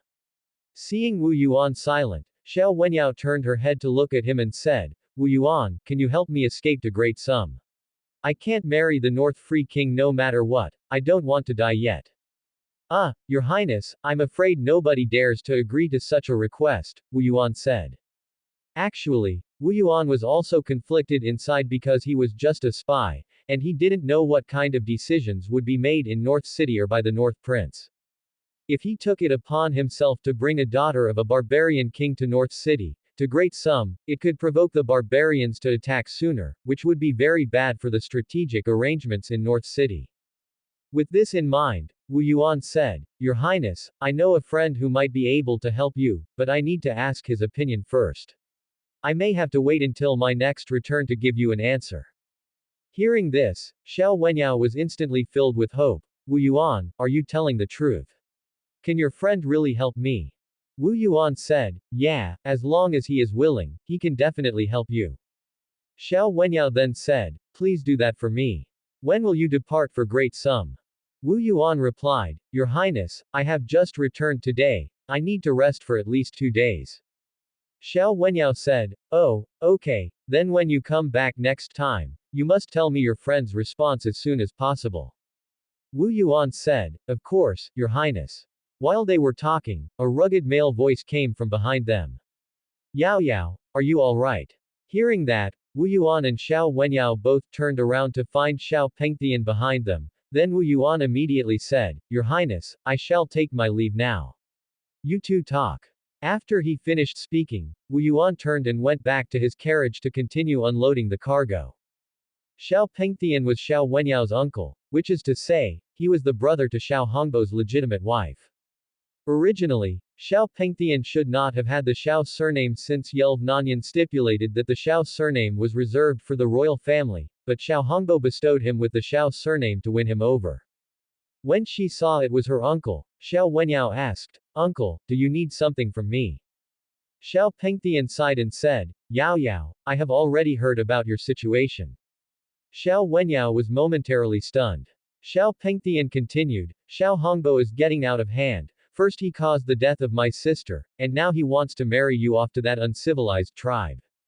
Hearing Xiao Pengtian's words, Xiao Wenyao immediately picked up on the key phrases. She looked at Xiao Pengtian and urgently asked, "Uncle, what did you just say? Did my father cause the death of my mother?" With righteous indignation, Xiao Pengtian said, "Who else but him? Your mother had always been in good health. How could she possibly die suddenly if not for Xiao Hongbo wanting to marry the empress, thus causing her death?" Hearing this, Xiao Wenyao felt as if her entire worldview had collapsed. She could hardly believe that her father could do such a thing. At that moment, Xiao Wenyao was still holding onto a sliver of hope, and she continued, "Uncle, these are just your suspicions." Seeing Xiao Wenyao's disbelief, Xiao Pengtian sighed again, "Yao Yao, you are still young and don't understand these things. Your father has become just like those emperors of the Central Plains dynasty, willing to sacrifice anything for power in their hands, including their own wives and daughters. Alright, let's not talk about this now. Yao Yao, don't worry. I will do my best to persuade your father not to marry you off to the North Free King. If he really won't listen, then your uncle will think of other methods." Gratefully, Xiao Wenyao said, "Thank you, uncle." Half a month later. Great Sum, capital city. Xuanzheng Hall. In the court, the ministers were discussing some trivial matters, when suddenly a loud shout came from outside the hall. "Urgent news from Northland, barbarian tribe is stirring." Upon hearing these words, the ministers in the hall, who had been arguing over matters of protocol, fell instantly silent. Soon, a soldier bearing 3 red flags on his back entered the hall, kneeled halfway, and lifted the bamboo tube in his hands high above his head, declaring, "Your Majesty, the barbarian tribe is stirring, North City is in danger." The eunuch quickly took the bamboo tube from the hands of the messenger and approached the Sum Emperor, opening the tube and handing the intelligence report to the emperor. The emperor received the parchment scroll and read the text written by Lu Chen carefully. At this moment, Xuanzheng Hall was exceptionally quiet, with all the ministers' eyes riveted on the emperor, creating an extraordinarily heavy atmosphere within the hall. The barbarian tribe had always been a thorn in the side for Great Sum. Great Sum had dispatched troops to fight the barbarian tribe many times, with the outcome mostly being losses. Even when Great Sum won, the barbarian tribe could utilize the advantage of their cavalry to quickly withdraw from the battlefield. Thus, no matter the battle, Great Sum had not been able to completely eradicate the barbarian tribe. Upon seeing that 300,000 barbarian cavalry were about to march south, the emperor's expression darkened in an instant. The barbarian cavalry could have come at any other time, but they chose to move south precisely when he was about to deal with the aristocratic family. The Sum Emperor was no fool. Upon seeing Lu Chen's letter stating that the barbarian tribe's cavalry was about to head south, he realized that this was definitely linked to the aristocratic family, and that even among his sons, someone might have been involved. As a seasoned politician, bringing in external enemies and then using them to seize benefits was something he had done as emperor. Seeing the Sum Emperor's face grow so dark, the ministers in the Xuanzheng Hall didn't dare to breathe loudly, this being the first time that year they had seen the Sum Emperor with such an ugly expression. After a long moment, the Sum Emperor said with a cold laugh, "The barbarian tribe really knows when to pick their moment." The tall, thin man standing at the very front on the left side of the hall asked, "Your Majesty, do we have any news about the situation in North City?" As soon as the man finished speaking, the Sum Emperor said, "The North Prince has sent a letter, saying that his men intercepted a summons from the barbarian tribe on the plains. The barbarian tribe plans to gather 300,000 cavalry to head south, occupy North City to establish their nation, and use Yan County as their capital." Upon hearing the Sum Emperor's words, a wave of chatter erupted among the courtiers. 300,000. My goodness! How could there be so many? Establishing a nation. If we let the barbarian tribe establish a nation in North City, wouldn't Great Sum always be under the threat of the barbarian cavalry? We must not let the barbarian tribe head south. The barbarian tribe has such wild ambitions, Great Sum must not let them off easily this time. Hearing the discussions of the ministers, the Sum Emperor stayed silent for a long time without speaking. Some time later, Prince Lu Shuyun stood up and said, Father Emperor, your son believes that the North Prince may have exaggerated the military situation. To my knowledge, since the North Prince arrived in North City, he has been indulging in pleasures within his mansion all day long, without properly managing North City. How would he know the barbarian tribe was heading south? Besides, the barbarian tribe is further north of North City. Even if the barbarian tribe issued a summons, how could his men possibly intercept it unless they had infiltrated the land where the barbarian tribe lives? Hearing Prince Lu Shuyun make such a statement, the ministers started to react. Right, how could the North Prince, that lazy and useless prince, who hasn't been managing affairs since he went to North City, have possibly sent men to infiltrate the land where the barbarian tribe lives, and even intercepted their summons? He doesn't seem to be the kind of person who could do such a thing. Could it be that the North Prince truly exaggerated the military situation? At this moment, Prime Minister Lin Gaoyuan spoke. Prince Lu Shuyun, you claim that the North Prince exaggerated the military situation. Do you have evidence other than deducing from the North Prince's behavior?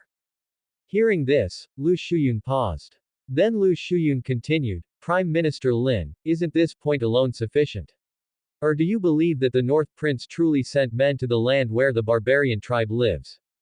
Lin Gaoyuan replied indifferently, this official does not know whether the North Prince has sent men to the North land where the barbarian tribe resides.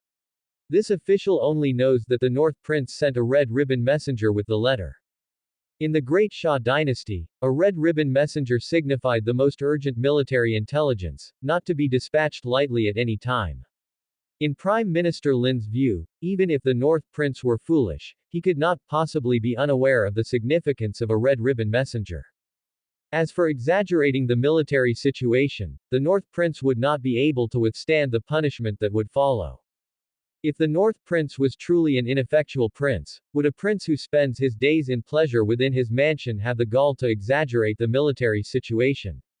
And not fear the Sum Emperor stripping him of his prince position? Therefore, Lin Gaoyuan believed that there was a high probability that the barbarian tribe was indeed exhibiting unusual activities. As for whether they had 300,000 soldiers, that was uncertain. It was also possible that the North Prince exaggerated the number of the barbarian cavalry to gain support from the royal court. In summary, the barbarians were indeed likely to move south, but whether they had 300,000 soldiers was not certain. This was Lin Gaoyuan's speculation. No sooner had Lin Gaoyuan finished speaking than Prince Lu Yi said, Father Emperor, your son wishes to lead troops northward to resist the barbarians. Right after the crown prince had spoken, Prince Wu Ming said sarcastically, Big brother, aren't you in a bit of a hurry? It is not yet certain whether the barbarians are moving south, but you wish to lead troops northward. Do you assure us that it will truly be to resist the barbarians once you've taken command? Even during a barbarian invasion, mutual recriminations in the court were commonplace, let alone when the invasion had not yet occurred. If a prince led troops northward and gained renown within the military, it would be greatly beneficial for the struggle of succession. Therefore, every prince sought to seize the opportunity to lead the troops, while also not wanting other princes to do so. Hearing Prince Wu Ming's words, Prince Lu Yi scoffed coldly, What do you mean, second brother? Resisting the barbarians is the duty of our royal family's offspring. Are you suggesting that I have ulterior motives?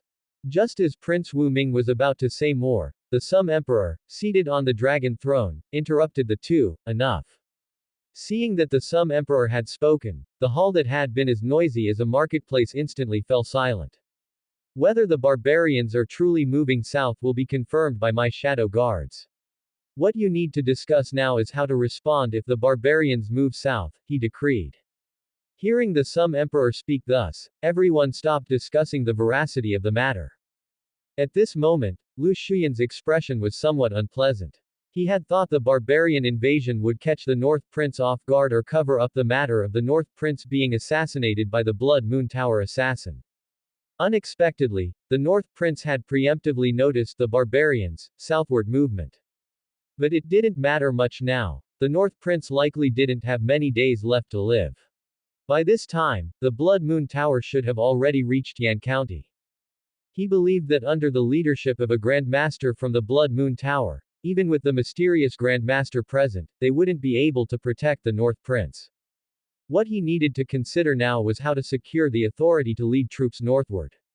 If he could lead troops north, as per his agreement with the barbarian tribe, he could then gain some concessions from them.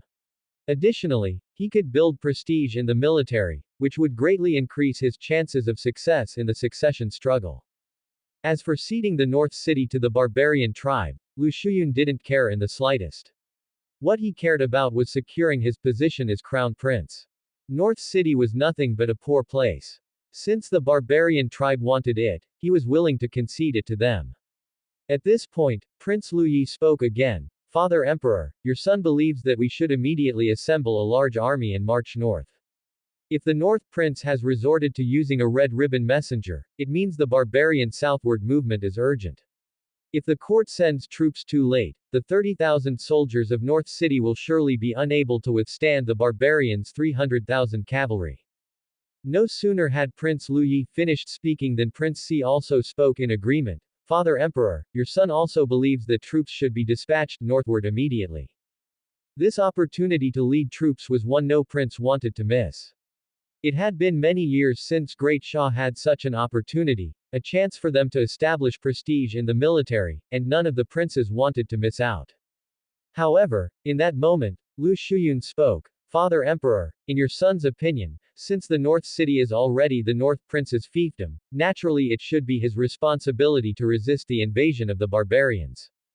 If the royal court must send troops every time foreign invaders encroach upon the border, then what is the role of the seigneur? No sooner had Lu Shuyun finished speaking than the man standing to the upper right of the officials said, Your Majesty, this minister agrees with what Prince Lu Shuyun has said. The seigneurs on the frontiers already have the duty to resist foreign enemies. We should not always be depending on the royal court to send troops for every incursion. Upon hearing the words of Right Minister Zhao Wenan, Left Minister Lin Gaoyuan chuckled and said, Indeed, the seigneur of the border provinces has the duty to ward off foreign enemies' invasions, but North City has only 30,000 troops. Does Prime Minister Zhao truly believe that the North Prince can repel the barbarian tribe's invasion with these 30,000 men? Zhao Wenan immediately replied, I never said that. At this point, Zhao Wenan looked towards the Sum Emperor on the dragon throne, then continued, Your Majesty, North City has always been the first line of defense against the barbarian invasions. The customary 30,000 troops are no longer sufficient to defend against the barbarian incursions, therefore, in my opinion, now is the time to issue a military expansion order for North City. As soon as Zhao Wenan finished speaking, the court instantly became abuzz with discussions. Ever since the Sum Emperor ascended to the throne, in order to prevent the seigneurs from rebelling, he had issued an edict limiting their troops. In the territories of a seigneur, based on the size of their lands, there is a maximum number of soldiers they could maintain. For North City, the upper limit of troops was 50,000, which is why when Lu Chen talked about recruiting new soldiers, he was only recruiting 10,000. Zhao Wenan's suggestion seemed reasonable. After all, as North City was in the front line against the barbarian tribe, granting the North Prince additional soldier quotas was appropriate. But, once this precedent was set, other seigneurs of the border regions would also use the same excuse to expand their armies. Defending against the barbarians is to defend against foreign invaders, and there are several other great dynasties in other directions of the Great Shah dynasty. Although it has been many years since any wars broke out among these dynasties, there's no guarantee that one won't attack someday. If North City expands its army, then undoubtedly the other seigneurs will also request to expand their forces. This would clearly lead to a domino effect. Moreover, once North City expanded its troops, other dynasties might suddenly decide to attack Great Sum. Seigneurs are not always docile, colluding with foreign enemies and then using it as leverage to demand a military expansion order from the court is not impossible. The Sum Emperor was no fool. He was also well aware of the potential consequences of issuing a military expansion order for North City. Nevertheless, at that moment the Sum Emperor spoke up. Draft the edict. North City is the first line of defense against the barbarian invasions, and the 30,000 soldiers there are no longer sufficient for this purpose. Effective immediately, the soldier limit for North City shall be increased to 150,000. Additionally, the North Prince, as the seigneur of the North City territory, must not flee in the face of battle, regardless of the circumstances, and shall steadfastly hold North City. Hearing the words of the Sum Emperor, Zhao Wenan promptly bowed and said, Your Majesty is wise. The Sum Emperor coolly glanced at Zhao Wenan, then continued, Minister Wang, Minister Chu, Prime Minister Lin, Prime Minister Zhao, the four of you stay, everyone else is dismissed from the court. Having spoken, the Sum Emperor rose from the dragon throne, his dragon robe fluttering as he turned and left. Clearly, the matter of North City's army expansion was a discomfort to the Sum Emperor, but it was something he had no choice but to do. Nowadays, undercurrents were swirling within Great Sum. It was not feasible to send hundreds of thousands of troops northward to defend against the barbarians. To dispatch such a vast force north would be to shake the very foundations of the nation. The Sum Emperor also understood that the probability was high that the aristocratic families were involved with the barbarian incursion. Whether any princes were entangled in it remained to be seen. Now was not the time to focus on these matters. Politics lies behind warfare, and if, as the North Prince claimed in his letter, the barbarian tribe was intending to establish a nation in North City, that was absolutely unacceptable. North City is the gateway to Great Sum, and once captured by the barbarians, their spears would then be pointed directly at the capital city. The Sum Emperor knew he had to compromise with both the barbarians and the aristocratic families to resolve this crisis. This was a considerable frustration for him. Ever since he took the throne, this was the most stifling predicament he had faced. The main issue was he had just begun to reorganize the Great Sum army. The barbarians' descent from the north had been too sudden, leaving no time to catch his breath. If only he had another year. Once the reorganization of the Great Sum army was complete, those barbarian cavalries would amount to nothing. But there was no room for so many what-ifs. The pressing matter was to discuss how to resolve the crisis at North City. The Sum Emperor, having called the four individuals to his study, discussed the matter of the barbarian descent in earnest. In the end, they decided that the best course of action was to pursue peace through negotiation. Sending troops was certainly necessary, but not in the hundreds of thousands. As for ceding the entirety of North City, that was out of the question, but there was still room to negotiate, perhaps ceding a portion of North City's territory to the barbarians. After all, North City is the North Prince's fiefdom, and the North Prince is nothing but a useless prince, unable to manage such vast lands. After discussing the specifics of what to do, Lin Gaoyuan left the Sum Emperor's study directly. His expression was very ugly, clearly dissatisfied with the outcome they had discussed.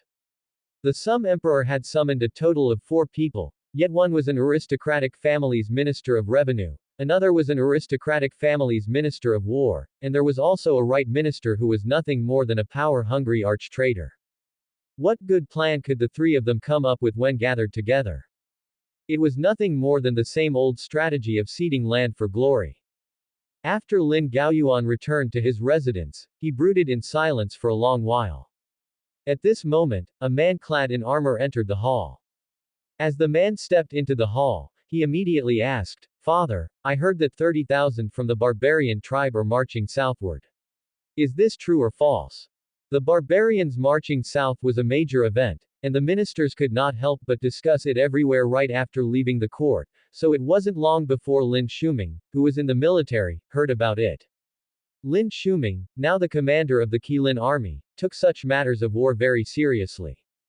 Upon hearing his son's question, Lin Gaoyuan came to his senses and sighed, it's still uncertain whether it's true or false, but the North Prince has used the red ribbon messenger, so it's likely true. Lin Shuming continued to ask, then, what are His Majesty's plans? Hearing this question, Lin Gaoyuan let out a cold laugh, plans. Hey, he wants you to lead 70,000 elite troops northward to assist the North Prince and fight against the barbarian tribe's 30,000 strong army. What? Upon hearing his father's words, Lin Shuming was stunned.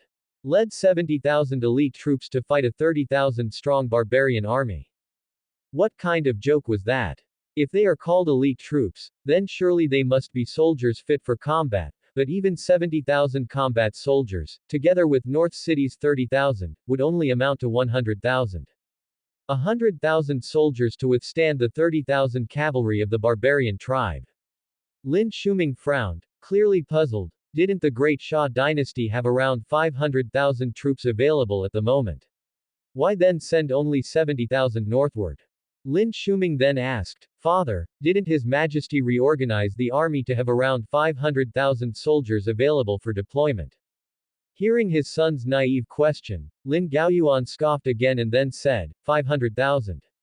Does His Majesty dare to mobilize these 500,000 soldiers? If he does, it might well lead to chaos in Great Shah. Lin Gaoyuan didn't go into deeper reasons, he simply told Lin Shuming, I don't want to say too much, wait for the emperor's edict, then immediately lead the troops to North City and meet with the North Prince. During the battle, just try to hold off the barbarian cavalry as much as you can. There's no need to fight them to the death. The real battlefield is not in North City, but in the royal court. Taking note of Lin Gaoyuan's reminder, Lin Shuming seemed to understand something, and immediately said, Understood, father. I get what you mean. North City, Yan County. A woman dressed in black, holding a longsword, was slowly moving along the streets of Yan County. Her face was as cold as frost, yet she was incredibly beautiful, like a goddess who didn't partake in the mundane world. Just then, a speeding carriage passed by her side. The wind blew open the curtains of the carriage, revealing a heavenly beautiful woman dressed in white to the onlookers. The woman in black on the roadside just so happened to lock gazes with the woman in white. But it was only for an instant. The carriage continued on its way, leaving behind the woman in black standing there, indifferently watching the carriage's receding figure. North City, Yan County. On the carriage, Chen Wanrong thought of the black-clad woman she had just seen and immediately said to the beautiful woman in purple cloud attire beside her, Madam Lin, did you see that woman just now? Lin Wanyan promptly replied, I saw her. Chen Wanrong, with an expressionless face, said, if I'm not mistaken, that person should be someone from the Sum Emperor's side. A few years ago, Chen Wanrong had infiltrated the imperial palace for a lengthy period of time, so she had some understanding of the shadow guards of the Sum Emperor. She recognized at a glance that the black-clad woman had once crossed hands with her. After pondering for a moment, Lin Wanyan then said, I've seen this woman in Prince Chuyu's traveling palace. This woman is very likely one of the Sum Emperor's shadow guards. Chen Wanrong continued, judging from the aura she emits, she must have at least the strength of a master realm. The Sum Emperor actually sent a master to protect such a worthless prince. Madam Lin, don't you find that strange? Hearing Chen Wanrong's words, Lin Wanyan didn't immediately respond. Naturally, she also found it very strange, but she couldn't figure out why the Sum Emperor would send a master to protect a worthless prince. After a while, Lin Wanyan finally spoke, does that mean the so-called mysterious Grand Master at the prince's mansion is that woman? Chen Wanrong fell silent. She had thought that coming to North City this time would allow her to easily take down the North Prince and then use him to create the subtle dragon spell, to deal with the Sum Emperor later. Unexpectedly, she encountered someone from the Sum Emperor's side here. If that was the case, their plan might not be as easy to implement as they had hoped. Although she didn't know why the Sum Emperor would protect a worthless prince, since he had done so, there must be a reason for it. 2 hours later, at the North Prince mansion, Chu Yukon was patrolling the inner courtyard when suddenly, a female guard entered the yard and said to her, Madam Chu, someone from the mysterious Moon Palace has arrived. Hearing this, Chu Yukon was momentarily stunned, not immediately understanding what was happening. After a while, she regained her senses, looked at the female guard before her and asked, the mysterious Moon Palace. What are the people from mysterious Moon Palace doing at the North Prince mansion? The female guard replied, I'm not sure either, but one of the women mentioned she knows you and wishes to meet. As the female guard spoke, Chu Yukon had a flicker of a woman's image in her mind. Then Chu Yukon said, I understand, I'll head over right now. Following the female guard, Chu Yukon soon arrived at the mansion's entrance. There was a carriage parked at the entrance of the North Prince mansion, and the people inside had not yet alighted. Not long after Chu Yukon reached the mansion's entrance, the carriage curtains were finally pulled back, and a beautiful woman in purple cloud attire stepped down from the carriage. Upon seeing that the visitor was Lin Wanyan, Chu Yukon's mind went blank for a moment. Then, she asked in surprise, Lin, how come you're in North City? While speaking, Chu Yukon approached Lin Wanyan. Lin Wanyan didn't immediately answer Chu Yukon's question but instead greeted her with a gentle smile. Yukon, it's been many years since we've seen each other, hasn't it? Chu Yukon reminisced. Yes, we haven't seen each other since you went to the mysterious Moon Palace. Chu Yukon glanced at the carriage, then asked again, Lin, your visit to North City is for. Lin Wanyan replied, the palace master and I are passing by North City. I heard that you were also here, so I wanted to come and see you. Upon hearing Lin Wanyan's answer, Chu Yukon was surprised. Then, she looked at the carriage and asked, is the palace master of the mysterious Moon Palace inside the carriage? Lin Wanyan nodded, yes. The palace master of the mysterious Moon Palace usually does not wander around. Leaving the palace generally means there's some significant matter. Chu Yukon had not expected to encounter the palace master of the mysterious Moon Palace in North City. At this moment, Chu Yukon quickly said, Sister Lin, please wait a moment, I'll go and let Chenur know you've arrived. Having said this, Chu Yukon prepared to turn around and find Lu Chen. Even though Chu Yukon knew she held a high invisible status in the prince's mansion, and that Lu Chen respected her greatly, she would not make the decision to let people into the prince's mansion without Lu Chen's permission. To invite people into the prince's mansion, one must either inform the princess consort or tell Lu Chen, the prince. Just as Chu Yukon turned around, Lu Chen happened to come out of the main gate of the prince's mansion. Madam Chu, I heard we have visitors. Just now, the guard at the door had not only notified Chu Yukon but had also informed Lu Chen about the arrival of guests at the prince's mansion. Curious upon hearing this, Lu Chen wondered what kind of guests the North Prince mansion could have and promptly made his way to the entrance to see for himself. Seeing Chu Yukon speaking with a beautiful woman, Lu Chen's eyes lit up. The beautiful woman was dressed in a purple cloud attire with her hair swept up high, resting on her fragrant shoulders, and placed in front of her chest. The woman looked dignified and elegant, with a grand and graceful demeanor, and her beauty was on par with Chu Yukon's. Lu Chen immediately used the system to identify her. Name: Lin Wanyan. Identity: adopted daughter of the left minister of the Great Shah, Lin Gaoyuan, who later left the Lin family to join mysterious Moon Palace, a half-step Grand Master, 31 years old this year. She came to North City following the palace master Chen Wanrong, intending to use the blood of the North Prince to refine the subtle dragon spell to counter the Sum Emperor. Rating: 95. Favorability: 60 because you are her friend's son. Seeing the prompt in front of him, Lu Chen was somewhat surprised, not expecting a beautiful woman with a rating of 95 to arrive at his doorstep, and she was a friend of his mother's. No wonder she seemed so familiar with Chu Yukon.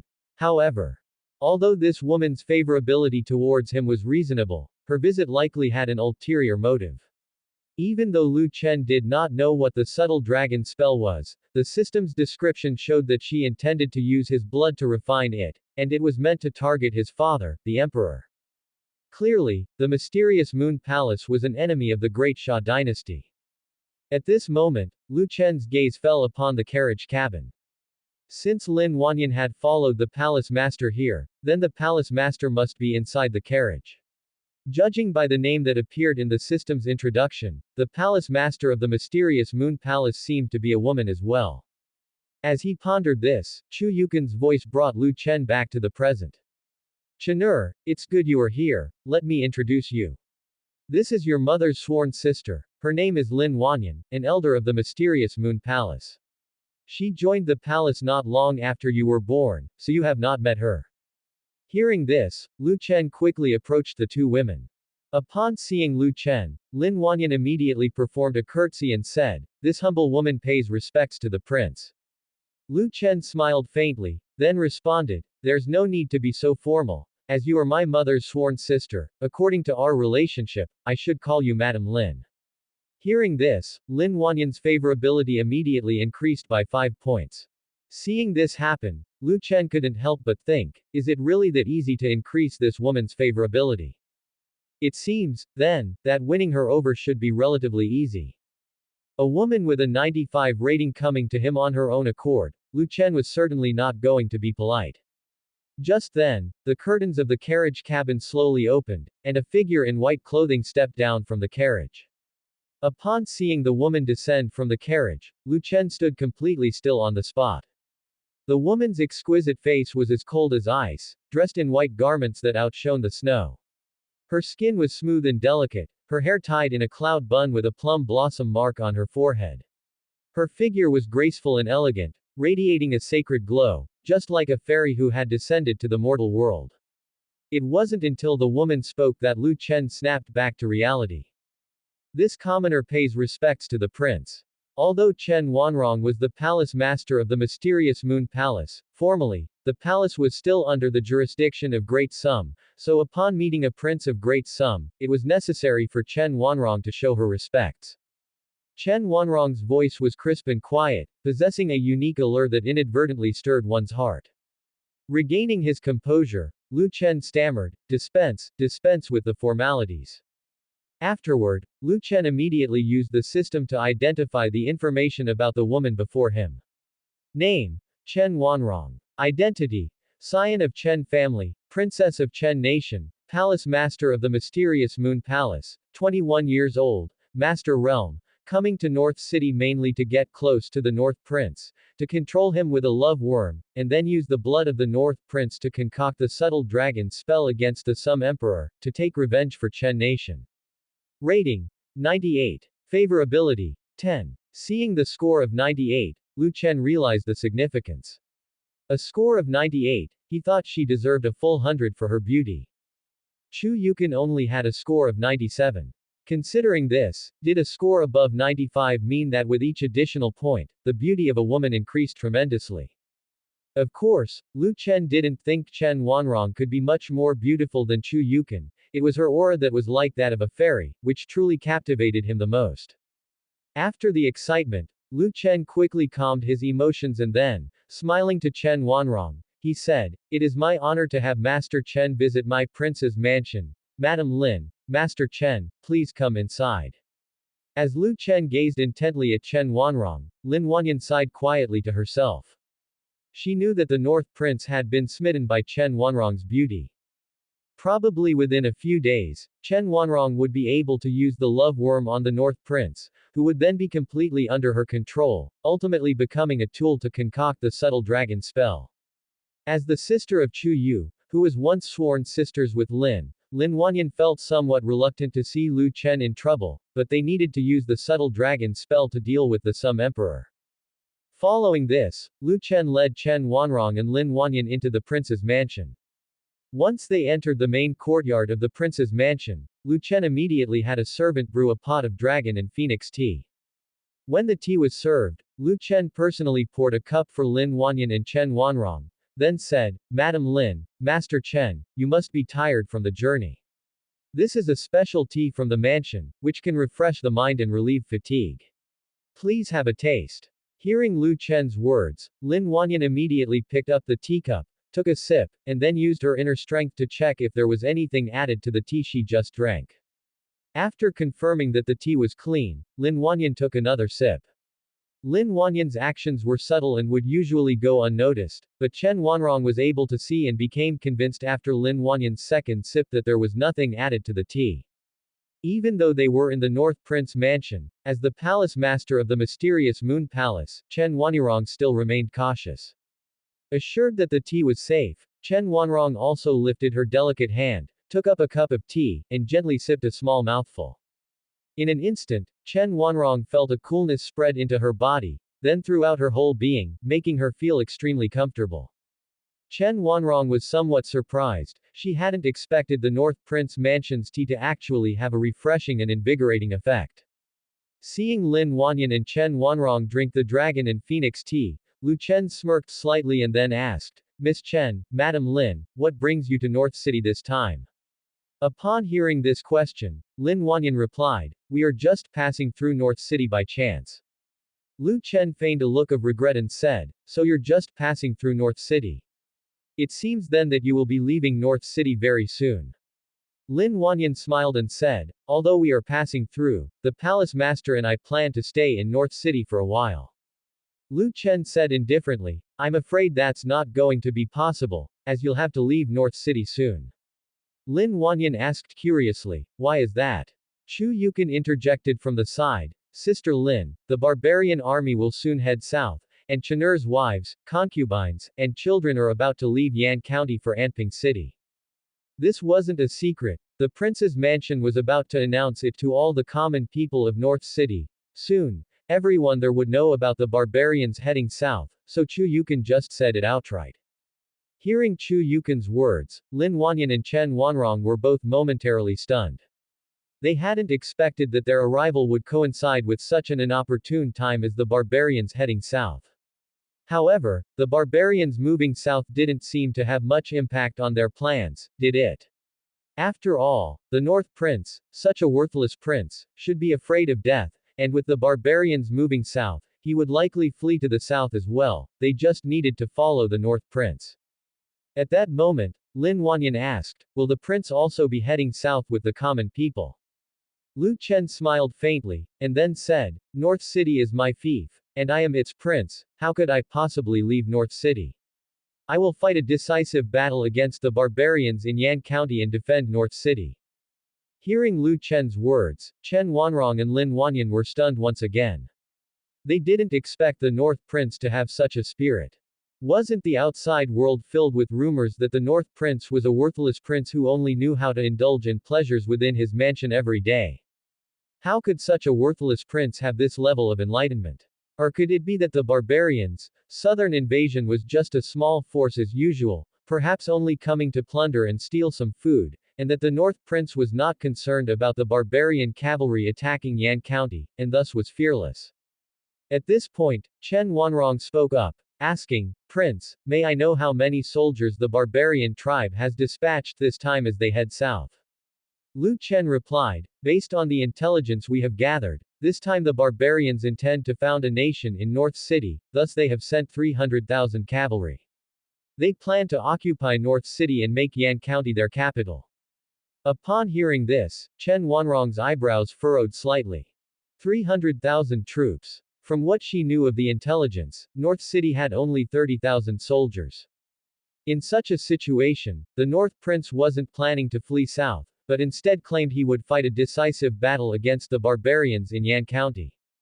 30,000 against 300,000 was a war with no chance of victory. Was this truly the worthless prince of rumor?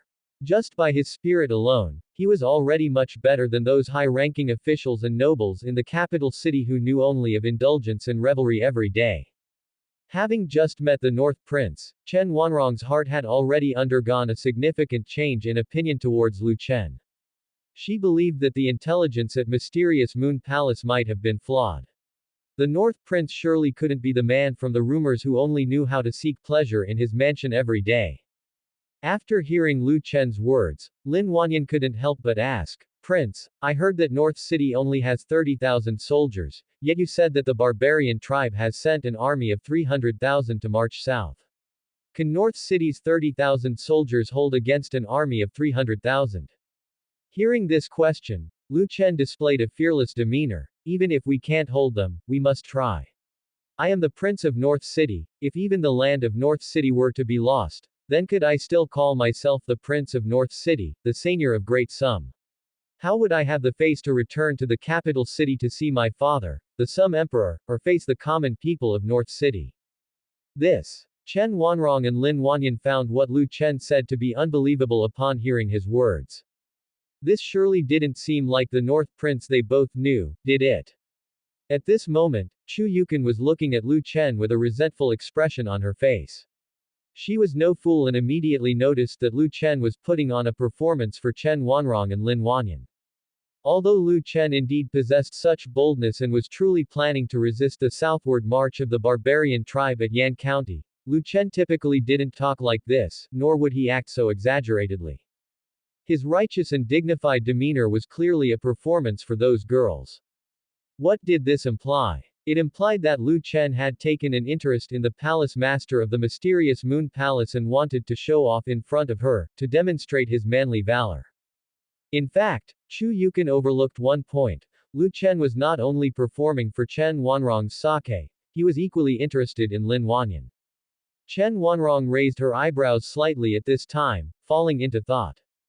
Originally, She thought that this trip to North City would be an easy execution of their plan, but they hadn't anticipated so many unexpected developments.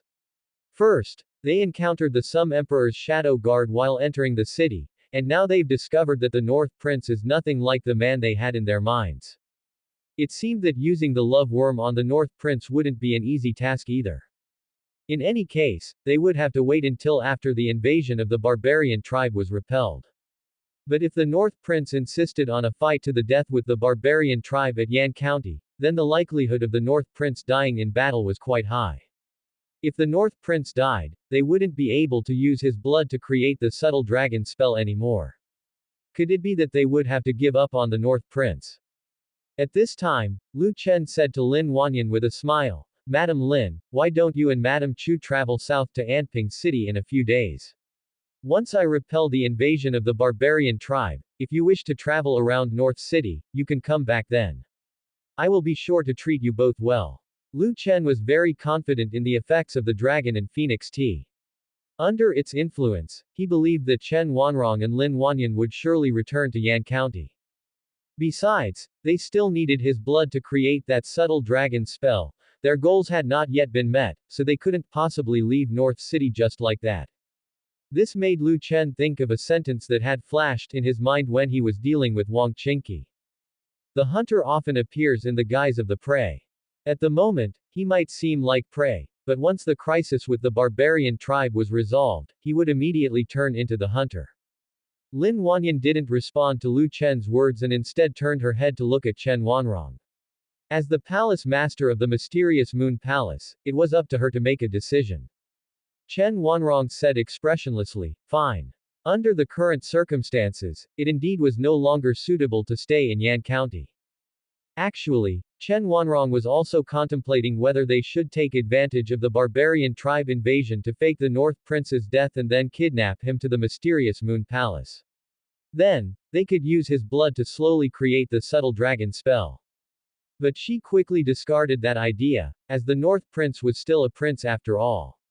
Even if they managed to fake his death, it was very possible that someone might notice something amiss. If the Sum Emperor found out that the mysterious Moon Palace had kidnapped a prince, it could potentially alert the Sum Emperor. Of course, that wasn't the most critical point. The most crucial aspect was that this might precipitate a conflict between the Great Sum and the mysterious Moon Palace before the subtle dragon spell was created. Unlike the aristocratic families of Great Sum or the imperial court's officials, the mysterious Moon Palace was well aware of what the bottom line of the Sum Emperor was. Before they could break through that bottom line, the mysterious Moon Palace would definitely not take the risk of confronting the Sum Emperor head-on. To outsiders, the Sum Emperor was nothing more than a Grand Master, but the mysterious Moon Palace was well aware of his terror. Now that one of the sacred artifacts of the mysterious Moon Palace had fallen into the hands of the Sum Emperor because of Chu Yu, they were even less of a match for him. All the powers within the territory of Great Sum dreaded the state preceptor Satu Ce, but only the mysterious Moon Palace regarded the Sum Emperor as their true adversary. After hearing Chen Wanrong's words, Lu Chen stood up and said, "Then Madam Chu, Madam Lin, Miss Chen, please continue your conversation at your leisure. I shall take my leave now, so as not to disturb you further." With that, Lu Chen turned and left the pavilion. Once Lu Chen had left, Lin Wanyan immediately took Chu Yukin's hand and said, "Yukin, everyone outside is saying that the North Prince is an ignorant lecher, but why do I feel like he isn't that kind of person?" Hearing that, Chu Yukin said with a smile, "After Chenur arrived in North City, he has matured quite a bit. Maybe it is because he saw the hardships of the people's lives that he was inspired to feel a sense of responsibility in his heart. As for his being licentious." Chu Yukin paused mid-sentence and then continued. "I don't think any man is without lust, and I don't see anything wrong with Chenur being lustful. If he weren't lustful, how would he be able to carry on his lineage?" Hearing Chu Yukin's words, Lin Wanyan felt somewhat doubtful in her heart. Had the North Prince really changed after coming to North City? But how had they heard that after the North Prince arrived in North City, he kept a bevy of beautiful concubines in his mansion, indulging in hedonistic pleasures day and night, with no regard for the life or death of his subjects? However, now was not the time to be tangled up in these matters. At the moment, Chu Yukon gave Chen Wanrong, who was quietly sitting aside, a once-over. Chen Wanrong's beauty blended into the surroundings, and just one glance could make a person feel delighted. Chu Yukon couldn't help but reflect inwardly. It's no wonder she is the palace master of the mysterious Moon Palace, it's also no wonder that little rascal was staring at her all the time. Unfortunately, the palace master of the mysterious Moon Palace could not simply marry someone off, that little rascal could only watch, without any chance to touch. At this time, Lin Wanyan said with a smile, Yukon, could you talk to me about what has happened in the capital city over these past years? It has been a long while since I returned to the capital city. Chu Yukon replied, of course. Then, the two beautiful women sat side by side, chatting intimately in earnest. In the evening, a woman in black, holding a longsword, appeared at the entrance of the North Prince mansion. Seeing someone at the gate of the mansion with a sword, the trusted aides of the mansion immediately surrounded her. Who goes there? They demanded. The woman did not move. In a chilling tone, she said, I seek Madame Chu. Upon hearing this, the soldiers looked at one another, unsure of how to proceed. Then, the team captain said, please wait, miss. I will notify Madame Chu immediately. Since two women had visited the mansion earlier in the day, the team captain, fearing that this woman was also a guest of the mansion, quickly entered the mansion to report to Chu Yukon. Upon hearing that another woman had arrived at the gate, Chu Yukon was suddenly filled with confusion. What was going on today? Why were all the visitors arriving at once? Chu Yukon did not know who the visitor was this time, but since there was a guest, she definitely wanted to meet them. Subsequently, Chu Yukon followed the prince's mansion's trusted aide to the entrance. The moment she stepped out of the prince's mansion, Chu Yukon was slightly startled. Although the woman had changed a lot, becoming even more beautiful and stunningly cold, Chu Yukon still recognized her at first glance. Chu Yukon said with some disbelief, little Bai. The expression on Bai Qingqing's face remained icy cold, as if it were frozen. Chu Yukon did not doubt anything because of her indifferent expression, as Bai Qingqing had always been like this since she was a child. The Grand Master who had taken her away back then said she had a special constitution, one that would never allow her to have any feelings her whole life, making her an excellent martial arts prospect. Chu Yukon had thought she would never see Bai Qingqing again, and yet, there she was at the North Prince mansion today. Chu Yukon immediately approached Bai Qingqing, and with a blank expression, Bai Qingqing said, Madam Chu, I was passing through North City, so I wanted to come and see you. Bai Qingqing's demeanor was very aloof, but upon hearing these words, Chu Yukon felt an immense wave of emotion inside. Bai Qingqing was a maid whom Chu Yu had taken in back in the day. Originally, Chu Yu intended for Bai Qingqing to become Lu Chen's concubine maid, but after discovering Bai Qingqing's talent for martial arts, Chu Yu temporarily shelved the idea. After Chu Yu passed away, Bai Qingqing was taken away by the Grand Master who had recognized her martial arts potential. Bai Qingqing was only 3 or 4 years older than Lu Chen, and back when they were in the imperial palace, because Chu Yu wanted her to be a bed-warming maid for Lu Chen, they lived together eating, sleeping, and residing closely. Over time, in Chu Yukon's eyes, Bai Qingqing became like a little sister. Seeing her long-lost sister once again, how could Chu Yukon not be overjoyed? At this moment, Chu Yukon suddenly thought of something and turned to the soldier beside her, saying, Go immediately and tell the prince that Bai Qingqing has arrived. Yes, Madam Chu. Although the soldier did not recognize the woman before him, judging by Chu Yukon's excited mood, this person must also be especially important to the prince. As the soldier's voice faded, he turned and entered the prince's mansion to notify Lu Chen. Chu Yukon approached Bai Qingqing, took her jade-like hand, and asked with concern, Little Bai, where have you been these years? Bai Qingqing replied, I have been practicing in the mountains with my master. Chu Yukon said, It must have been very hard. Bai Qingqing said indifferently, It wasn't hard. Chu Yukon smiled faintly and continued, Chenur will be so happy to know you're here. After you left, he missed you every day, spending many nights restless and unable to sleep. Meanwhile, inside the prince's mansion, Lu Chen was in his study looking through the intelligence reports gathered by the brocade guards when a soldier came to the door and said, Prince, Madame Chu told me to inform you that a woman named Bai Qingqing has come to the mansion. Upon hearing this, Lu Chen paused for a moment. The name seemed too distant, he had almost forgotten it. But he still remembered the bed-warming maid he would hug every night when he was a child. Bai Qingqing. Could it be the concubine maid that my mother had prepared for me? Backquote, backquote, backquote. Lu Chen had a profound impression of Bai Qingqing, though her name wasn't quite familiar to him. He knew her surname was Bai. He also remembered that the concubine maid always had an expressionless, icy face, she never showed any emotion, which he found quite interesting. The girl didn't seem scared of him at all, even though he was a prince. When he had nothing to do, he would always try to make the concubine maid smile. Sometimes he would even tease her in bed, but regrettably, despite her being by his side for so many years, he had never managed to make her laugh.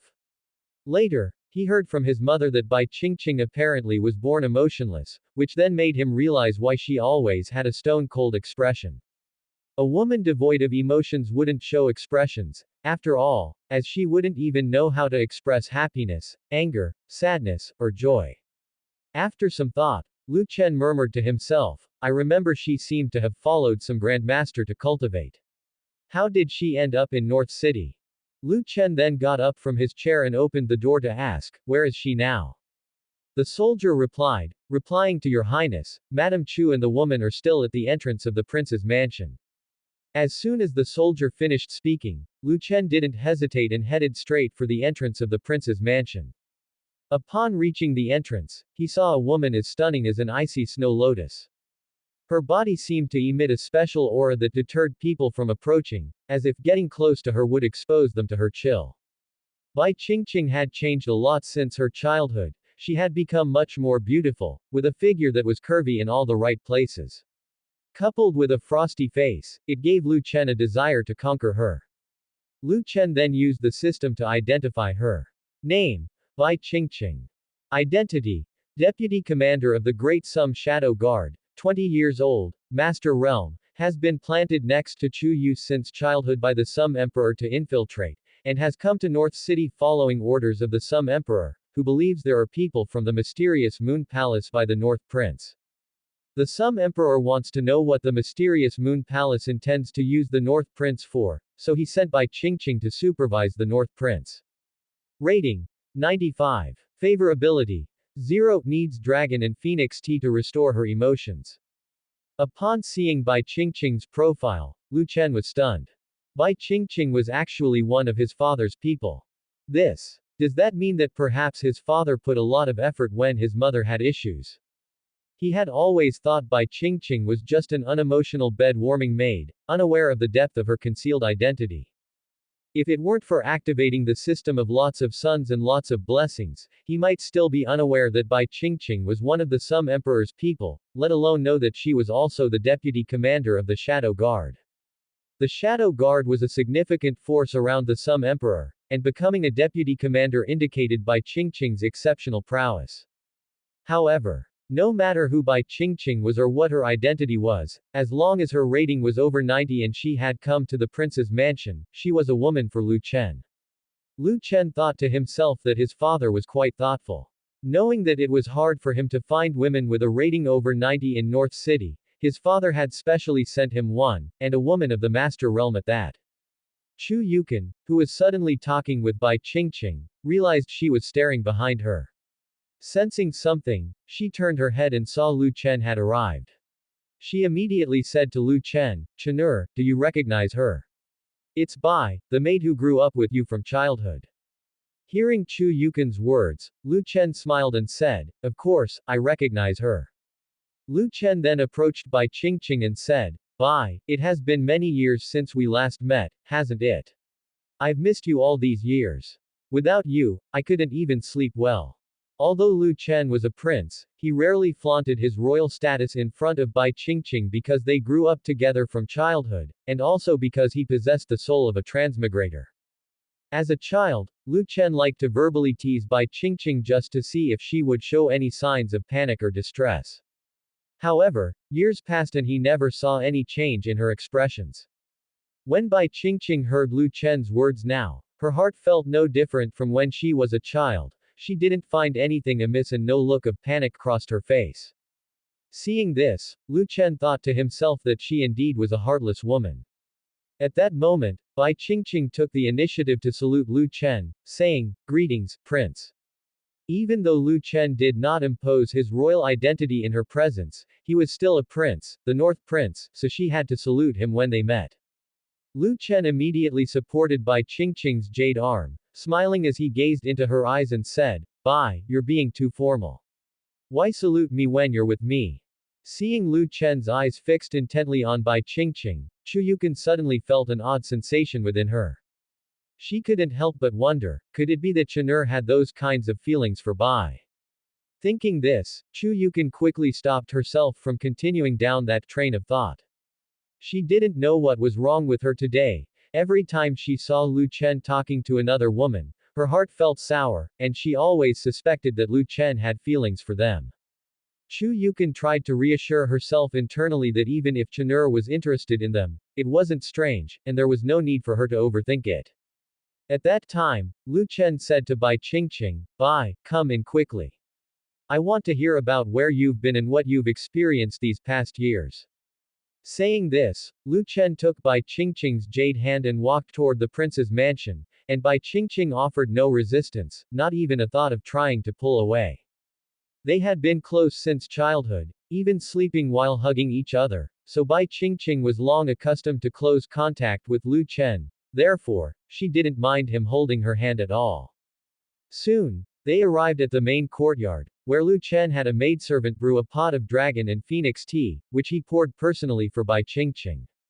The system mentioned that dragon and phoenix tea was needed to restore Bai Qingqing's emotions, although he didn't know what her reaction would be once her emotions were activated. The main effect of the dragon and phoenix tea was to increase a woman's favorability towards oneself and make the woman unable to leave him, so even if it restored her emotions, it probably wouldn't have any adverse reactions on her. After pouring the dragon and phoenix tea for Bai Qingqing, Lu Chen held her hand and said, "Bai, this is a special tea from the prince's mansion. It can refresh and invigorate the mind. Give it a try." Upon hearing this, Bai Qingqing didn't say anything and picked up the teacup, lightly taking a sip. With that sip, Bai Qingqing realized the tea indeed had a refreshing and invigorating effect, but since she was devoid of emotions, she did not show any surprise. She then set the teacup down and, with a blank expression, said to Lu Chen, "Thank you for the tea, Prince." Lu Chen gave a slight smile and then asked, "After you left the capital, where did you go to cultivate? Why didn't you come back to see me?" Bai Qingqing replied, "I went to cultivate deep in a certain mountain range. I don't know exactly where." She lied with a straight face, and outsiders couldn't tell she was lying. If not for Lu Chen having a system, he might have really believed that she had gone to cultivate deep in a mountain range. Lu Chen then continued to ask, "So do you plan to go back?" Bai Qingqing answered indifferently, "No, I've completed my training." Hearing Bai Qingqing's response, Chu Yukon immediately suggested, "Since you've completed your training, why don't you stay at North Prince Mansion from now on? Stay with us." Bai Qingqing did not refuse and agreed neatly, okay." This time her main task in coming to the North Prince Mansion was to surveil the Northern Prince, and since Chu Yukon had asked her to stay, it was a good opportunity for her to watch his every move. Seeing Bai Qingqing's agreement, Chu Yukon felt incredibly happy in her heart. Unlike Chu Yukon, Lu Chen knew Bai Qingqing would take the initiative to stay, so when he heard her agree, he wasn't surprised at all. What he was thinking now was that Bai Qingqing had come to the North Prince Mansion at this time, and just as the barbarian tribe was moving south, some secrets of the North Prince Mansion would inevitably be exposed in front of her. Such as the brocade guard, and the grenade cannon that he would soon demonstrate to the soldiers. If Bai Qingqing reported these matters to his father, the Sum Emperor, it would likely cause trouble for him. So, the best method was to make Bai Qingqing completely his woman before she could report these things. Only by doing so could he protect his secrets and keep his little secrets from being discovered by his father, the Sum Emperor. With this in mind, Lu Chen said to Bai Qingqing with a smile, This tea also helps in enhancing one's realm. You should drink more of it. As he spoke, Lu Chen poured himself a cup of the dragon and phoenix tea and then drank it down. When Bai Qingqing heard Lu Chen say that the tea in front of her could help enhance her realm, she immediately became interested. She had originally thought that the tea was only for refreshing the mind and had not expected it to have other effects. At this moment, Bai Qingqing said, "Oh, okay." As her words fell, she picked up the teacup again and took another sip. With this sip, she found that the tea did seem to help in enhancing her realm, as the inner strength within her body flowed more smoothly. Needing to gather intelligence, Bai Qingqing asked, "Prince, is there more of this tea?" Lu Chen replied, "Yes, my mansion has tea trees. Whenever you want to drink tea in the future, you can pick the leaves to brew." Listening to Lu Chen's response, Bai Qingqing was already preparing to report this piece of intelligence. A tea that could enhance one's realm was unheard of, and as the deputy commander of the Shadow Guard, she would surely tell the Sum Emperor. To probe for more information, Bai Qingqing took the initiative to ask, "Prince, I saw a woman in the city today with a plum blossom mark on her forehead. Don't know if you have seen her." Chen Wanrong felt the extraordinariness of Bai Qingqing, and Bai Qingqing similarly sensed the uniqueness of Chen Wanrong. Both were grandmasters and well acquainted with the aura released by grandmasters. Bai Qingqing suspected that the woman was the mysterious grandmaster rumored to be in the North Prince mansion, so she planned to thoroughly investigate the woman to find out what forces lay behind her.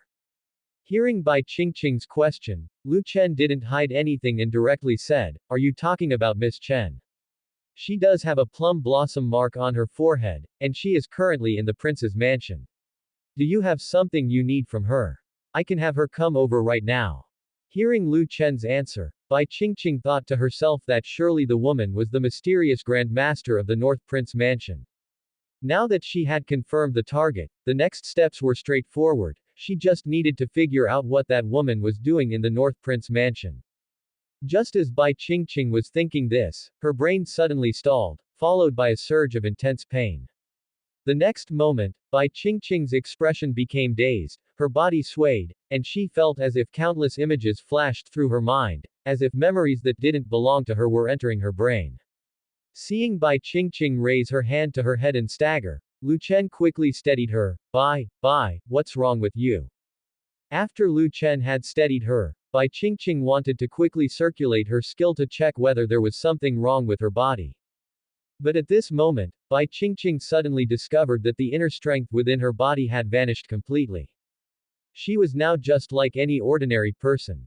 Although she didn't know what had happened, Bai Qingqing knew it had to do with Lu Chen. Perhaps it was because there was something wrong with the tea she had just drunk. However, she couldn't figure out why she still fell into the trap when she had checked the tea earlier and found no trace of any drugs in it. Why had she still been affected? Gradually, Bai Qingqing's vision became more and more blurred, and she seemed to enter a strange world. In Sufeng city of Great Sum, there was a Bai mansion. The male master of Bai mansion had married a wife beautiful as a flower, and their relationship had always been harmonious. Until one day, the mistress of Bai mansion suddenly found out that the master of the house had an affair with a concubine maid, who was even pregnant.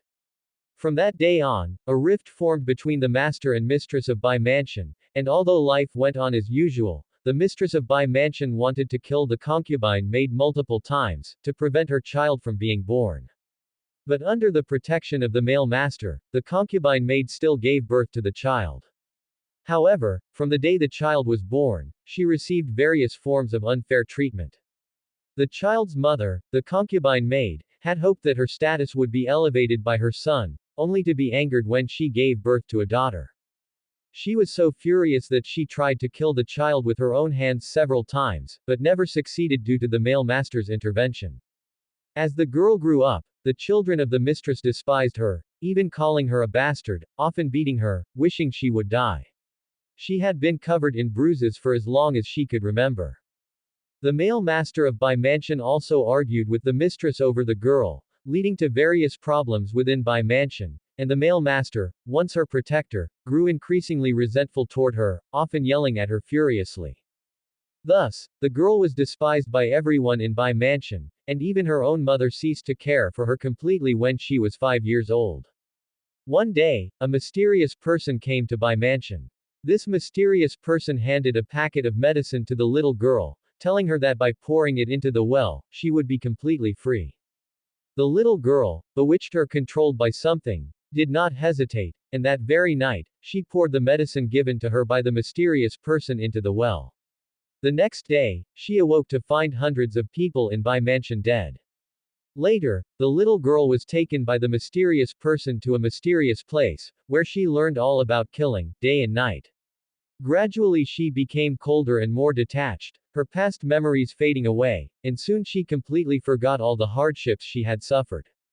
One day, the mysterious person who had taken her from Bai Mansion reappeared and handed her a mission, instructing her to pretend to be a little beggar on the essential path of a certain nobleman. By then, the little girl had become nothing but a tool for killing, and without any hesitation, she obeyed the mysterious person's command. Later, she was taken by the nobleman to the imperial palace and was even considered to become a concubine made for a prince. The people in the imperial palace treated her very well, especially the prince, who, despite enjoying teasing her, never oppressed her with his royal status. She once wondered if she would live in this warm environment forever, until one day, the mysterious person commanded her to find a special item in the nobleman's residence, and that was when she realized she was just a tool. The girl soon transformed back into a cold instrument until her mission was complete. Consequently, she left the imperial palace and went on to carry out various assassination tasks. Later on, she became the deputy commander of the Shadow Guard of Great Sum. That person was Bai Qingqing. At this time, Bai Qingqing's mind was continuously replaying scenes of her life with Lu Chen in the imperial palace. Especially each night when Lu Chen held her in his arms to sleep, telling her all kinds of stories, she felt as if it were happening right at that moment. As those scenes flickered by ceaselessly, Bai Qingqing suddenly felt as if she could hear her own heartbeat. Thump, thump. Once, twice. Growing clearer and clearer. Her normally ice-cold cheeks now sported a tint of red. It was then that Chu Yukin's voice reached her ears. Bai. What's happening to you? Could it be that there's some problem with your training? Hold on, I'll help you adjust right away. At that moment, Bai Qingqing felt a warm current enter her body, and the chaotic influx of memories in her mind gradually came to a halt. Bai Qingqing understood now that those memories were not someone else's, but her own. It's just that she had been unwilling to recall those memories, leading them to be gradually sealed and forgotten in her mind. This had nothing to do with the tea she had just drunk. Of course, that's what she believed. Seeing that Bai Qingqing had stabilized herself, Lu Chen promptly let go of her. Soon, Bai Qingqing felt her skill returning to her. With Chu Yukin's help in adjusting her inner strength, Bai Qingqing quickly returned to normal. She opened her eyes and said to Chu Yukin, Madam Chu, I'm fine now, thank you.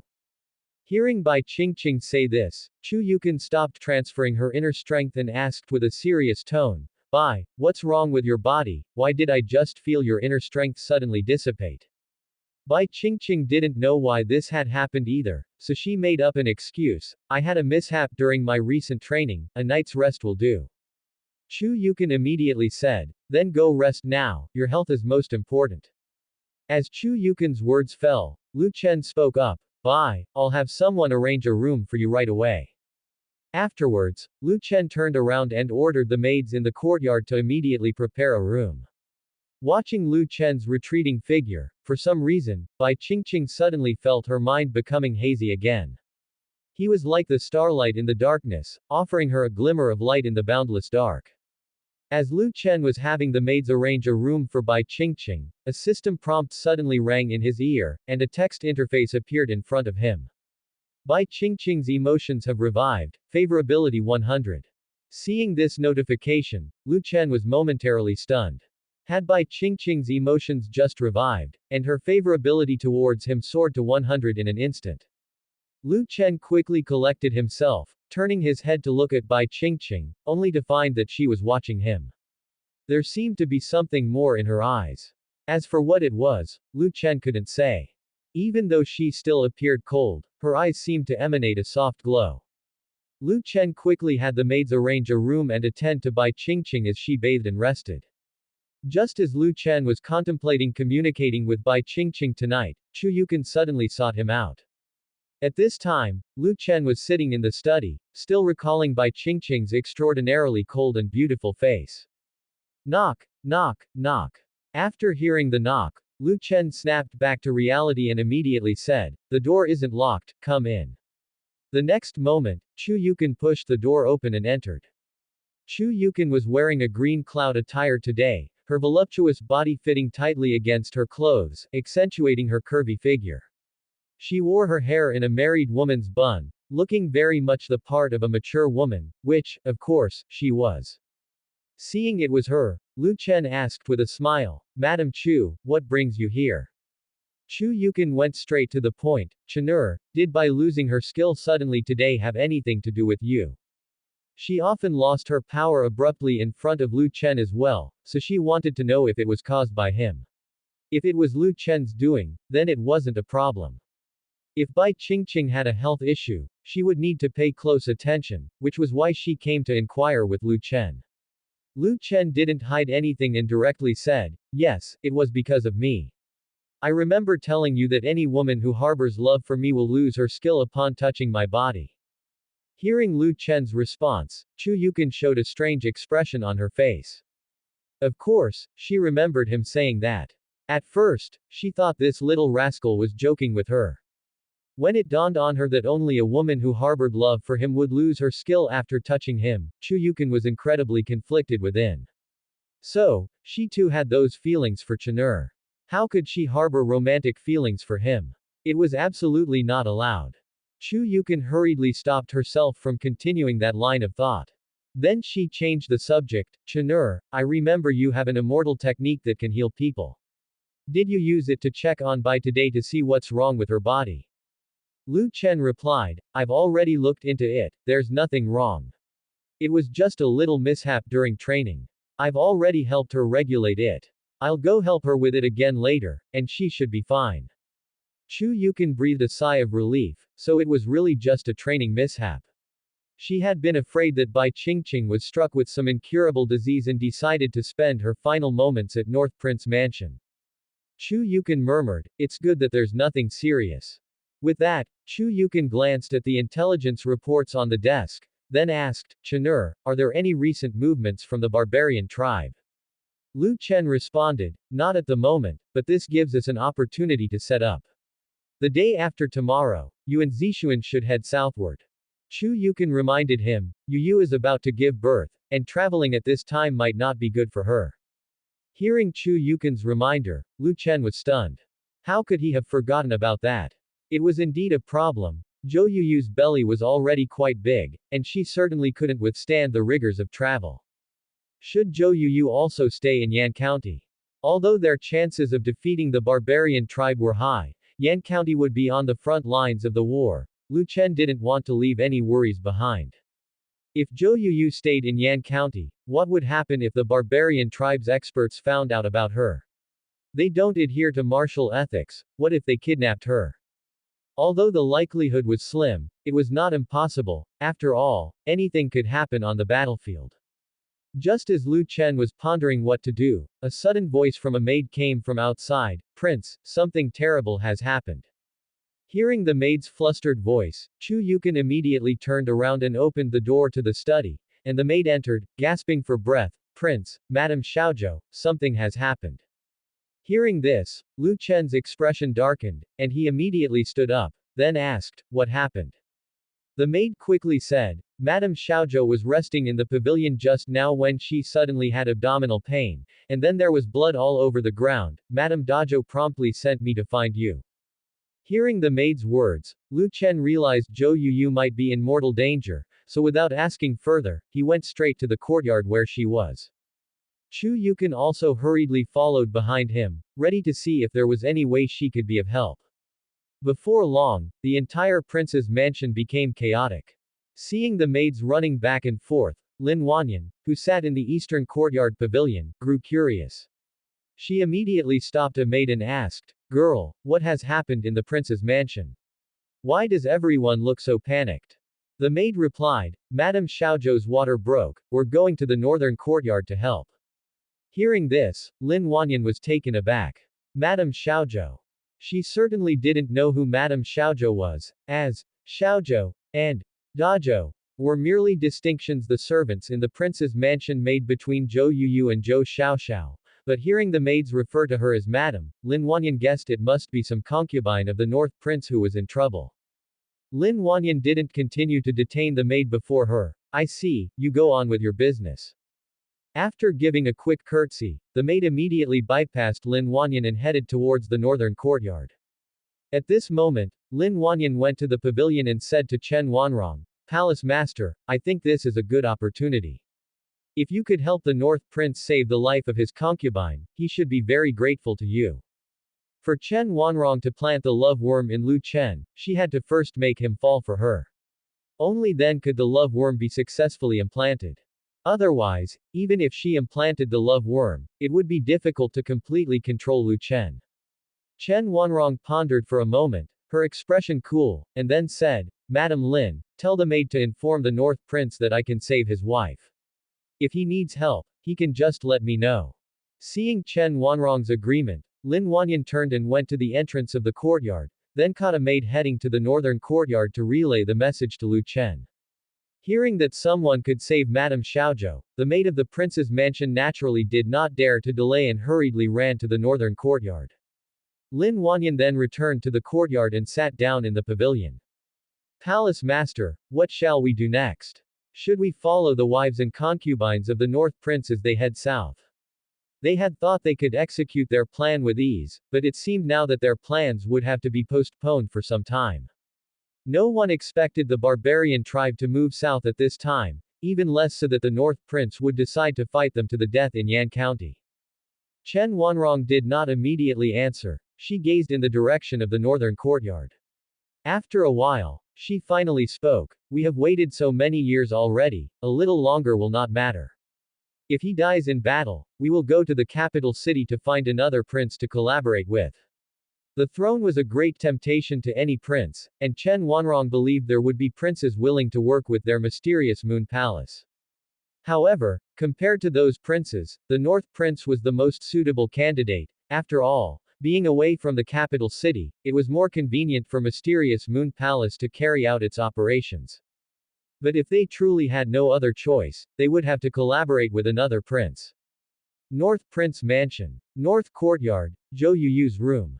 The midwives and maids bustled in and out, busily using hot water to wipe down Zhou Yuyu's body, trying every means to help her stop bleeding. Clearly, Zhou Yuyu's condition was not as simple as just her water breaking. If they couldn't stop the bleeding, whether she could survive was a question. Such a death, taking both the mother and child, was all too common in these times. The atmosphere in the room was extremely oppressive. Zhou Yuyu was in such pain that she was alternating between life and death, and her consciousness was gradually blurring. Just then, a maid suddenly said, the prince is here, the prince is here. Hearing this, everyone hurriedly made way for Lu Chen. Some of the maids in the prince's mansion knew that Lu Chen could perform immortal techniques. To the midwives and maids, as long as the North Prince arrived in time, there would definitely be no problem in saving the adult. Hearing the maids saying the prince had come, Zhou Yuyu's previously blurred consciousness cleared up a bit. Lu Chen quickly came to Zhou Yuyu's bedside, took her hand, and immediately began to use the rejuvenating skill to heal her. Zhou Yuyu's face was covered in sweat, her complexion wan and devoid of any color, like that of a corpse. With little strength, Zhou Yuyu said, My prince, Yuyu might not make it. You must ensure the child survives. In the future. She stopped suddenly and didn't continue. That was because she felt her body instantly lighten, and the pain seemed to disappear. Zhou Yuyu was momentarily stunned. Seeing the green glow emanating from Lu Chen's hands, Zhou Yuyu instantly understood, he must be using an immortal technique to heal her. At this moment, Lu Chen looked into Zhou Yuyu's eyes and asked with a smile, what about the future? Zhou Yuyu smiled faintly and then said, in the future, Yuyu still wants to have more children for the prince. No sooner had Zhou Yuyu's words fallen than the midwife said, the bleeding has stopped. Get ready for the delivery. Zhou Yuyu's child was not due to be born for a while yet, but there was no choice. The water had broken, and under these circumstances, the child had to be born prematurely. This instantly resolved a problem that had been troubling Lu Chen. Lu Chen had been worried that Zhou Yuyu's belly was already so big, she couldn't withstand the rigors of travel, and without him by their side as they headed south, if something were to happen, both she and the child inside her could be in danger. Now, with the child coming early, he could use the rejuvenating skill to heal Zhou Yuyu in advance, allowing her to recover faster, and thus, no longer fearing trouble for Yuyu on the road. At this time, a maid rushed into the room. Seeing Lu Chen healing Zhou Yuyu, the maid did not directly disturb him but instead quietly approached Chu Yukan and whispered into her ear, "Madam Chu, the guests from the East Courtyard say they can treat Madam Xiaozhou. Should you need anything, you may seek their help." Chu Yukan whispered back, "Yes, I understand." With this, Chu Yukan glanced over at Lu Chen and Zhou Yuyu, who was already getting better on the bed.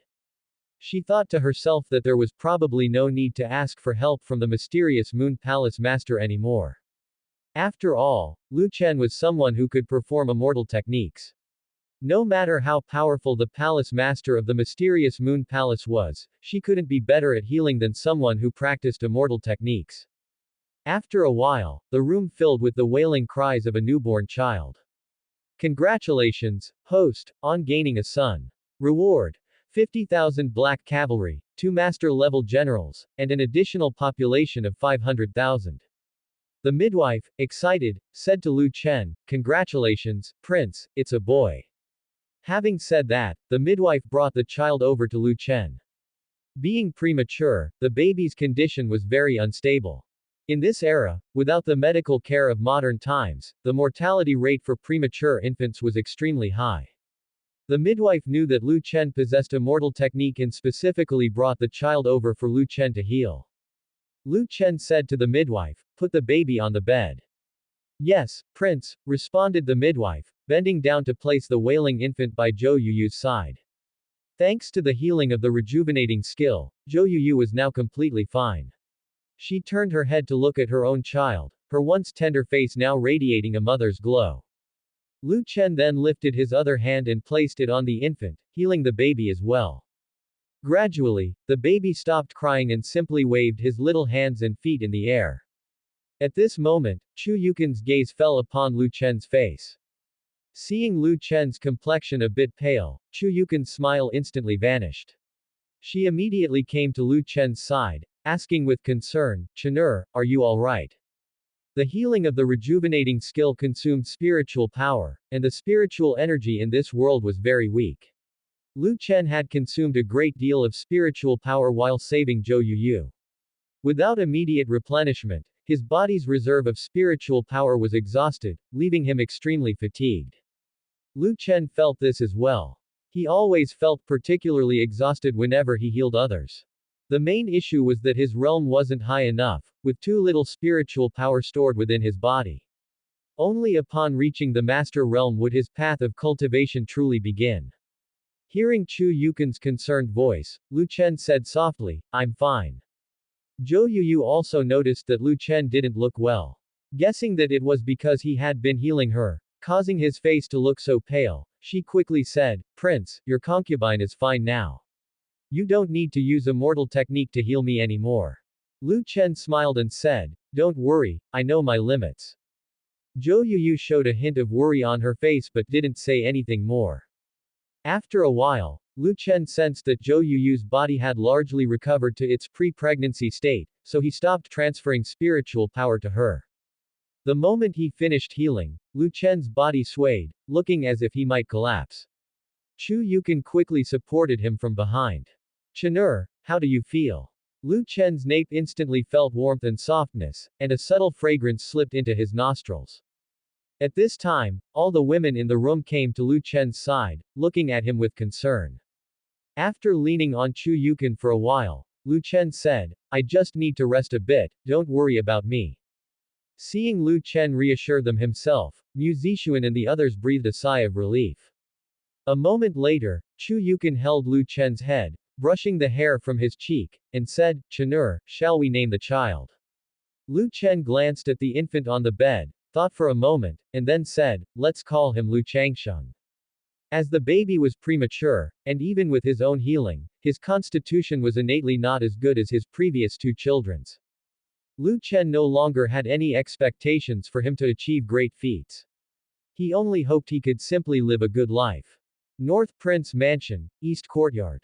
Chen Wanrong and Lin Wanyan sat in the pavilion for 2 hours, yet they had not seen any maid or servant from the North Prince Mansion come to summon them to treat the North Prince's concubine. This left them both somewhat perplexed.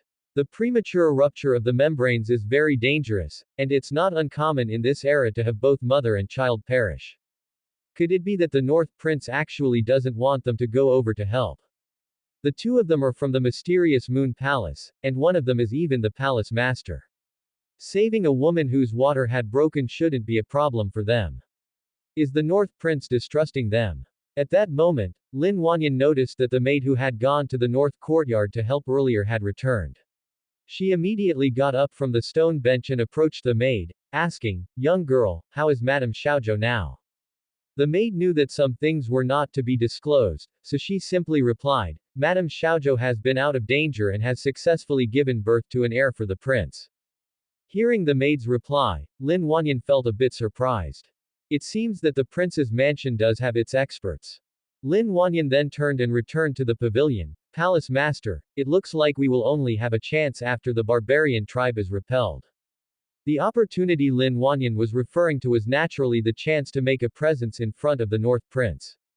If Chen Wanrong wanted to seduce Lu Chen and stir his affections, she needed to make herself more visible in his presence. When they first arrived at North City, they believed that it would be easy to captivate the North Prince, a man known for his lustful nature. After all, Chen Wanrong's beauty was second to none in Great Sum, and she was even listed as one of the absolute beauties. That lecherous man couldn't help but be muddled when he saw Chen Wanrong. However, after their exchange with Lu Chen, they believed that simply tempting the North Prince with beauty might not be so straightforward. Even if the North Prince was lustful, he was intelligent, he might realize they had ulterior motives for him. Therefore, if they wanted to get close to the North Prince, they couldn't just tempt him with beauty, they had to demonstrate their other values as well. It would be best if they could make the North Prince fall in love with their palace master without him realizing it. If they wanted the North Prince to develop feelings for Chen Wanrong, it would take some time to cultivate. Now, with the barbarian army soon to head south, there wasn't much time left. As it appears now, they would have to wait until after the war was over. However, whether the North Prince could survive in the end was still a big question. At this thought, Chen Wanrong became a little absent-minded. She remembered the time when Great Sum attacked Chen Nation. Her emperor father had allowed his wives, concubines, and offspring to leave the capital first, then made a last stand with the Great Sum army at the city walls, eventually dying there. She was young at the time, but she remembered vividly what happened. Who would have thought that in just a few short years, she would encounter a similar scene, only this time the one fighting against the invading enemy was not her imperial father, but the son of the man who killed her father. Chen Wanrong couldn't help but feel the irony in this situation. After spending some time with Zhou Yuyu and the child in her room, Lu Chen went to his study. He was very concerned about the reward he had just received. Upon entering the study, Lu Chen immediately asked the system, where are the 50,000 black cavalry now? The barbarian tribe was about to move south, and Lu Chen had been pondering how to devour the 300,000 strong barbarian cavalry. However, no matter how he manipulated the maps, he found that eating through the 300,000 barbarian cavalry was an extremely difficult task. While he had the 122mm howitzer, a formidable weapon at his disposal, the barbarian cavalry was highly mobile. Once they decided to flee, his men wouldn't be able to catch up. North City only had 30,000 soldiers, and among these, only a few thousand were cavalry, who were largely untrained at that. If the barbarian army were to panic and flee because of the howitzers, sending the small force of soldiers from North City to pursue or intercept the barbarian cavalry would be unrealistic. But now things are different. Now he had 50,000 cavalrymen at his command, who could be lying in ambush at the rear of Wanning Valley. The moment the barbarian tribe's cavalry entered the valley, they could encircle all 300,000 of them. If the barbarian cavalry tried to flee, these 50,000 would give chase as well. Thinking of this, Lu Chen inwardly praised the system, it always delivered precisely what he lacked. At that moment, the system notification arrived. The 50,000 black cavalry are currently located at the foot of Yunnan Mountain in the northeastern part of North City. They have received your summoning order. Seeing this prompt, Lu Chen was taken aback. He knew that subordinates obtained through the system in this world were given implanted identities, that is, they were natives of this world. Hearing that his 50,000 black cavalry were in the northeastern part of North City, Lu Chen felt a pang of apprehension. Could these 50,000 black cavalrymen have the implanted identity of barbarian tribe soldiers? After all, the north was solely inhabited by barbarians. Lu Chen immediately asked, System, are the black cavalry and the 500,000 people all from the barbarian tribe? The 50,000 black cavalry and 500,000 people you have acquired have the implanted identity of Great Yu remnants. 500 years ago, they fled to the north to escape the turmoil of war and settled down within a great mountain, the system replied. Today, their shamans, following the mandate of heaven, recognize the North Prince as the son of destiny. They will follow the North Prince to unify the world. This implanted identity wasn't unacceptable. After all, Great Yu had been extinct for over 500 years, and Great Sum was established on the foundation of Great Yu. The citizens of Great Sum could be said to be the former people of Great Yu. Lu Chen continued, how long will it take for the black cavalry to arrive if I issue the summoning order now? At the earliest, half a month, the system responded. Lu Chen muttered to himself, half a month, that's more than enough. In the Northland, Yunnan Mountain. At the foot of the mountain was an unbroken expanse of buildings. The architectural style here bore a striking resemblance to Great Sum, as if this place were within Great Sum's borders. However, it did not belong to Great Sum, nor any other nation or dynasty. This was Great Yu City. At this moment, the streets of Great Yu City were bustling with pedestrians going to and fro and carriages and horses moving about, making it seem very lively. But just then, the people walking on the streets suddenly stopped, as if their bodies had been frozen in place. The carriages also halted instantly. Everyone simultaneously raised their heads, looking to the south. At the same time, in the city lord's mansion of Great Yu City, an old man with an intense gaze, staring at a turtle shell before him, said to two sturdy men clad in black armor, the mandate of heaven lies to the south, the human emperor has appeared. It is time for us to enter the world. Immediately, the two sturdy men began rallying the black cavalry to head towards North City in Great Sum with all their might. That evening, after dinner, Chu Yukon patrolled the inner courtyard. Though there were many lanterns lighting up the prince's mansion at night, the light from the lanterns wasn't very bright, and the courtyard still seemed rather dim. Suddenly, Chu Yukon saw a shadow slip into the courtyard where Bai Qingqing resided. Frowning, she softly propelled herself with a gentle push of her legs, leaping onto the top of the courtyard wall, and then quickly followed after. The intruder moved stealthily as if up to no good. Chu Yukon was curious about who would dare to barge into the inner courtyard of the North Prince mansion so late at night. Those who had come to assassinate Lu Chen in the past could not even be found now, and yet someone was still bold enough to lurk in the North Prince mansion and cause trouble under these circumstances. After entering the courtyard where Bai Qingqing stayed, Chu Yukon immediately hid behind a rockery, wanting to see what the shadowy figure was planning to do. Just then, the figure swiftly opened the door to Bai Qingqing's room and slipped inside. Because the lantern light was too dim, Chu Yukon couldn't clearly see what the person looked like. Chu Yukon couldn't help but wonder why this person would go to Bai Qingqing's room. Could it be they intended to do something to Bai Qingqing? After all, Bai Qingqing was also a martial artist, and during the day, she had roughly sensed Bai Qingqing's inner strength. It's very likely that Bai Qingqing was already a 9th grade martial artist, perhaps even stronger than her. If the assassin was looking for trouble with Bai Qingqing, wasn't that seeking death? Moreover, Bai Qingqing had only just arrived at the prince's mansion, how could there be an assassin coming after her today? Or could it be that the assassin entered the wrong room? Perhaps, they had intended to go to Lu Chen's room, but mistook Bai Qingqing's room for Lu Chen's. While Chu Yukon was pondering this, a candle was lit inside the room. However, no sound of combat came from within. Chu Yukon was slightly stunned. What was going on? Why hadn't Bai Qingqing attacked the assassin? Could it be that he was in cahoots with Bai Qingqing? No, that should be said the other way around. Bai Qingqing was in cahoots with that person. Bai Qingqing had been away for so many years, and now she had suddenly come to find them, claiming she would stay. This was suspicious from the start. When it came to the safety of Lu Chen, Chu Yukon was always sensitive. Even when Wang Qingqi ran over to cultivate a relationship with Lu Chen, she had to be on guard against Wang Qingqi. Chu Yukon approached the room cautiously, intending to see what the situation inside was. Meanwhile, inside the room, after Lu Chen lit the candlelight, he looked at Bai Qingqing who was sitting on the bed, meditating. Seeing Lu Chen come to find her so late, Bai Qingqing felt puzzled and asked, "What does the prince need from this servant at such a late hour?" Lu Chen replied with a smile, "Can't I come find you if I have nothing particular in mind?" As he spoke, Lu Chen sat down on the edge of the bed with a practiced ease, as if he was completely unaware that he was sitting on an unmarried girl's bed. With Lu Chen suddenly so close, Bai Qingqing's heart jerked, and she couldn't explain why, but she suddenly had a very strange feeling. At this moment, Lu Chen asked, "Bai, do you still remember how I used to hold you and tell you stories when you were little?"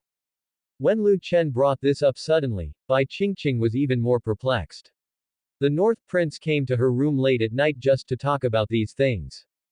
Bai Qingqing answered emotionlessly, "This servant remembers." Then, Lu Chen reached out his hand, directly took hold of Bai Qingqing's jade hand, and continued, "Then, you should also remember that I said, once you grow up, you would become my woman." Hearing this, Bai Qingqing finally understood what the North Prince was doing in her room so late at night. Backquote, backquote, backquote. Back when she was a bed-warming maid for the North Prince at the Imperial Palace, he was never a content man. Moreover, the intelligence recently gathered by the Shadow Guard also mentioned that the North Prince was an extremely lustful man. To visit her chamber in the dead of night, alone with her, what else could it be for? But Bai Qingqing didn't react too dramatically. She appeared almost like a wooden doll, to the extent that she didn't stop Lu Chen from making his advances. At that moment, Bai Qingqing said with an expressionless face, "This servant is merely the prince's concubine maid, available for use at any time the prince desires my body." Seeing Bai Qingqing's cold and expressionless face made Lu Chen even more restless inside. The more indifferent Bai Qingqing seemed, the more Lu Chen wanted to see her beg for mercy later, and this ignited a desire to conquer within him. However, Lu Chen didn't dive straight into the matter at hand. Bai Qingqing's emotions had just begun to revive, and since she had been accustomed to embracing and being caressed by him from a young age, she didn't even think to resist. So he planned to reveal Bai Qingqing's true identity directly, letting her understand that he already knew who she really was. With her identity exposed, Bai Qingqing would surely behave differently. Lu Chen didn't believe that she could remain so calm later on. Afterward, Lu Chen lifted his hands and placed them on Bai Qingqing's fragrant shoulders, then slowly laid her on the bed and lay on top of her soft body, just watching her. And Bai Qingqing also looked into Lu Chen's eyes, still offering no resistance. Lu Chen then lifted her jade arms above her head and took her wrists in one hand, and whispered into her ear, "Vice Commander Bai, is it worth sacrificing your purity like this to fulfill the task my imperial father has given you?" Hearing Lu Chen's whisper in her ear, Bai Qingqing's pupils suddenly contracted sharply. She hadn't expected that Lu Chen would already know her true identity. As her emotions revived, Bai Qingqing began to feel more emotions, such as nervousness and panic. She was no longer the fearless killing tool she had been before. Bai Qingqing found it hard to believe. She had just arrived in North City. How could the North Prince have discovered her identity? Besides, didn't the intelligence from the Shadow Guard say that the North Prince was nothing but an ineffective ruler, and based on what she knew of him from childhood, shouldn't he just be a lecherous fool? And yet, this North Prince lying on top of her had discerned her identity with a single sentence. Although she was momentarily nervous inside, Being an experienced vice commander of the Shadow Guard, Bai Qingqing quickly regained her composure. She then said in a cold tone, "What do you mean by that, Prince? Your servant doesn't understand." Lu Chen's hand, not content to stay idle, slipped into Bai Qingqing's clothes, and as he touched her indiscriminately, he said, "Bai, it seems you've indeed grown quite a bit over these years." With these words, he blew gently into Bai Qingqing's ear, causing her heart to suddenly skip a beat. Immediately after, a strange sensation flooded her body, leaving her feeling inexplicably hot, an experience she had never known before. Again, Bai Qingqing was stunned, feeling her emotions just beginning to awaken. She was at a loss on how to react to the physical thrill. But she understood that it must be related to Lu Chen. Bai Qingqing slightly twisted her supple body, attempting to free herself from beneath Lu Chen. However, her body had already been firmly pinned by Lu Chen, leaving her no chance to escape. Seeing Bai Qingqing beginning to struggle, Lu Chen knew his words had taken effect, and he continued whispering in her ear, "Bai, did my imperial father send you to North City to see if there were spies from the mysterious Moon Palace among my people?" As Lu Chen mentioned even her mission, Bai Qingqing suddenly came to her senses. The North Prince knew far more than she had assumed. This was trouble. She hadn't expected that just after arriving at the North Prince mansion, both her identity and mission would be uncovered by the North Prince. Despite her own secrets having already been directly spoken by Lu Chen, Bai Qingqing still stubbornly said, "Prince, this servant came to North City on her own, with no relation to His Majesty. This servant doesn't understand why the prince would think so." Bai Qingqing really couldn't understand how the North Prince could possibly know her identity and mission. Even if the intelligence network of North Prince Mansion was very developed and had spies in the capital, at most, the North Prince could have only found out that she was a Shadow Guard, absolutely not that she was the deputy commander of the Shadow Guards. Even the great commander of the Shadow Guards didn't know she was the deputy commander of the Shadow Guards, yet the North Prince knew. Furthermore, when the Sum Emperor gave her the orders, it was done in her presence, and the orders hadn't passed through a second pair of hands or lips. Theoretically, there shouldn't have been much chance of a leak. Could it be that there was a problem around the Sum Emperor? State Preceptor. The figure of Satu Ce flashed through Bai Qingqing's mind in an instant. On the day when the Sum Emperor gave her orders, Satu Ce was also present. So the person who could have leaked her identity and mission, the likelihood was that it was only State Preceptor Satu Ce. But State Preceptor Satu Ce was a confidant of the Sum Emperor. He had no reason to leak her matters. Had Satu Ce defected? Seeing Bai Qingqing still denying, Lu Chen merely smiled slightly, and then continued whispering in her ear, "You must be very curious about how I know all this." Upon hearing these words, Bai Qingqing immediately struggled weakly. She really did want to know how Lu Chen found out. However, at this moment, Lu Chen whispered into her ear, "Because your heart and mine are connected, I can hear the thoughts inside your heart." Hearing this, Bai Qingqing knew that Lu Chen was making fun of her. She felt that her mission had already failed and there was no need to stay at the North Prince Mansion any longer. Immediately, she prepared to use her inner strength to push Lu Chen away. She hadn't dared to use her skill before, mainly because she was worried Lu Chen was an ordinary person, and she could accidentally injure him. But now that she had exposed herself, she must leave the North Prince Mansion, and she didn't care about those concerns anymore. If she didn't push Lu Chen away, she might not be able to leave later. Just when Bai Qingqing was about to use her skill in an instant, she froze. Her inner strength had disappeared. What was going on? She had experienced this situation once during the day. She initially thought it was some issue that arose during her martial arts practice, causing a momentary disappearance of her skill due to deviation. Unexpectedly, at this critical moment, her inner strength disappeared again. Was this really an issue from her martial arts practice? Or did all this have something to do with the North Prince to whom she was clinging? Bai Qingqing continued to watch Lu Chen intently, trying to discern something from his gaze. However, unfortunately, she only saw Lu Chen's desire for her, and nothing else. Bai Qingqing then said, "Prince, this servant suddenly feels a bit unwell today, and can only serve you another day." Bai Qingqing's tone remained cold, and her expression was indifferent, as if she didn't care at all about being unable to break free from Lu Chen. Lu Chen's hand was still lightly caressing her, and he then said, "Bye, from now on, you will stay with me." Upon hearing this, Bai Qingqing immediately said, "This servant is already your highness's concubine maid." Lu Chen chuckled and then said, "Bai, you know that's not what I mean." At that moment, Bai Qingqing's heart violently jerked for the third time. Suddenly, a blush appeared on her cold, exquisite cheeks, looking like a red flower blooming on an iceberg. Bai Qingqing also realized something was wrong with her body. She tried to channel her skill again, but there was still no response.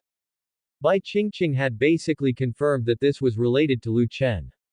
During the day in the pavilion, she had felt her inner strength disappear, which happened when she was this close to Lu Chen as well.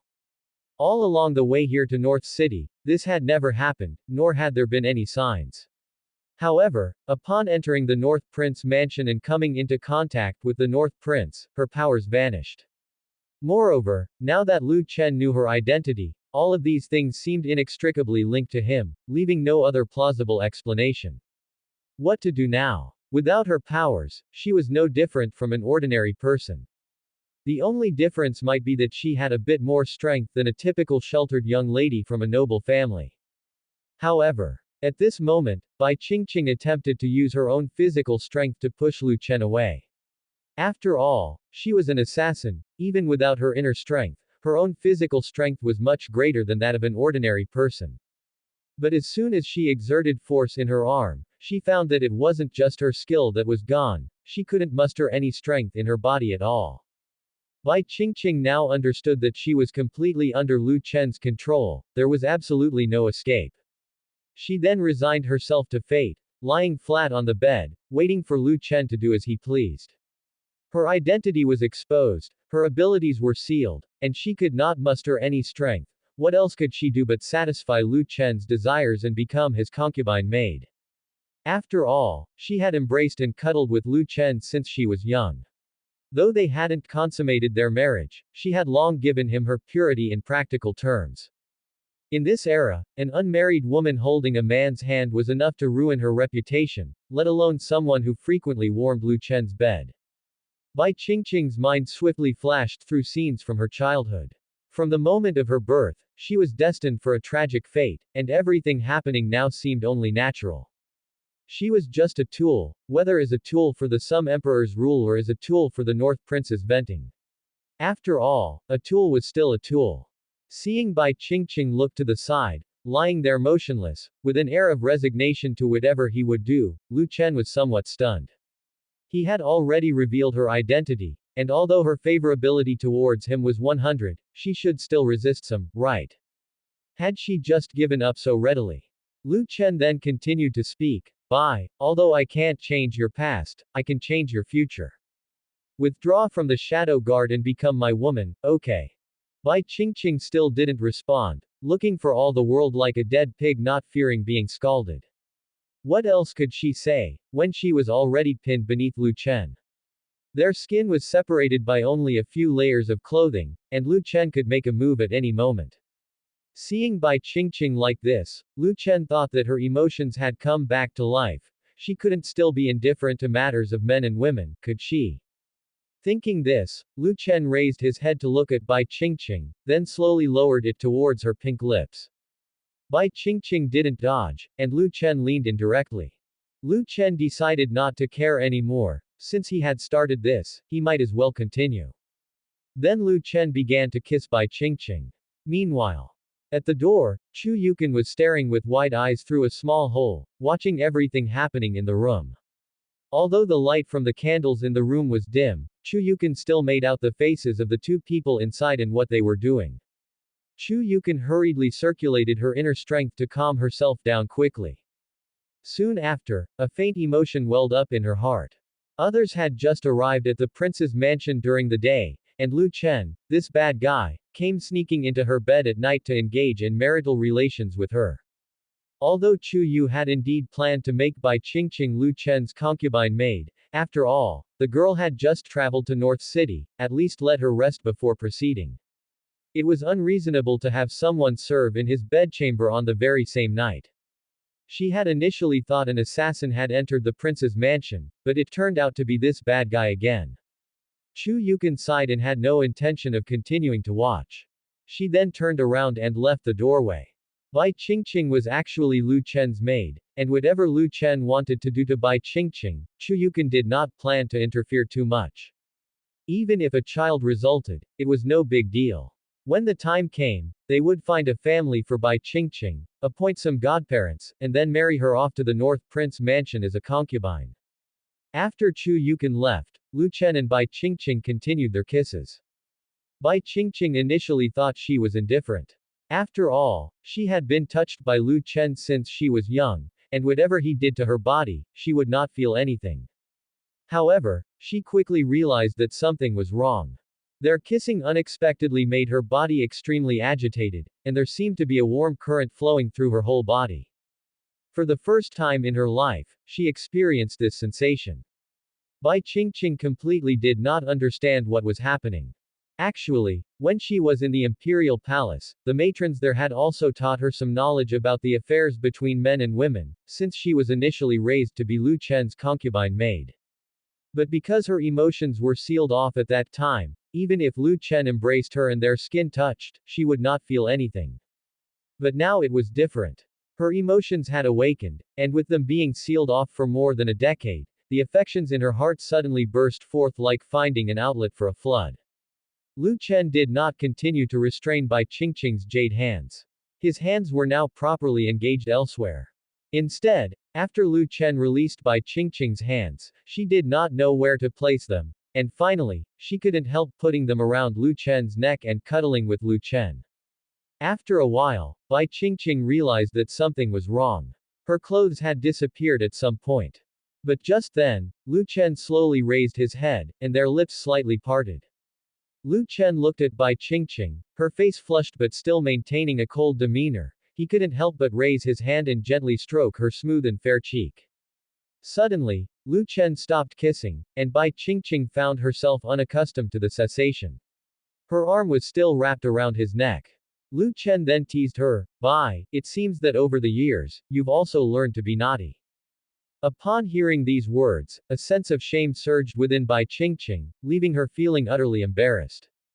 For some reason, she could not bring herself to meet Lu Chen's gaze and subconsciously turned her eyes away.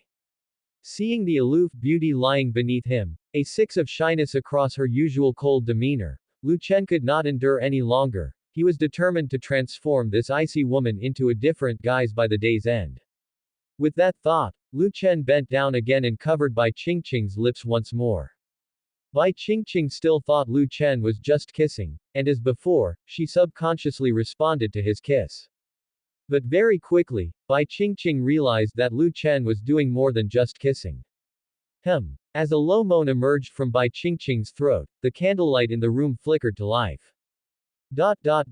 Host has cultivated an emotional connection with Bai Qingqing once. Qi refinement mantra experience points increased by 40. Rejuvenating skill experience points increased by 40. Dragon Phoenix Yin Yang spell experience points increased by 20. Dragon Phoenix Yin Yang spell unlocked successfully.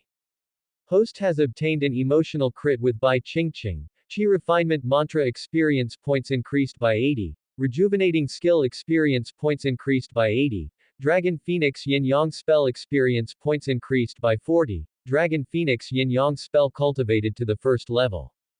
Although a bunch of system prompts appeared before Lu Chen, at that time, he had no interest in paying attention to these.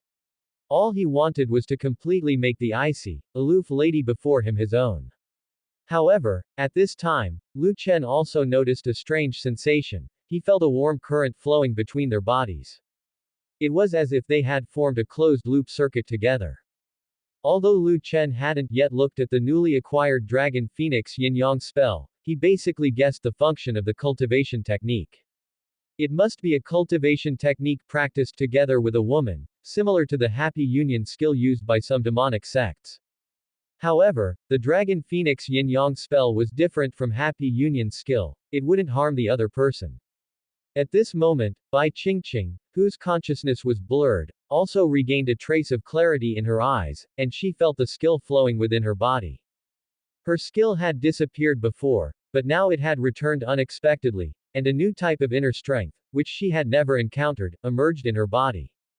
Clearly, this inner strength was transferred to her by Lu Chen, and the method of transfer was through cultivating feelings with her. Just as Bai Qingqing was about to push Lu Chen away, taking advantage of the return of her skill, she discovered that she couldn't bring herself to do it. It wasn't that she lacked the strength, but rather her heart had developed a deep dependence. Bai Qingqing instantly understood that she was truly destined to be this bad prince's concubine made for life. At that time, Lu Chen noticed some complex emotions in Bai Qingqing's gaze. He smiled and said, "Bai, call me, master, and let me hear it." Bai Qingqing ignored Lu Chen and turned her head away again, looking to the side.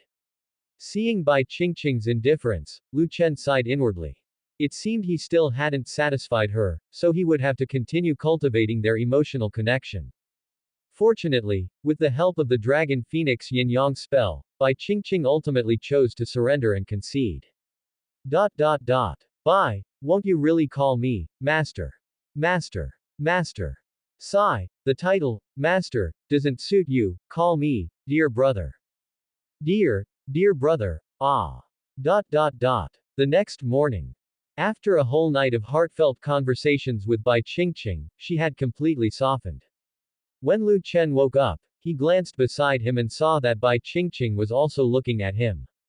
Their eyes met. For a moment, a blush reappeared on Bai Qingqing's cold, beautiful face.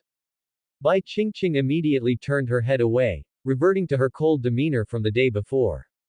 Lu Chen then wrapped his arms around Bai Qingqing's body and whispered in her ear, "Bai, do you really not plan to become mine?" With her back to Lu Chen, Bai Qingqing spoke in an emotionless tone, "I am already the prince's concubine maid." That was what Bai Qingqing had said the day before, but Lu Chen could tell that although the words were the same, their meaning was different when Bai Qingqing spoke them again. Bai Qingqing knew she had no choice but to betray the Sum Emperor. Her true identity had been uncovered by Lu Chen, and now her body was also under Lu Chen's control. At this moment, she had no choice but to surrender to Lu Chen. Moreover, her heart had completely accepted Lu Chen. To her, becoming a tool for the Sum Emperor was no different from becoming a tool for Lu Chen. She had never felt a sense of belonging to the Shadow Guard anyway, and now that Lu Chen controlled her, it was only natural for her to become one of his people. It was just that she wasn't yet accustomed to being Lu Chen's woman. Before her feelings revived, even if Lu Chen hugged her, held her close, or kissed her, she wouldn't feel anything. However, things were different now. Whenever her skin touched Lu Chen's, she would feel an agitation within her body, a heat, along with an incomprehensible feeling in her heart. Especially last night's sensations, they baffled her even more. She didn't understand why she seemed to have become a completely different person. Not only did she cry out in front of Lu Chen, she even called him master, good brother, darling, and the like. She even suspected that there was another soul inside her body. Everything that happened yesterday had nothing to do with her, it was all caused by that other soul. At this time, Lu Chen was no longer concerned with Bai Qingqing's verbal submission, for her heart already belonged to him. Lu Chen now rolled over with Bai Qingqing's delicate body in his arms, climbing atop her soft form and looking down at her exquisite, aloof face from above. At this moment, Bai Qingqing once again felt that strange sensation from the previous night. She wanted to activate her cultivation technique to prevent her body from growing more restless, but she quickly found that her skill had disappeared again. Bai Qingqing had come to understand that whenever she made physical contact with Lu Chen, her prowess would vanish. However, there was an exception. When she and Lu Chen were cultivating their feelings, her power would come back, because at that time, the inner strength within her body and Lu Chen's would form a circle, constantly circulating between them. If it was just the current situation, she would be unable to activate her power. Seeing the ice beauty's bashful expression, Lu Chen was suddenly seized by a playful mood and started to act wickedly again. Bai Qingqing's body grew hotter and hotter. She bit her lower lip lightly, and her eyebrows slightly furrowed. The more Lu Chen watched her, the more he wanted to tease her. At that moment, Bai Qingqing took the initiative to speak. "Prince, it's time for you to get up." Lu Chen chuckled lightly, and then said, "You, a concubine maid, dare to instruct this prince on what to do. It seems you need a good lesson to learn the rules of the prince's mansion. No sooner had the words fallen than Lu Chen leaned down. Bai Qingqing tried to turn her head away, but Lu Chen promptly raised his hand, took hold of her delicate chin, and kissed her. Meanwhile, inside the prince's mansion. Early in the morning, Chu Yukon was carrying out her daily inspections when a maid approached her. Madam Chu, something terrible has happened. Seeing the maid in a fluster, Chu Yukon immediately asked, "What has happened?" The maid quickly said, "Commander Qin has come to discuss matters with the prince, but I have searched all the latest chambers, and I cannot find the prince anywhere. It's as if he has vanished." Normally, Lu Chen would emerge from one of his wives or concubines' chambers every morning. Otherwise, he would rise early and go to the study. But today, the maid first went to the study, then to Mu Zixuan and the other ladies' quarters, and found no trace of Lu Chen. She thought Lu Chen had disappeared and rushed to find Chu Yukon. Hearing the maid's words, Chu Yukon sneered. She knew exactly where Lu Chen had gone. That crafty rascal sneaked off to indulge in some illicit pleasure last night. Chu Yukon then said to the maid, "I know where he is. Don't panic. I'll go look for him. You may go about your duties." With Madame Chu's assurance, the maid breathed a sigh of relief. "Yes, Madame Chu." Afterward, Chu Yukon headed for Bai Qingqing's courtyard. She glanced at Bai Qingqing's room door, thinking to herself, it was already so late, surely Chenur would be getting up soon. With that in mind, Chu Yukon arrived at the door of Bai Qingqing's room, intending to remind Lu Chen that Qin Yushan was looking for him. But just at this moment, the voice of Bai Qingqing, filled with fluctuations of intonation, came from inside the room. Upon hearing this voice, Chu Yukon knew what had happened. However, at this time, Chu Yukon felt very surprised. Her surprise was not that Lu Chen had devoured Bai Qingqing, but that Bai Qingqing would exhibit such a reaction. Ever since she was a child, Bai Qingqing had grown up in the imperial palace, and all these years, Chu Yukon had never seen Bai Qingqing show any other expression. Even when Bai Qingqing fell to the ground, she wouldn't make a sound, nor would she cry. Some masters said she was a person without emotions. Yet this person, who supposedly had no emotions, was now making such a sound in Lu Chen's presence. Was she really devoid of emotions? Or was it that even someone without emotions would feel something when engaged in such an act? While Chu Yukon pondered this, after Bai Qingqing let out a high-pitched sound, suddenly Lu Chen's voice came from the room. "Madam Chu, do you need something from me?" Now, Lu Chen's perceptive abilities were incredibly strong. He could easily discern the presence of someone at the door. Last night, he actually noticed Chu Yukon peeking at the door, but Lu Chen didn't care at all, and he also knew that it wasn't the first or second time Chu Yukon had spied on him. Often, when he and Wang Qingqi were swinging in the courtyard, Chu Yukon, while on patrol, would also sneak a peek if they encountered one another, watching for quite a while before moving on. Upon hearing Lu Chen's words, Chu Yukon at the door froze for a second, then she remembered that Lu Chen was now a changed man, his realm had ascended to levels unknown to her. Plus, he practiced the immortal law, which was definitely different from ordinary cultivation techniques, so it was normal for him to sense people outside of his room. Yet realizing that her eavesdropping had been caught red-handed by Lu Chen, Chu Yukon felt her cheeks burning. Then, Chu Yukon coughed and said, "Chenur, Commander Qin said he needed to see you, and he's already gone to your study to wait for you." Upon hearing this, Lu Chen immediately replied, "Oh, all right, I know. I'll head over there now."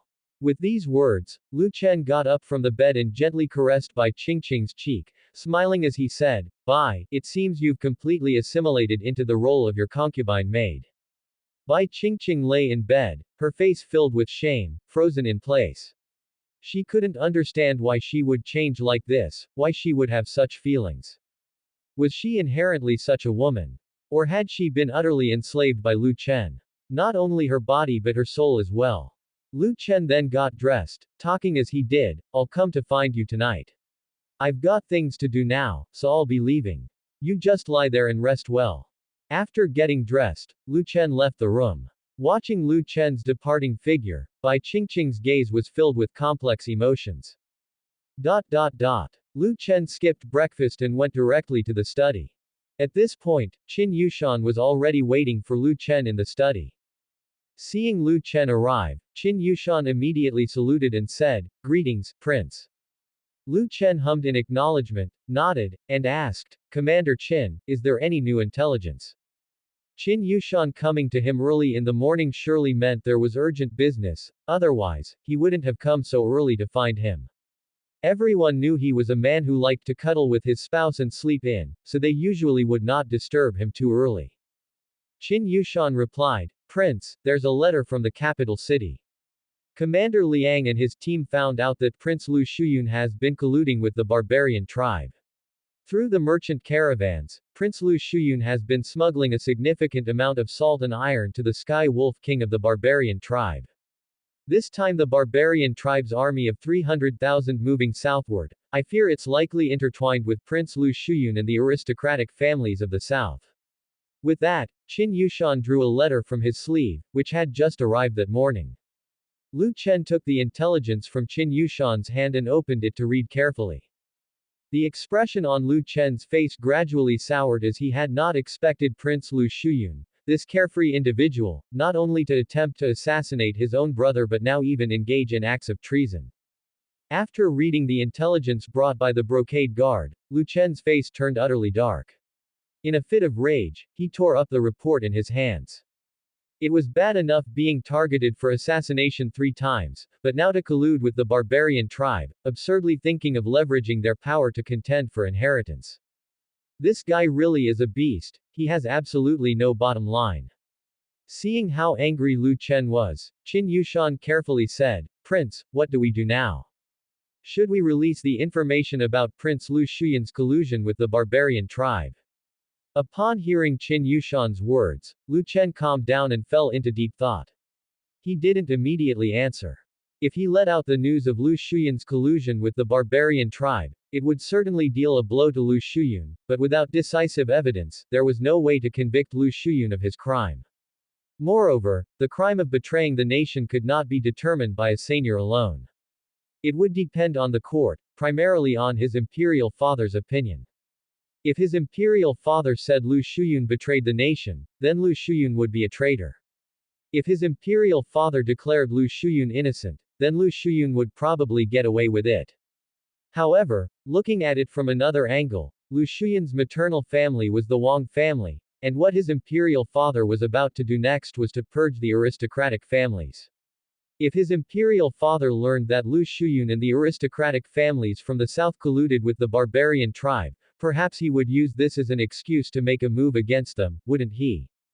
Thinking of this, Lu Chen asked, "Commander Qin, if my imperial father knew that Prince Lu Shuyun and the aristocratic families were colluding with the barbarian tribe to come down from the south, what do you think my imperial father would do?"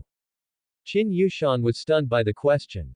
After all, it involved the emperor, and Qin Yushan did not want to speculate rashly. At that moment, Lu Chen added, "Speak your mind." Since Lu Chen said so, Qin Yushan spoke up, "Prince, in your subordinate's opinion, His Majesty would probably be very angry upon hearing this news but would not immediately move against Prince Lu Shuyun and the aristocratic families from the south. Considering the barbarian army of 300,000 is about to move south, cleaning up the aristocratic families at this time would likely be very disadvantageous for Great Sum." Lu Chen thought about it and felt there was some truth to what Qin Yushan said. If they released news now that Prince Lu Shuyun was colluding with the barbarian army, it might instead publicize the conflict between the Sum Emperor and the aristocratic families. If that happened, others might simply not act, and the whole of Great Sum would become chaotic, which was not what Lu Chen wanted to see. However, it wouldn't do to just let it go.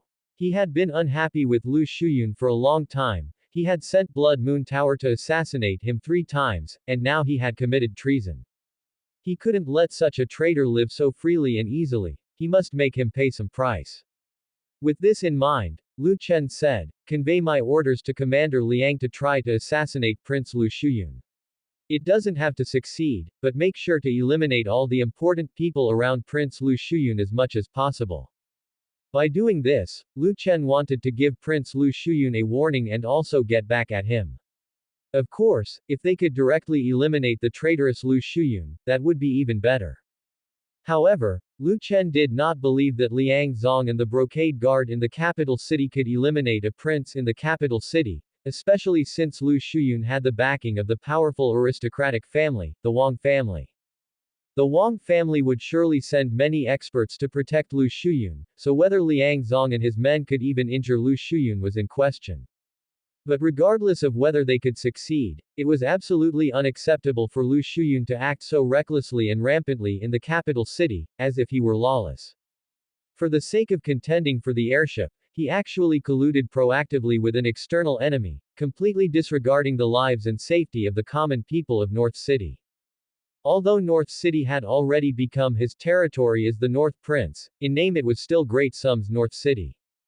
If Lu Shuyun were to succeed in seizing the position of heir, North City would also fall under his rule. Yet, this fellow was willing to sell North City off just to win the struggle for succession. Lu Chen also knew that his decision to assassinate Lu Shuyun was somewhat emotional and could even expose the movements of the brocade guard. But if he didn't do something, he simply couldn't swallow this grievance. Qin Yushan also saw what was in Lu Chen's heart and knew that the prince was very angry, so he suggested, "Prince, although the news of the 8th prince colluding with the barbarian tribe should not be spread for now, you could hint at it to His Majesty. When His Majesty finds out, he will definitely send the Shadow Guard to investigate. If it turns out the 8th prince is colluding with the barbarian tribe, even if he doesn't punish the 8th prince now, once the matter of the barbarian tribe's move south is over, he will certainly use the evidence to deal with the 8th prince and the aristocratic families of the south." The Sum Emperor had already been looking for an excuse to crack down on the aristocratic families. And now, the aristocratic families of the south had conspired with the barbarian tribe, which was akin to handing the emperor a knife voluntarily. As for the sacrifice of an 8th prince, it was of no concern to the Sum Emperor. The 8th prince was a spokesman for the aristocratic families of the south, and the emperor had no intention of choosing him as the crown prince. The imperial family is heartless. The Sum Emperor hadn't even bothered about the 8th prince's attempt to assassinate the North Prince. How could he care about sacrificing an 8th prince? He had many sons, the death of one or two meant no loss to him. And being a Grand Master, the young and robust Sum Emperor could produce children at an impressive speed. After hearing Qin Yushan's suggestion, Lu Chen pondered for a moment and then said, "I will write a memorial to Father Emperor at once." Hearing Lu Chen's words, Qin Yushan hurriedly said, "Prince, you mustn't do that."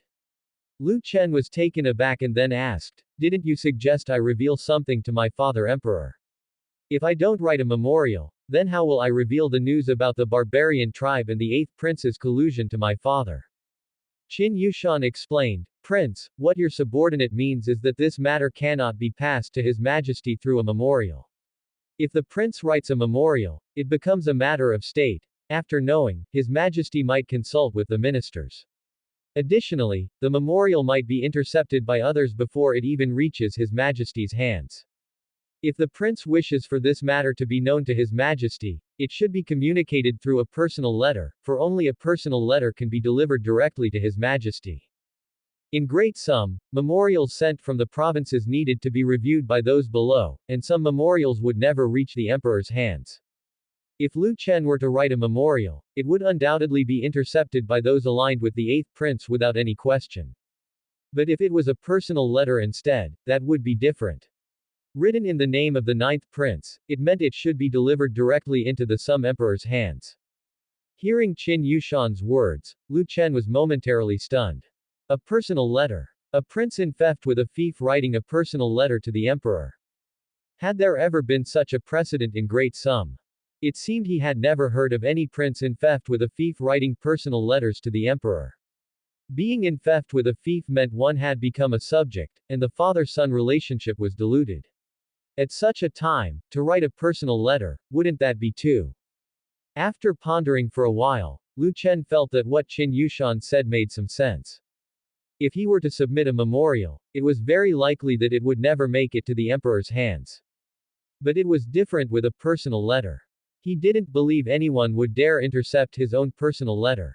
Although it seemed abstract for an in-theft prince to write a personal letter to the emperor, it didn't mean he was unqualified to do so. After all, even as a senior, he was still the Sum Emperor's son. Lu Chen eventually accepted Qin Yushan's suggestion and directly wrote a family letter to the Sum Emperor. First, he complained in the letter about how terribly harsh the environment in North City was, and then he pretended to ask for aid, hoping the Sum Emperor could dispatch a large army as soon as possible to help him resist the barbarian tribe. It was near the end of the letter that Lu Chen mentioned his recent discovery of many iron tools unique to Great Sum on the grasslands. Lastly, he affected a very aggrieved demeanor in the letter to complain about how Prince Lu Shuyan's trading caravans often appeared in North City, and, flaunting Prince Lu Shuyan's backing, frequently avoided paying the transit tax. He hoped the Sum Emperor would punish Prince Lu Shuyan, tone down his arrogance and, ideally, make him pay all the transit taxes his caravans owed. The image Lu Chen presented in his letter was that of a coward, appearing as much a wimp as his usual image of someone who sought pleasure and was ignorant. Moreover, in this family letter, he did not directly say that the salt and iron of the barbarian tribe came from Prince Lu Shuyan, but he believed the Sum Emperor would surely see what he implied. After all, his father, proficient in the ways of the world, would not miss such a hint. Having finished the family letter, Lu Chen planned to have Qin Yushan send it to the capital city posthaste. But at that moment, Qin Yushan said, "Prince, it's not enough to only send a family letter, you also need to write an urgent military report about the movements of the barbarian tribe and send it to the capital city. It just so happens that our men have discovered that the North Free King's soldiers have gathered at the Sky Wolf King's court. Using the Red Ribbon Messenger for this intelligence is completely unproblematic." Lu Chen was startled, then asked, "Is it really that troublesome?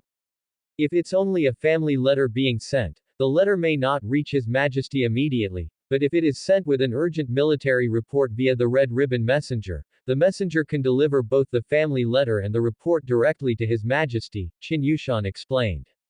Although what Lu Chen wrote was a family letter, delivering it to the emperor's hands would still require certain procedures.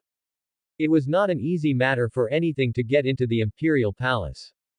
However, an urgent military report was different. In Great Sum, a report by a red ribbon messenger must reach the emperor's hands immediately, and no one was permitted to block it. Even if the emperor was still sleeping, it was necessary to wake him up. Lu Chen also understood Qin Yushan's intention. He then wrote a military report and hoped the court could dispatch troops as soon as possible. Once both items were ready, Qin Yushan immediately arranged for a red ribbon messenger to deliver Lu Chen's family letter and military report to the capital city. At this time, Lu Chen was sitting in the study, silently looking at the map on the table. After the letter reached the capital city, his father, the emperor, would likely have Bai Qingqing, the deputy commander of the Shadow Guards, investigate the issue with the barbarian tribe in North City. By then, he could use it to his advantage, allowing Bai Qingqing to deliver some evidence of Prince Lu Shuyan's collusion with the barbarian tribe. Of course, gathering evidence of Prince Lu Shuyan and the aristocratic families colluding with the barbarian tribe was not easy.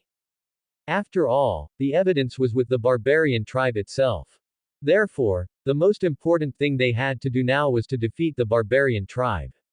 Only then could they obtain evidence of Lu Shuyan's collusion with the barbarian tribe from them. Only then could such evidence serve as an excuse for the Sum Emperor to take action against the aristocratic families. As for what would ultimately happen to Prince Lu Shuyan and the aristocratic families, Lu Chen didn't care one bit. These guys were unkind and unjust first, so they couldn't blame him. Just as Lu Chen was staring at the map and deep in thought, there was a knock on the door. Lu Chen came back to his senses. "The door is unlocked, come in." The next moment, Chu Yukan pushed the door and entered the study. Seeing Chu Yukan's graceful figure, Lu Chen's serious expression vanished, and he asked with a smile, "Madam Chu, do you need something from me?" Chu Yukan said, "Chenur, are you planning to let the people from the prince's mansion go south to Anping City this time? You must keep some people around to take care of you, right?" Hearing this, Lu Chen thought for a while, then said, "How about we let Bai stay behind to take care of me?" Hearing Lu Chen mention Bai Qingqing, Chu Yukan cast a deep glance at him, knowing that Lu Chen would choose Bai Qingqing. Firstly, Bai Qingqing possessed a certain degree of strength, and though she had just arrived at the prince's mansion and Lu Chen had known her since childhood, they had been separated for many years, which gave Lu Chen a sense of novelty. Moreover, Bai Qingqing had grown even more cold and stunningly beautiful, and Lu Chen definitely liked her body. Chu Yukon immediately asked, just her alone. Aren't you planning to keep that bitch from the 100 Flowers Tower by your side? Hearing this, Lu Chen fell silent for a moment. Chu Yukon continued, the third assassination attempt from Blood Moon Tower has already failed. I fear even the unusual Prince Lu Shuyun has noticed it. In my opinion, there's no need for her to stay at the 100 Flowers Tower anymore. Why not just arrange for her to be your female slave, serving you daily in the prince's mansion? Besides, her strength is not bad, she might be able to protect you at a critical moment. Chu Yukon thought to herself, Wang Qingqi, after all, was a 9th-grade martial artist. If she were by Lu Chen's side, she could serve as a shield should any danger befall him. After pondering for a moment, Lu Chen said, no need, let her follow you all to Anping City too. Hearing Lu Chen's words, Chu Yukon confirmed, so you'll really only keep Bai alone. Lu Chen nodded and said with a smile, Bai alone is enough. Besides, I'm concerned about not being in Anping City. If that beast from the capital city sends someone to trouble you, having Wang Qingqi around, a half-step grandmaster, would provide an extra layer of security for Zixuan and the others. Chu Yukon was somewhat surprised at Lu Chen's words. Wang Qingqi had already become a half-step grandmaster. Wasn't that the same level as her own realm? Thinking of this, Chu Yukon felt somewhat annoyed. She had always been uncomfortable with that bitch. All of Lu Chen's wives and concubines showed her respect, but only that bitch would always come before her and make remarks like, the prince is so mighty, or, the prince can make people fly. It seemed to the bitch that she and Chu Yukon were the same, both Lu Chen's women, which is why she spoke so uninhibitedly in her presence. If it weren't for Lu Chen's sake, she would have acted against Wang Qingqi long ago. After coming back to her senses, Chu Yukon sighed and said, Chenur, Madam won't ask too much about what you're going to do, but I still want to remind you that if you really face danger and cannot hold back the barbarian tribe's onslaught, you should flee south. The situation in the capital city is also quite unstable now. The emperor will probably not dispatch many soldiers northward. You can only rely on yourself. Even if you fail to hold North City, the people of Great Sum won't laugh at you, at least you took the initiative to fight the barbarian tribe. Lu Chen had become an object of ridicule in the hearts of the common people. Even if he did abandon North City and flee, the people of Great Sum would not find it surprising. On the contrary, Lu Chen's decision to fight a decisive battle with the barbarian tribe in Yan County might actually make the common people think that the North Prince still had some backbone, allowing his image to rebound from rock bottom. Listening to Chu Yukon's reminder, Lu Chen smiled faintly, then said, Don't worry, Madam Chu, I value my life quite a bit. If I truly cannot defeat the barbarian tribe, I know what to do. Seeing Lu Chen respond in such a manner, Chu Yukon didn't say anything more. She turned around and said, All right then, I'm going to patrol. You're busy, so I'll leave you to it. After she spoke, Chu Yukon turned and left the study.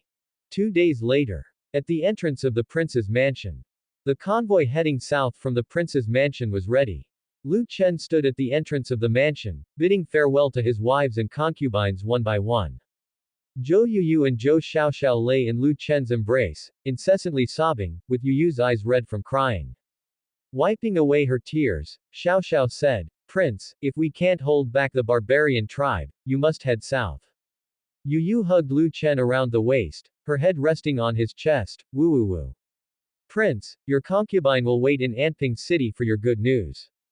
At that moment, Mu Zixuan, who stood to one side, also gazed into Lu Chen's eyes and said, Prince, when your concubine leaves, you must take good care of yourself. Hearing their words, Lu Chen spoke with a smile, Don't worry, the war will be over soon, in no more than half a year. At the mention of half a year before they could see Lu Chen again, Zhou Xiaoxiao and Zhou Yuyu cried even harder, and even Mu Zixuan's eyes reddened slightly, as if she was about to cry. Lu Chen comforted them and said, All right, my darlings, no more crying. As soon as the war ends, I'll immediately send for you to return. While Lu Chen comforted his wives and concubines, Chu Yukan didn't stand by him to say much. She had already spoken earlier what needed to be said to Lu Chen. She believed Lu Chen knew what he had to do. Yukan approached Bai Qingqing and said, "Little Bai, for the coming months, you'll be the only one by Chenur's side. I entrust Chenur's safety to you." Yukan spoke only of Bai Qingqing being by Lu Chen's side, which naturally referred to Lu Chen's women. The prince's mansion couldn't possibly be left empty. A substantial number of servants and maids were left behind. After all, Lu Chen would still reside in the prince's mansion. It wasn't feasible for all the maids and servants to leave. If they did, who would take care of Lu Chen? After hearing Yukan's words, Bai Qingqing softly, without saying much else. Truth be told, Bai Qingqing hadn't expected Lu Chen to leave only her by his side, which added worry to her heart. Just thinking about the scenes of her and Lu Chen doing those intimate acts made Bai Qingqing feel a little agitated. Once Lu Chen's wives and concubines had left, she'd be the only woman left. Wouldn't she have to cultivate a relationship with Lu Chen every day? Even though she was a grandmaster, the mere thought of Lu Chen's fierceness made Bai Qingqing's slender legs tremble slightly. At this time, Wang Qingqi approached Lu Chen. She was about to leave him and, as the one who had been most tormented by Lu Chen on a daily basis, she too felt extremely reluctant. Looking into Lu Chen's eyes, she asked, "Prince, are you really not considering letting your servant stay with you?" Lu Chen said, "No need. Although you are my female slave, you are also my woman, and I don't wish to see any harm come to you." Hearing this, warmth surged through Qingqi's heart. She had always thought that Lu Chen only saw her as a tool for release, but it turned out he genuinely cared for her. Just then, something occurred to Lu Chen, and he said, "Right, starting today, you are to leave the Misty Pavilion, no need to continue hiding there." Hearing this, Qingqi momentarily stiffened. She had always wanted to prove her value through her espionage in the Misty Pavilion. As long as Prince Lu Shuyun remained a threat to Lu Chen, she could obtain early intelligence, proving her worth. Lu Chen went on, "After arriving in North City, I've been the target of 2 assassination attempts by the Blood Moon Tower, and both times you were unharmed. Even Lu Shuyun, foolish as he is, would realize you've turned against him." Considering Lu Chen's words, Qingqi found some logic in them. However, if she no longer acted undercover, how could she prove her worth? Was she really expected to stay by Lu Chen's side every day as his sheath? Seeing Qingqi's disappointed expression, Lu Chen continued, "After the war with the barbarian tribe is over, I will arrange a suitable job for you." At this, Qingqi's eyes brightened, and she immediately asked, "Prince, are you serious?" Although unsure what job Lu Chen had in mind for her, she knew it was better than being idle. Lu Chen nodded and said, "Yes." Although he hadn't yet thought of what work to assign to Wang Qingqi, he didn't intend to let her idle away either. With such an enchanting and seductive woman like Wang Qingqi around him, he found it very difficult to control himself. Even though the women by his side were all extremely beautiful, it was Wang Qingqi alone who could drive him insane. After all, she was his female slave, and every time Lu Chen thought of that, he desired to push her to her limits. Such a woman wasn't suited to stay by his side forever. If Wang Qingqi managed to deceive all his feelings, how could his other concubines bear him children? Meanwhile, from a distance, Chen Wanrong and Lin Wanyan stood still, quietly watching Lu Chen say his farewells to his wives and concubines. This scene surprised them both, as Lu Chen was said to be a licentious prince, but his wives and concubines seemed to share a deep affection with him. Indeed, all the intelligence about the North Prince collected by their mysterious Moon Palace was false. Not a single piece matched the actual North Prince. Of course, Chen Wanrong didn't believe there was a problem with their palace's intelligence. She thought instead that the North Prince was incredibly cunning, not an ordinary man. Otherwise, the world wouldn't be filled with rumors that the North Prince was useless. At this moment, Lin Wanyan, beside Chen Wanrong, sighed and said, "I hope the North Prince can successfully resist the southward invasion of the barbarian tribe and survive." After all, Lu Chen was the son of her good friend, and Lin Wanyan genuinely hoped for his survival, regardless of her own position. As for using Lu Chen's blood to craft the subtle dragon spell, that was a concern for later. Lin Wanyan glanced at Chen Wanrong, who was quietly observing Lu Chen, who was still saying goodbye to his wives and concubines. This scene reminded her of the day when her father emperor had sent them away from the Chen nation capital. Back then, they were just as reluctant to leave. When she returned to the Chen nation capital, everything had changed, and her father emperor and the royal relatives had all turned to dry bones. At this point, Chen Wanrong felt an urge to abandon the plan of using Lu Chen to create the subtle dragon spell. She didn't want to shatter this beautiful tableau. Once everyone had said their farewells to Lu Chen, he declared, "All right, let's set off and aim to reach Anping City as soon as possible." Zhou Yuyu and Zhou Xiaoxiao, after boarding the carriage, kept saying through the window, "Prince, please take care of yourself. Prince, your humble concubine will always wait for your news." Sob, sob, sob. Lu Chen, unlike his wives and concubines, who were crying their hearts out, smiled and waved goodbye to them. Watching the caravan gradually disappear into the distance, Lu Chen suddenly felt relieved. With his important people gone, he too could now prepare for the decisive battle against the barbarian tribe. Then, Lu Chen turned and headed back to the prince's mansion. The caravan headed south with Mu Zixuan and the others was very large, comprising not only the prince's mansion's coaches but also those from Mu Mansion, as well as some common citizenry. For their safety, Lu Chen had especially commissioned Mu Xingping to lead a detachment of the Brocade Guard to escort them southward and had also arranged for several 9th-grade martial artists. Safety was certainly guaranteed. When the common folks of North City saw such a large caravan moving south, they understood that something significant must have happened in North City. Over the following few days, rumors spread throughout North City that the barbarian tribe was about to invade from the south and that, in order to save himself, the North Prince had abandoned the people of North City and fled. As for the rumors in North City, Lu Chen, who was at the prince's mansion, had naturally heard of them. Such a large convoy from the prince's mansion heading south was bound to catch the eyes of the common folk, and rumors were inevitable. Lu Chen didn't pay too much attention to the rumors, he was already busy preparing to defend against the barbarian tribe. Several days later, in order to get the people in the northern part of North City to cooperate with the scorched earth policy and evacuate the population, North Prince Mansion issued a proclamation directly, informing the commoners that the barbarian tribe was about to assemble 300,000 cavalry to head south, conquer North City, and even establish a country there. Once the proclamation was out, in less than half a month, it created an uproar. Not only did the commoners of North City become aware of this matter, but the whole of Great Sum, as well as the neighboring countries around Great Sum, also learned that the barbarian tribe was about to move south. The commoners had already heard rumors of the barbarian tribe moving south when North Prince Mansion's convoy was heading south. Now that North Prince Mansion had issued the proclamation directly, that confirmed that the barbarian tribe indeed planned to head south. Some commoners thought that since even their prince had fled, staying in North City meant a certain death, so they fled south. Of course, there were also some commoners who did not want to leave their homes where they had lived for generations. To ensure the commoners cooperate with the scorched earth policy, North Prince Mansion quickly issued another decree that any commoner who complied with the policy would be exempt from agricultural taxes for 2 years after the war ended when they returned to their original lands. The policy of exempting agricultural tax was initially planned by Lu Chen to promote the cultivation of new crops, but with no other choice and some of the northern commoners stubbornly refusing to leave, he had to bring out this policy in advance. If, under these circumstances, those commoners still refused to leave, Lu Chen had no intentions to interfere any further.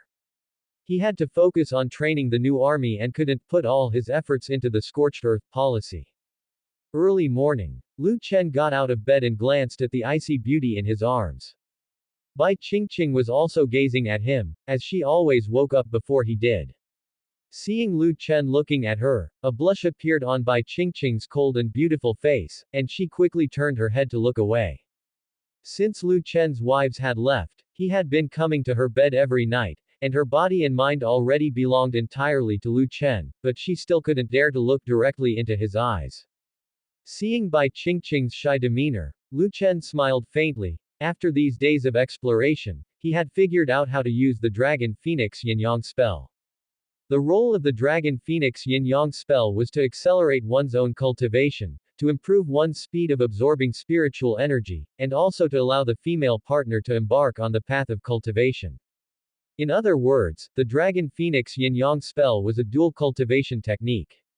Lu Chen planned to bring Mu Zixuan and the others back after the war with the barbarian tribe ended and cultivate the Dragon Phoenix Yin-Yang spell together with them. Although the chances of becoming immortals were slim in this world where spiritual energy was scarce, the possibility of extending their lives or maintaining their youth and beauty was still achievable. At this moment, Lu Chen got up from the bed. He didn't plan to start his day with a morning greeting to Bai Qingqing since he had important matters to handle today. After getting up, Lu Chen ate something simple and then rode his horse to the new army's camp. When the commoners of Yan County saw Lu Chen riding his horse, they were all incredibly shocked and started talking among themselves. Wasn't it said that the North Prince has already fled? Yeah, I saw the wives' carriages heading south with my own eyes. Then why is the North Prince still in Yan County? Could it be that this is a body double for the North Prince? How could it be a double? I've seen the North Prince several times, this is definitely the North Prince himself. It seems then that the North Prince has merely sent his wives south to take refuge, he himself hasn't fled. Didn't expect the North Prince to have such integrity.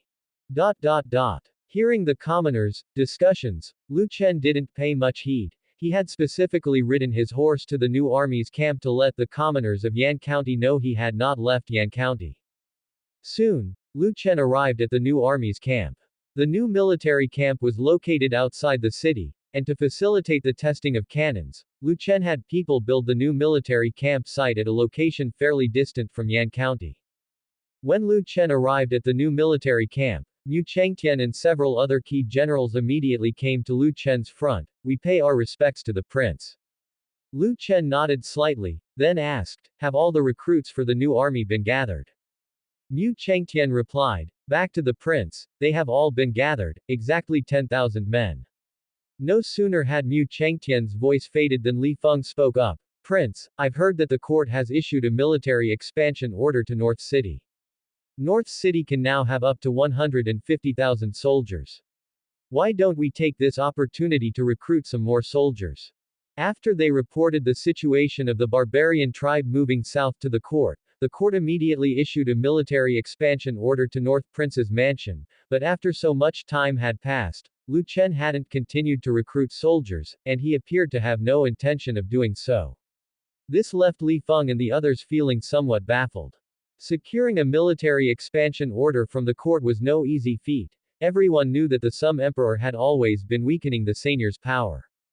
Being able to maintain 100,000-strong army in North City was already quite an accomplishment.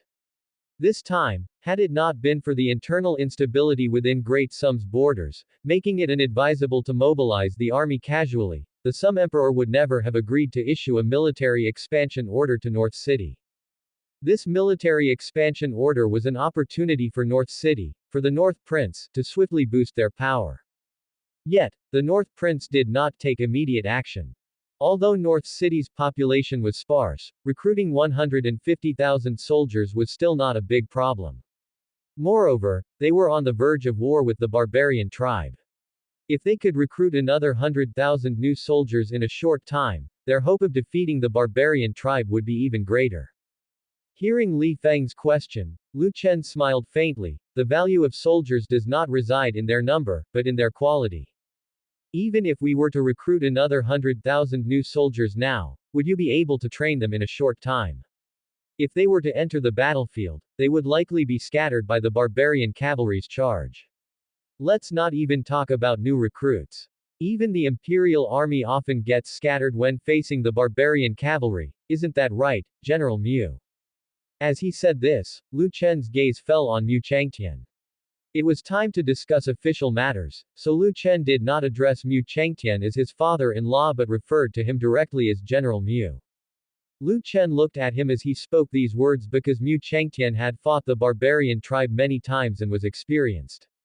Hearing Lu Chen's words, Mu Changtian said, what the prince says is right. If we have the new recruits face the barbarian tribe head-on, they would probably be wiped out by a cavalry charge. With this, Mu Chengtian's tone shifted. However, Prince, these new soldiers do not necessarily have to confront the barbarian soldiers head-on. They could also defend the city. Since they were already the defending side, there was no need to clash directly with the barbarian cavalry. Soldiers were needed to defend the city, and even if the new recruits could not match the cavalry in combat strength, they could still play a significant role in city defense. Therefore, Mu Chengtian leaned towards recruiting some more soldiers. At this point, Lu Chen said, I understand your thoughts, but don't worry. Since the court has issued a military expansion order, naturally, I intend to expand the army, but not right now. Also, in a few days, I shall give you all a surprise.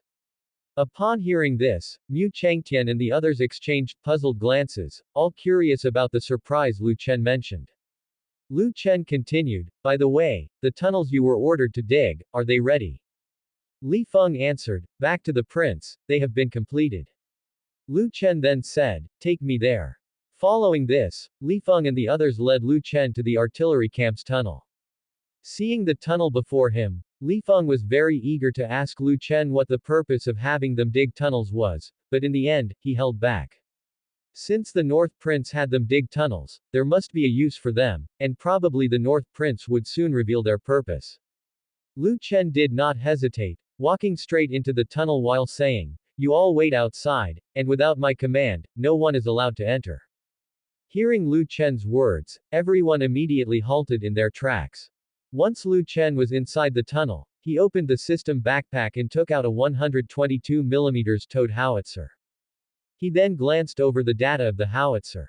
Caliber: 122mm, range: 18,000 meters, initial velocity: 690 meters per second, projectile weight: 33.4 kilograms, total weight: 3,400 kilogram, fragmentation shell casualty radius: 15 to 30 meters. After reviewing the data for the 122mm howitzer, Lu Chen's mouth curved slightly upward. With such powerful weapons at hand, the cavalry of the barbarian tribe wouldn't stand a chance. Unfortunately, there were too few shells, only 1,000 rounds. 200 howitzers and just 1,000 rounds of ammunition, the system was really stingy. Although 1,000 rounds might seem a lot, each howitzer only had 5 rounds. Not only that, he had to train the new army and let the soldiers see how the shells were fired. Teaching the soldiers to use the 122mm howitzers would waste some ammunition. By the time they reached the battlefield, there wouldn't be 1,000 rounds left. At this moment, Lu Chen called out to the people outside, all right, come in. Hearing Lu Chen's voice from deep within the cave, Mu Chengtian and the others immediately entered.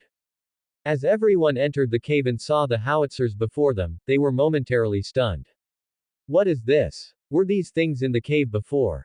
Unlike Mu Chengtian and Mu Jingwu, Li Feng and the others had witnessed Lu Chen conjure weapons out of thin air, so they were not overly surprised by the sudden appearance of the howitzers in the cave. However, Li Feng and the others were still incredibly excited. They found that the design of the howitzer closely resembled the mysterious weapon previously in Lu Chen's hands, only much larger. In the eyes of Li Feng and his companions, the howitzer in the cave was simply a larger version of Lu Chen's Barrett.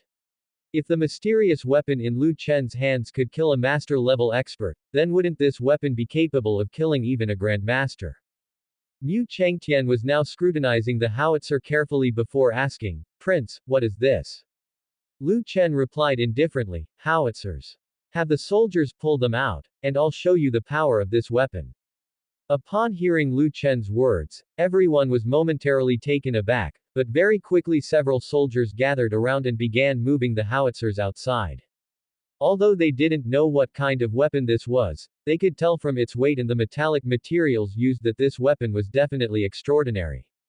Mu Chengtian and the others didn't dwell on how the weapon appeared in the cave, they just wanted to know the extent of its power. If they weren't mistaken, Lu Chen had specifically recruited 10,000 soldiers to form an artillery camp to wield this mysterious weapon. With the soldiers' effort, the howitzer was quickly wheeled out, and upon seeing the mysterious weapon before them, they all began discussing amongst themselves. What is this? Could it be some kind of siege weapon? It has wheels, could it be a siege vehicle? Why did the prince have them bring a siege vehicle here? I don't think it's a siege vehicle. Look, it seems to be made entirely of metal. It would be too heavy if it were a siege vehicle. Lu Chen ignored the soldiers' discussions and said to Mu Jingwu beside him, Captain Mu, gather the new recruits immediately. I want to demonstrate to the soldiers how to use this weapon. Yes, Prince. Mu Jingwu quickly summoned the 10,000 soldiers, and then they pushed the howitzer to an open area. Once the howitzer was positioned, Lu Chen took out the instruction manual from the system space and adjusted the position of the howitzer according to the plane firing table. Then he said to the people behind him, everyone, cover your ears. Hearing this, the soldiers did not hesitate and immediately covered their ears with their hands. The next moment, an ear-splitting noise rang out, and the ground around them shook. Even though they had all covered their ears, they could still hear the tremendous sound. Following that, the shell fired by the howitzer exploded in the distant woods, instantly blasting a huge pit into the ground with dirt flying up several meters high, and some of the surrounding trees were directly shattered by the blast. Witnessing this scene, Mu Changtian and the others were dumbstruck. All faces were stunned. They had never seen such a terrifying weapon before. Just the act of firing caused the earth to shake, and the projectile that was launched was capable of creating a crater of about 5 meters in the ground in an instant. Had that projectile landed in their midst, it was uncertain how many of them would have perished. Could this be the mysterious weapon that the prince had spoken of? Mu Changtian and the others couldn't help but wonder. If they possessed such a weapon, or could produce more of this mysterious weapon, what was there to fear from the barbarian tribe? Forget the barbarian tribe, even unifying the entire world wouldn't pose a problem. Mu Changtian and his son, Mu Jingwu, exchanged glances, both seeing the astonishment in each other's eyes. They had already surmised that perhaps the North Prince had intentionally come to North City to lie in wait, primarily to accumulate strength in preparation for the unification of the world. Now that the North Prince had revealed such a fearsome weapon, it was almost certain their guess was correct. With such a weapon at their disposal, what fear was there of failing to unite the world? What kind of city gates could withstand the assault from such a weapon? No matter how strong the gates, they would likely be destroyed in a single strike, and even a Grandmaster-level warrior, if hit by the projectile that was just fired, could potentially be blasted into dozens of pieces. So, this was the North Prince's trump card. At that moment, Lu Chen turned to look at the people behind him, whose faces were so shocked they were speechless. General Mu, what do you think of my mysterious weapon?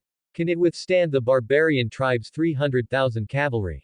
Hearing this, Mu Changtian finally recovered from his shock and immediately replied, congratulations to the prince on possessing such a divine artifact, the prince's unification of the world is within reach. This. Lu Chen was taken aback. When had he ever declared his intent to unify the world? At this time, Mu Changtian continued to inquire, Prince, how many of these siege vehicles do you have at your disposal? Mu Changtian did not know the name of this object and could only temporarily refer to it as a siege vehicle. After all, it did bear some resemblance to a siege vehicle, such as having wheels. Lu Chen did not correct Mu Changtian's term and responded, I have 100 howitzers at my disposal, with around 800 projectiles. Lu Chen did not disclose the entire number of howitzers and projectiles he possessed. This battle against the barbarian tribe wouldn't require so many projectiles, nor so many howitzers. 100 would be more than enough for deployment. Upon hearing Lu Chen's reply, Mu Changtian said, Your Highness, are the projectiles you mentioned the same as the one that was just fired? Lu Chen replied, Yes, the howitzer in front of us is merely a launching device, the actual effective part is indeed the projectile we just fired. With that, Lu Chen crouched down, opened the wooden box storing the howitzer's projectiles, and then took out one of the projectiles. Witnessing the projectile in Lu Chen's hand, everyone fell into deep thought. It seemed that Great Sum did not have the technology to produce such projectiles. Where had the North Prince obtained this terrifying weapon from? At that moment, Mu Jingwu asked, Prince, can we produce these projectiles? Lu Chen answered, Not at the moment, but it won't be long before we can manufacture similar weapons. Hearing this, everyone inside felt an immense excitement. If they could mass-produce such terrifying weapons, who would be North City's opponent in the future? Lu Chen's cannon testing gave the soldiers immense confidence. In their eyes, possessing such a terrifying weapon, there was nothing to fear from the barbarian cavalry. At this moment, Mu Chengtian and others also understood why Lu Chen had planned from the start to lure the barbarian cavalry into the Wanning Valley. Only by gathering all the barbarian cavalry together could this powerful weapon exhibit its fullest potential. When the time came to bombard from both sides of the Wanning Valley hills, those barbarian cavalry would be utterly powerless to fight back. Lu Chen then put down the cannonball he was holding and said to Mu Jingwu, "Captain Mu, from now on, the artillery camp will be in your and Su Wei's charge." Hearing that Lu Chen was entrusting him with such an important weapon, Mu Jingwu was tremendously excited. He immediately responded to Lu Chen, "Prince, I will not fail your expectations. I will make sure the soldiers of the artillery camp quickly become familiar with how to operate this weapon." Lu Chen then passed the howitzer manual to Mu Jingwu. "This is the instruction manual for the howitzer. I will give you about 50 training rounds. Arrange as you see fit, and try to ensure that every soldier in the artillery camp understands how to operate this thing before the barbarian cavalry arrive." Mu Jingwu said, "Yes, Prince." As his words fell, Mu Jingwu took the howitzer manual from Lu Chen's hands and began to study it. Lu Chen thought to himself that operating the howitzer must certainly have a learning curve. But as long as the soldiers get familiar with the howitzer operations, even if they can't understand the firing tables. At this thought, Lu Chen paused, then turned to Li Feng and said, "General Li, draw a group of archers from your camp to the artillery camp. Going forward, the primary operation of the howitzer will be handled by the archers." Lu Chen had just realized that not understanding the firing tables could indeed pose a significant problem for the soldiers.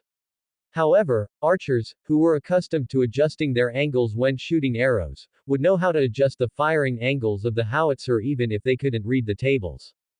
As for the new recruits, they could still work in logistics, such as transporting and loading cannonballs. Li Feng replied, "Yes, Prince." Lu Chen continued, "General Li, go and gather the archers now. Since I am at the artillery camp today, if you have any questions about the howitzer, you may ask me." "Yes, Prince." Li Feng promptly turned around and rode away from the artillery camp to gather archers from another camp. For the rest of the day, Lu Chen stayed with the soldiers at the artillery camp. Lu Chen also found that, as he had thought, archers were indeed more adept at understanding the firing angles of the howitzer compared to average soldiers. Within just an afternoon, the archers brought by Li Feng had mainly grasped how to shoot, and some of them could even make sense of the firing tables Lu Chen had on hand. This allowed Lu Chen to breathe a sigh of relief. It seemed the ancients were not as slow to learn as he had imagined. Initially, he had been worried that the soldiers would not know how to use the howitzer because they couldn't understand the tables. Now it seemed he had worried over nothing. They might not understand the principles behind the howitzer, but they could quickly learn how to use it. By evening, Lu Chen let a few of the quicker learning soldiers operate the howitzer themselves, and the results were very satisfying. Although the soldiers did not hit the exact designated spot, deviating by a few meters, the howitzer's range of destruction was 15 to 30 meters. Once the barbarian cavalry entered the Wanning Valley, it wasn't an exaggeration to say that even with eyes closed, they could still hit the target. Such a small margin of error was insignificant. After the soldiers finished their test firing, Lu Chen finally rode back to the prince's mansion. At this time, Mu Chengtian and others stood on the hill, gazing silently at the large craters left by the howitzer testing in the distance. After a long while, Mu Chengtian broke the silence and asked, "General Li, where did the prince obtain such a mysterious weapon? You have been with him since he came to North City, you must know something, right?" Li Feng said, "I don't know either." At this moment, Mu Chengtian laughed and said, "General Li, I am no longer Duke Mu, we are now at the same level, so there's no need for you to call yourself a subordinate. If the prince knew about this, he might overthink it." When Li Feng was in the Hu Ben army, he indeed was Mu Chengtian's subordinate, but now they were not in the capital city anymore, and Mu Chengtian was no longer the Duke Mu. Li Feng himself had been heavily relied upon by Lu Chen, so if he still considered himself Mu Chengtian's subordinate, wouldn't that be suspected of forming cliques? Mu Chengtian was certainly politically aware of this. Sovereigns do not wish for their subordinates to be too close to one another, as such closeness among subordinates can incite a sense of crisis in a ruler. Li Feng instantly understood what Mu Chengtian meant, and he promptly corrected himself, saying, "I understand, General Mu." At this point, Li Feng continued, "I don't know where the prince's weapons come from, but I have seen the prince produce a mysterious weapon out of thin air before. It was similar to a grenade launcher, but smaller, could be held in the hand, and could also shoot something like a grenade. The prince once used that weapon to kill a ninth-grade martial artist on the spot. I heard that the Grand Master from Blood Moon Tower was also instantly killed by that weapon last time." Less than greater than Mu Chengtian and Mu Jingwu fell into silence upon hearing Li Feng's words. To instantly kill ninth-grade martial artists and a Grand Master. Are the mysterious weapons in the hands of the North Prince so terrifying? At this moment, Mu Chengtian suddenly thought of something, and then he asked, "Wait, did you just say the North Prince produced the weapon out of thin air?" Li Feng said, "Yes." This. Mu Chengtian and his son Mu Jingwu exchanged a glance. Mu Jingwu said, "Father, could it be that the prince is an immortal?" Mu Jingwu didn't finish the word immortal, because such news was too explosive. Mu Chengtian said directly, "Whether he is an immortal or not I do not know, but I am certain that no such weapon exists in this world." At this moment, Li Feng spoke up, "Actually, there have long been rumors in the camp that the prince is an immortal, or that he has been blessed by an immortal, and is the son of destiny. They say all these weapons are gifts from the immortals to the prince." Hearing Li Feng's words, Mu Chengtian slightly frowned. This is not necessarily good for the prince. The Sum Emperor was still alive and in the prime of life, yet people were saying that the North Prince was the son of destiny. If the North Prince was the son of destiny, then what did that make the Sum Emperor? However, saying that the North Prince was the son of destiny wasn't wrong. If he had no connection to the immortals, how could he produce such terrifying and mysterious weapons? At this time, Mu Chengtian looked at Mu Jingwu and said, "Jingwu, the prince entrusting you with such an important weapon shows his confidence in our Mu family, you must not fail the prince's expectations." Mu Jingwu replied, "Rest assured, I will ensure the artillery camp's soldiers master the grenade launcher before the barbarian tribe arrives." After receiving Mu Jingwu's answer, Mu Chengtian also left the artillery camp with peace of mind. In their hearts, they had already accepted that Lu Chen was an immortal, or at least, someone touched by the divine. Half a month had flown by in the blink of an eye. In the capital city, within the residence of Prince Lu Shuyun, the study. Lu Shuyun looked at the intelligence report he was clutching tightly in his hand, his teeth gritted so hard, his eyes filled with bloodshot veins. He was now so furious he couldn't speak. In the past, when he became angry, he would smash things, but today the information he received left him so enraged he even forgot to smash things. His body was shaking, and his face even started to break out in a cold sweat. He never imagined that the Tower Master of Blood Moon Tower, leading so many ninth-grade martial artists to assassinate a useless prince, had actually failed. The Tower Master of Blood Moon Tower was a true Grand Master. Even if there was a mysterious Grand Master in the North Prince Mansion, it was no problem at all for the Tower Master of Blood Moon Tower to occupy him. Of course, what made Lu Shuyun even more infuriated was the matter of Wang Qingqi's betrayal. Wang Qingqi, an assassin who had been raised by the Wang family since childhood, had now actually switched allegiance to the North Prince Mansion. Lu Shuyun tore the intelligence report in his hands to shreds and said with a cold laugh, "Good, very good. No wonder the North Prince Mansion can each time evade the assassinations from Blood Moon Tower, it turns out there was a traitor. My dear younger brother, you really are capable, to have won over an assassin that the Wang family has nurtured from childhood. I really did underestimate you." Just as Lu Shuyun could not find a way to vent his anger, he suddenly heard a commotion outside. Then, a servant burst in, panic-stricken, and said, "Your Highness, something terrible has happened." As Lu Shuyun was seething with rage and was about to kill the servant to vent his anger, he heard the servant say, "Your Highness, you must escape. Some masked assassins have broken in, and our people can't stop them at all." Upon hearing this, Lu Shuyun was momentarily stunned.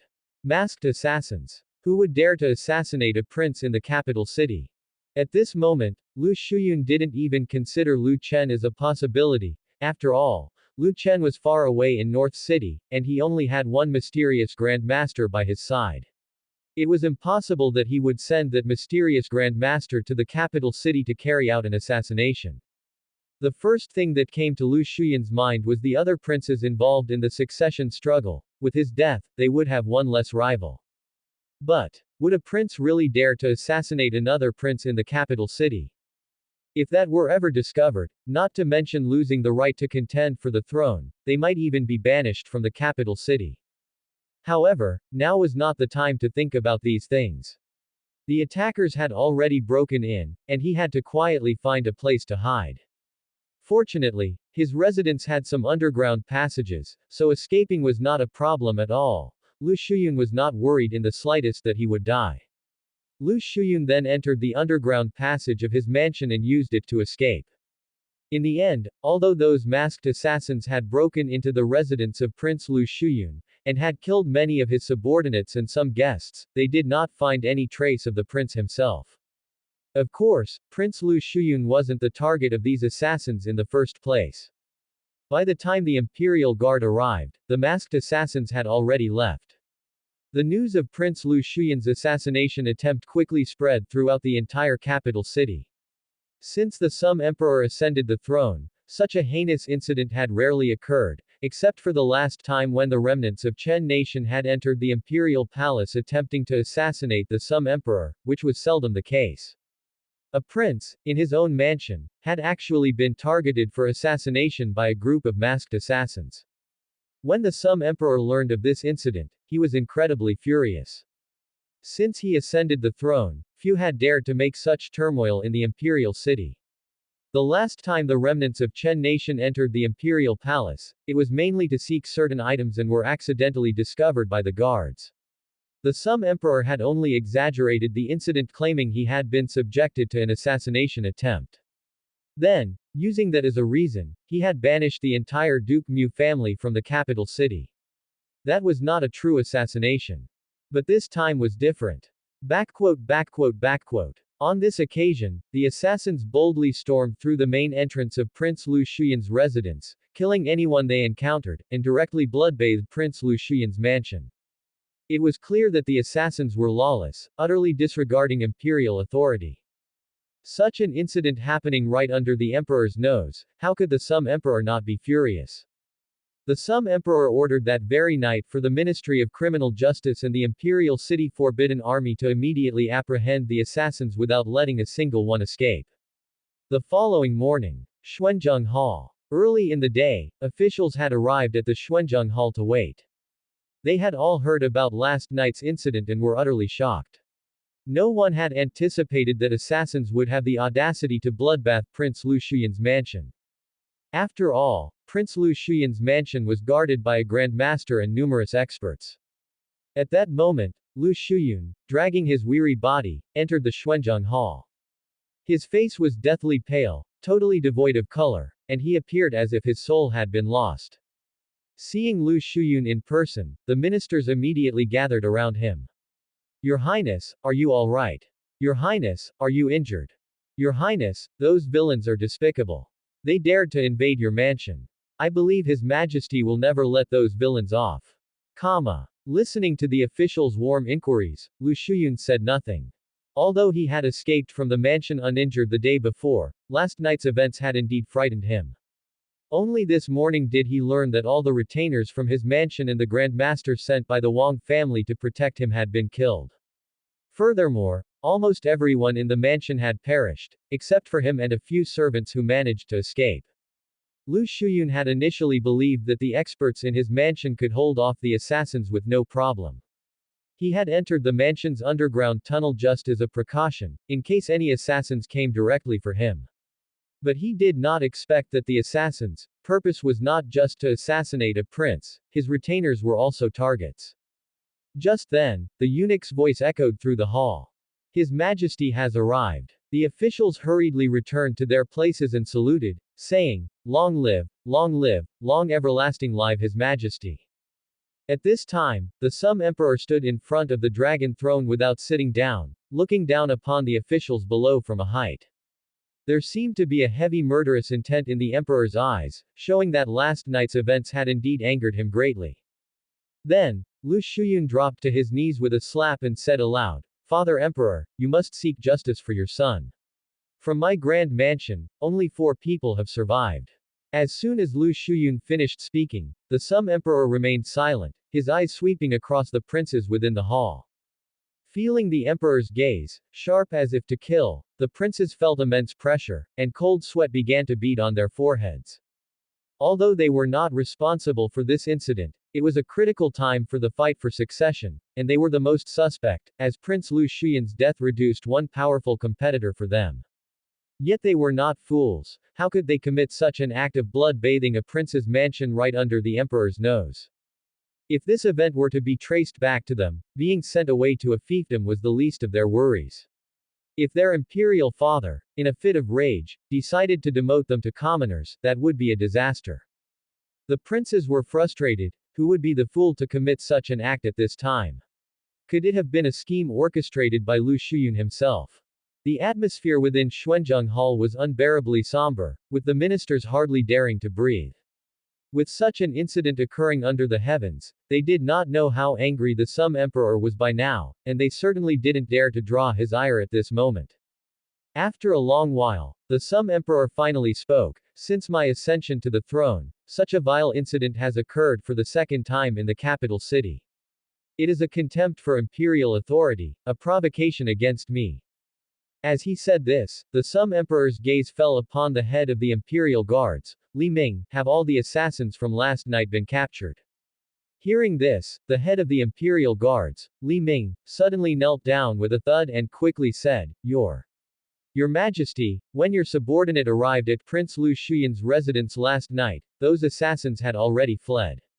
Li Ming's cold sweat was flowing freely as he feared that the Sum Emperor, in a fit of anger, might order him to be dragged out and beheaded on the spot.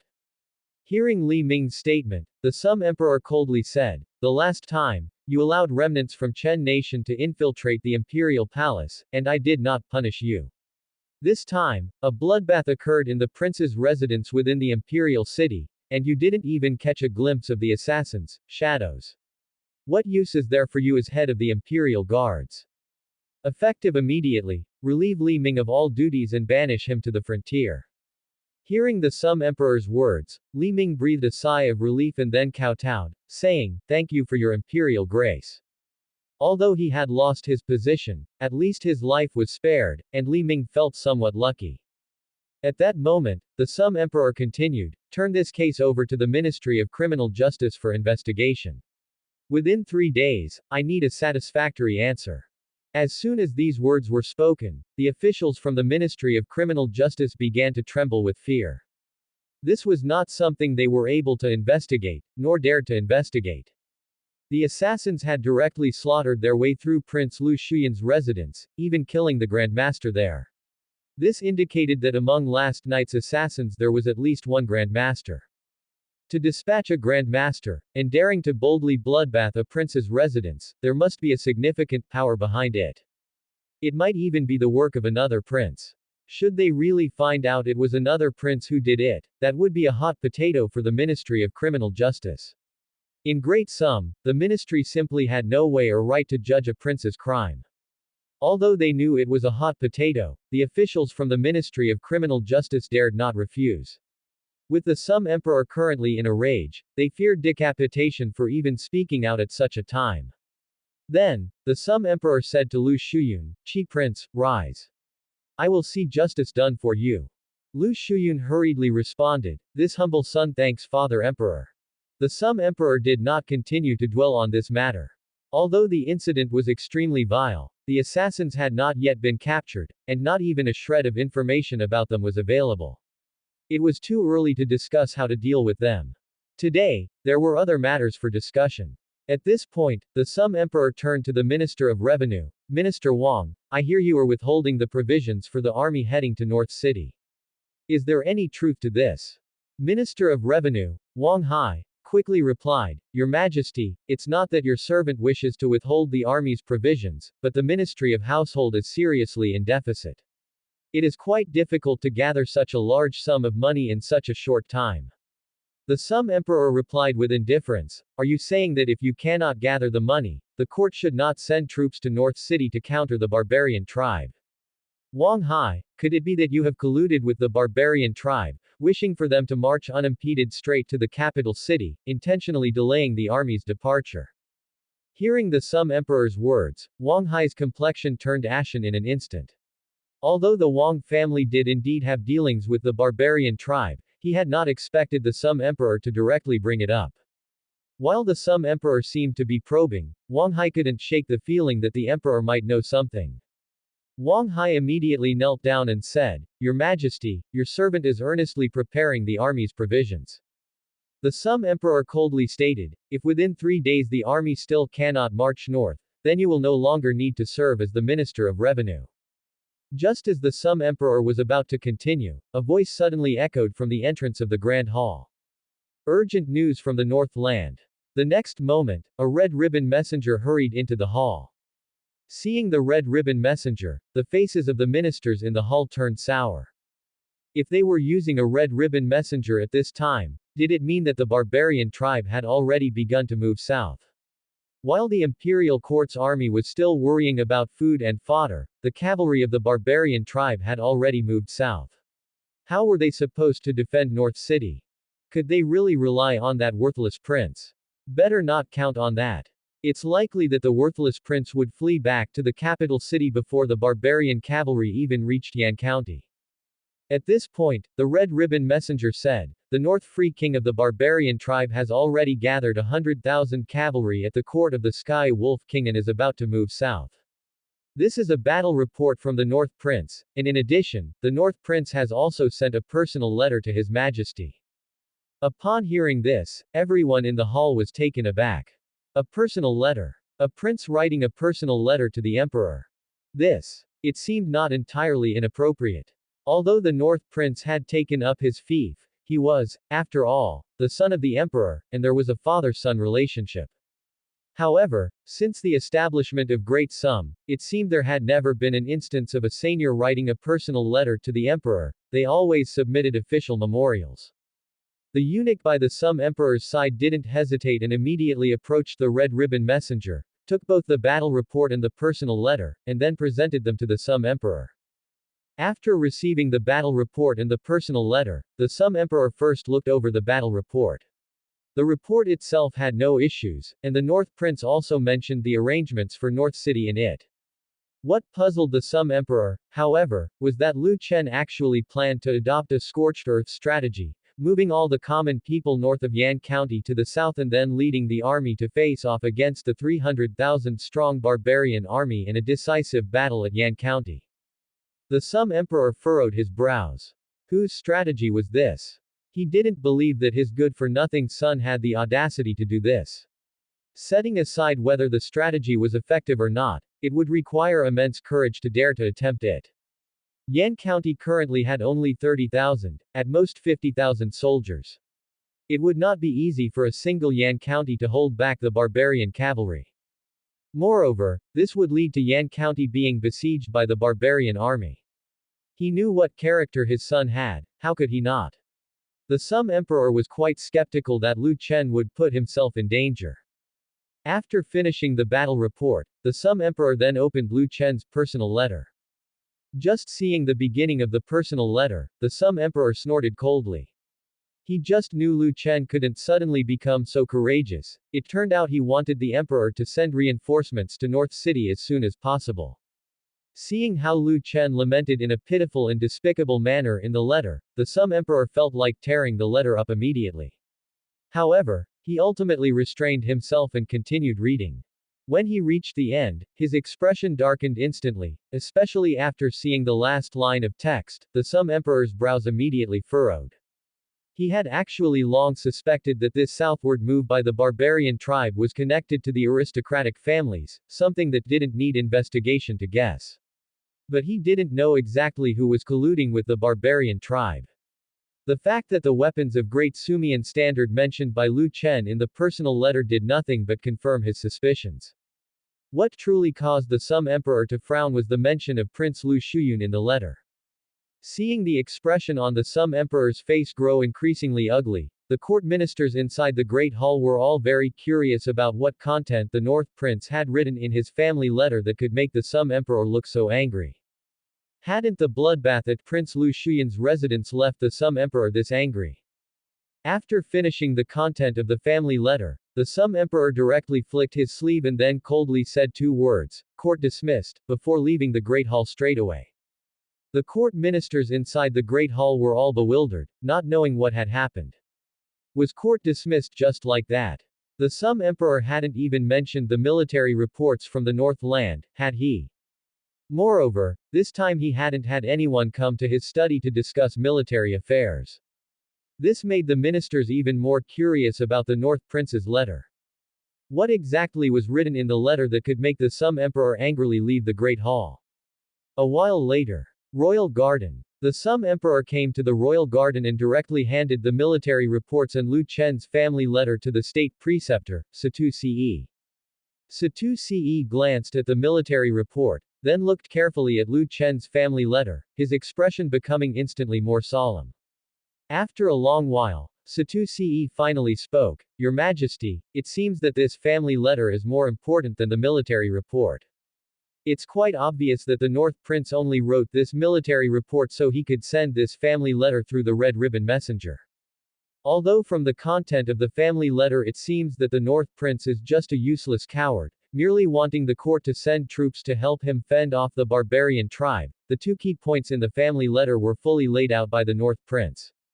The first point was that the barbarian tribe was found with great Sum standard weapons and equipment, and the second point was that Prince Lu Shuyun's merchant caravan appeared in North City.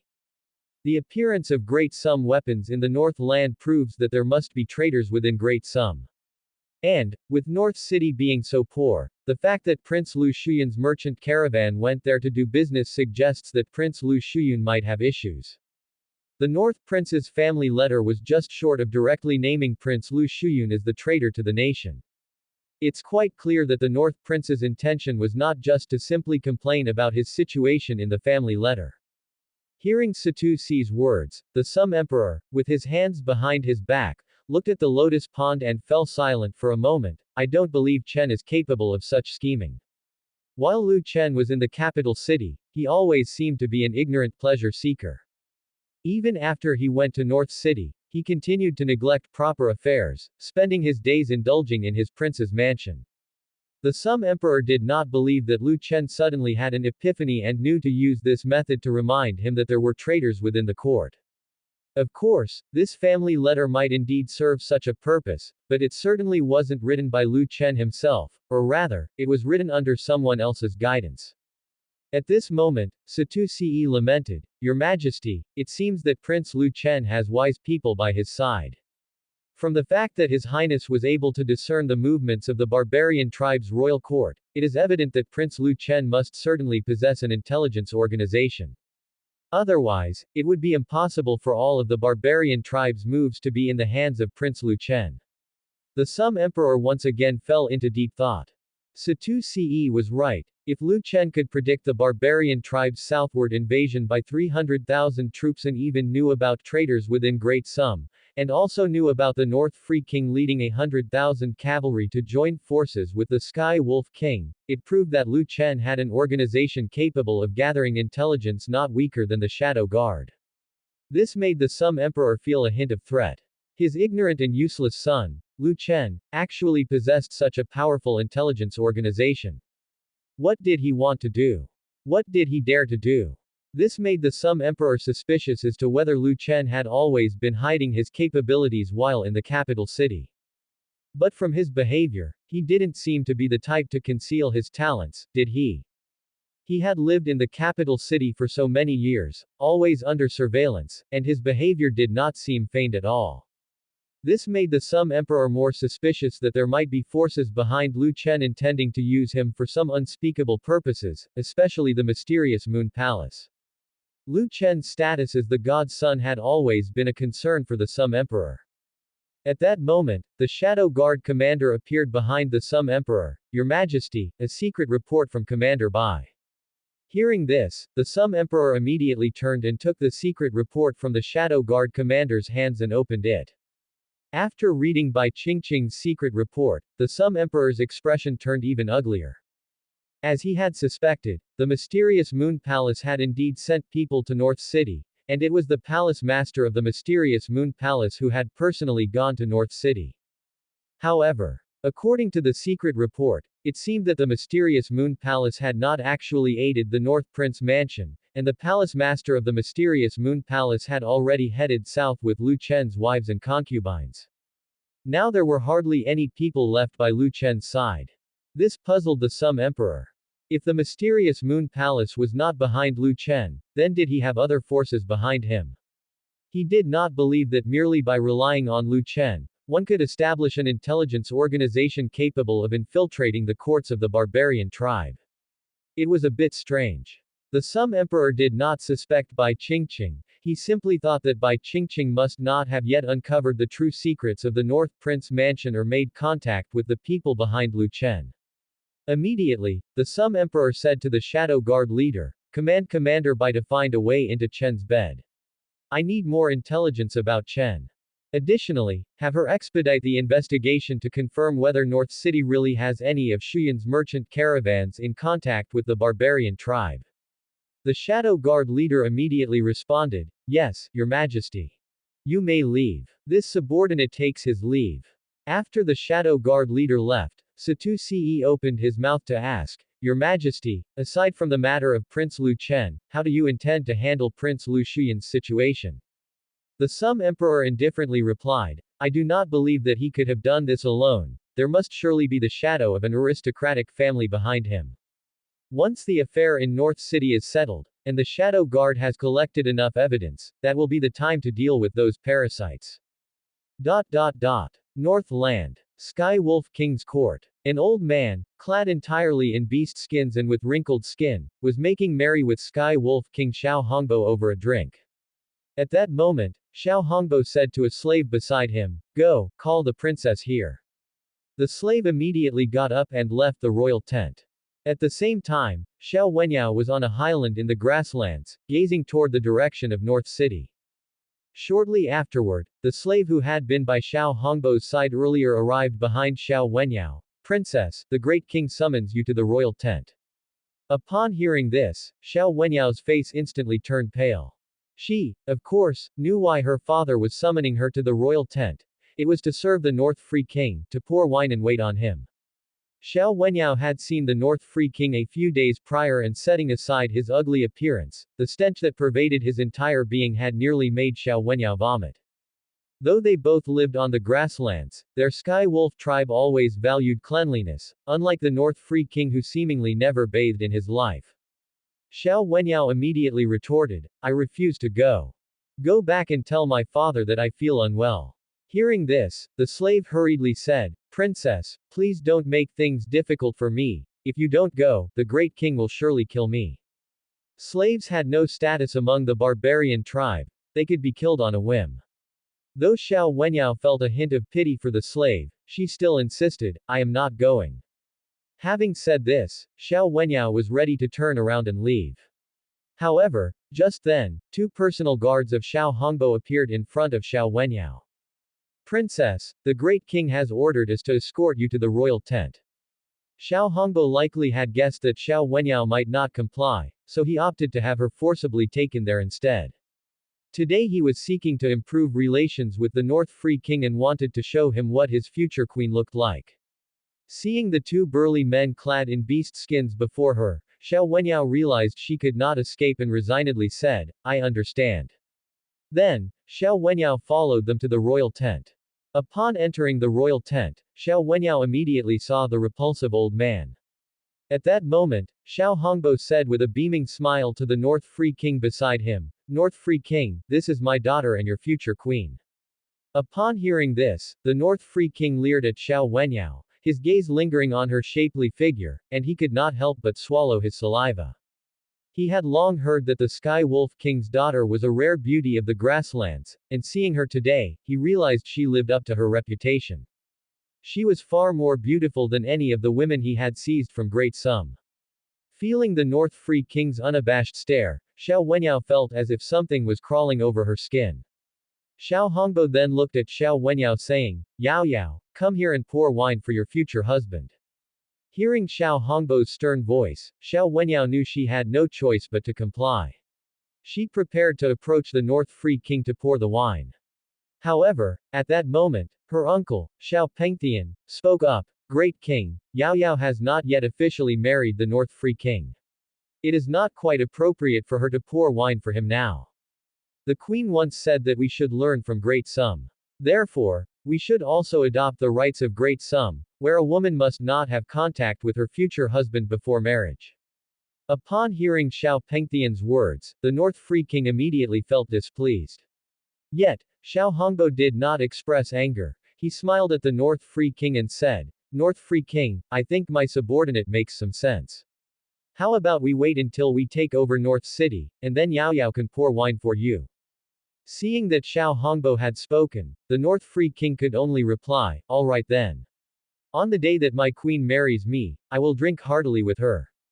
As he said this, the North Free King ogled Xiao Wenyao's body with lecherous eyes and licked his lips. After hearing what Xiao Hongbo and the others said, Xiao Wenyao was finally able to breathe a sigh of relief. At that time, Xiao Hongbo said indifferently, Yao Yao, you should go out first. Xiao Hongbo's tone was very cold, as if she was not his daughter at all. Xiao Wenyao walked out with a look of dejection. Although she did not pour wine for the North Free King today, if she continued to stay in the royal court, she would inevitably become the North Free King's woman one day. And that day was coming soon. As soon as North City was taken down, she would have to marry that old thing who never bathes in his lifetime. Thinking of this, Xiao Wenyao felt an indescribable pain in her heart. Not long after Xiao Wenyao left the royal tent, Xiao Pengtian followed her out. Seeing the lost and dispirited Xiao Wenyao, Xiao Pengtian immediately walked up to her and asked with concern, Yao Yao, are you alright? Xiao Wenyao did not pay any attention to Xiao Pengtian but walked straight toward the distant grasslands. Seeing Xiao Wenyao like this, Xiao Pengtian sighed deeply, then continued, Yao Yao, your uncle has done everything he could. It was only then that Xiao Wenyao spoke, Uncle, I don't blame you. Who made me the daughter of the Sky Wolf King? The more Xiao Wenyao spoke, the more aggrieved she felt, and as she spoke, she began to cry with a woo woo woo. Seeing how heartbroken Xiao Wenyao was crying, Xiao Pengtian sighed. Although he had some status in the Sky Wolf King's tribe, he could not change Xiao Hongbo's mind. After all, the tribe was still ruled by the Sky Wolf King. At that moment, the sobbing Xiao Wenyao suddenly thought of something and then, while crying, asked, Uncle, did my father really kill my mother? At first, when Xiao Wenyao heard Xiao Pengtian say this, she was somewhat incredulous.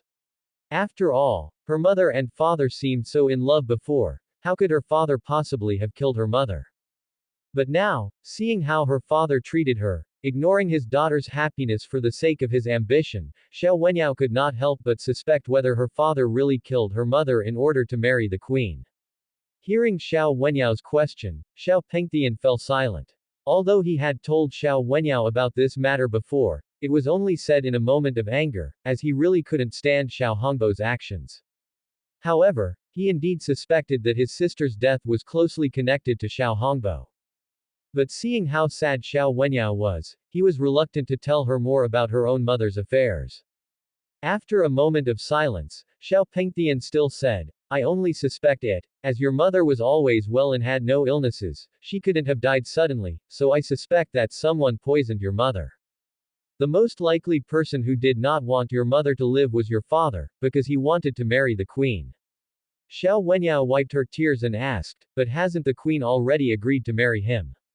In the Sky Wolf King tribe there has always been this custom, that is, the queen of the previous Sky Wolf King, if she is still relatively young and capable of bearing children, must marry the next Sky Wolf King.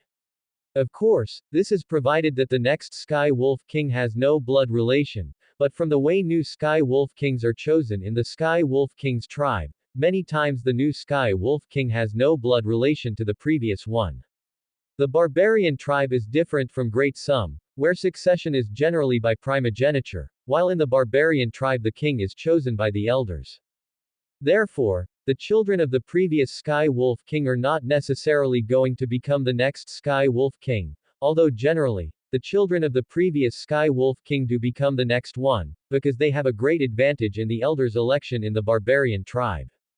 Xiao Hongbo was not the child of the previous Sky Wolf King, so to consolidate his kingship, he needed to recruit the queen as his political ally.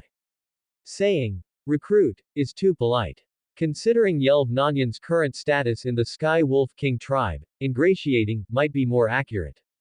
At that time, he already had a queen and it was impossible for him to take another queen. According to custom, Yelv Nanyan could at most become his woman. But with Yelv Nanyan having such great power and high status in the Sky Wolf King tribe, how could she settle for just being his woman? Her status as the queen was inevitably to be preserved. There was only one solution left, which was to depose Xiao Wenyao's mother. However, deposing her directly would cause some dissatisfaction, especially among the people of Xiao Wenyao's mother's lineage, which included Xiao Pengtian. Since deposing her directly wasn't an option, they might as well go all out and kill Xiao Wenyao's mother. That way, Xiao Hongbo could remarry a queen with honor and legitimacy. Of course, this was only Xiao Pengtian's speculation at the moment, he had not yet found any related evidence. After hearing Xiao Wenyao's words, Xiao Pengtian sighed and then said, Yao Yao, have you forgotten that the queen agreed to marry your father only after your mother had died? Hearing Xiao Pengtian put it that way, Xiao Wenyao was completely stunned.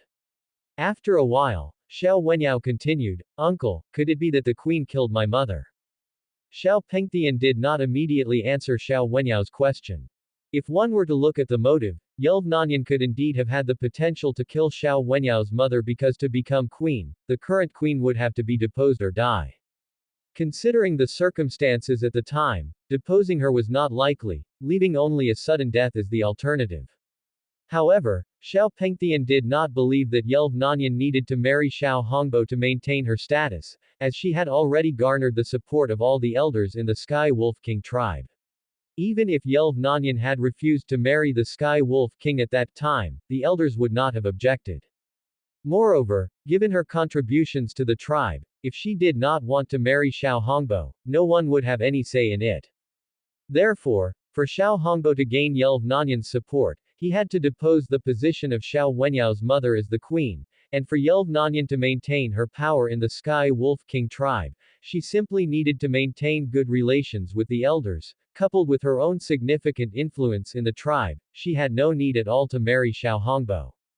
The most crucial point was that it was initially Xiao Hongbo who actively proposed to marry Yelv Nanyan and wanted her to be his queen, which further confirmed Xiao Pengtian's suspicions. Seeing that Xiao Pengtian did not answer her question, Xiao Wenyao felt she already knew the answer in her heart. The queen had always been very kind to her since she was a child, treating her as her own daughter. Xiao Wenyao was very clear in her heart that the queen was not a wicked woman. Furthermore, her mother and the queen had always had a good relationship. It was said that when the queen first came to the Sky Wolf King tribe, she was nothing but a naive young girl, and her mother had taken care of the queen like a sister. The queen was able to stabilize her footing in the Sky Wolf King tribe so quickly, and a large part of that was because of her mother, so Xiao Wenyao found it hard to believe that the queen would do such a thing as to harm her mother. If it really was the queen who was responsible, Xiao Wenyao had nothing to say. Anyway, there were currently only two people with the most suspicion, her father and the queen. Of course, it was also very possible that her mother had suddenly died of some illness. But none of that mattered anymore.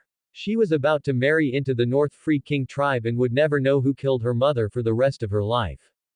And even if she knew, she could not change anything. Her mother was dead and could not be brought back to life. At this thought, Xiao Wenyao could not help but start sobbing once again. Seeing her cry so sadly, Xiao Pengtian felt very distressed. Suddenly, he thought of something and then whispered, Yao Yao, your uncle has thought of a way that could prevent you from marrying the North Free King, but I don't know if you're willing to do it. Hearing this, Xiao Wenyao's crying came to an abrupt halt. She immediately asked, Uncle, what is the way you're talking about? Xiao Pengtian whispered into Xiao Wenyao's ear. After your father conquers North City, you quietly go and live in Great Sum, never to return to the grasslands again. Upon hearing this, Xiao Wenyao was taken aback.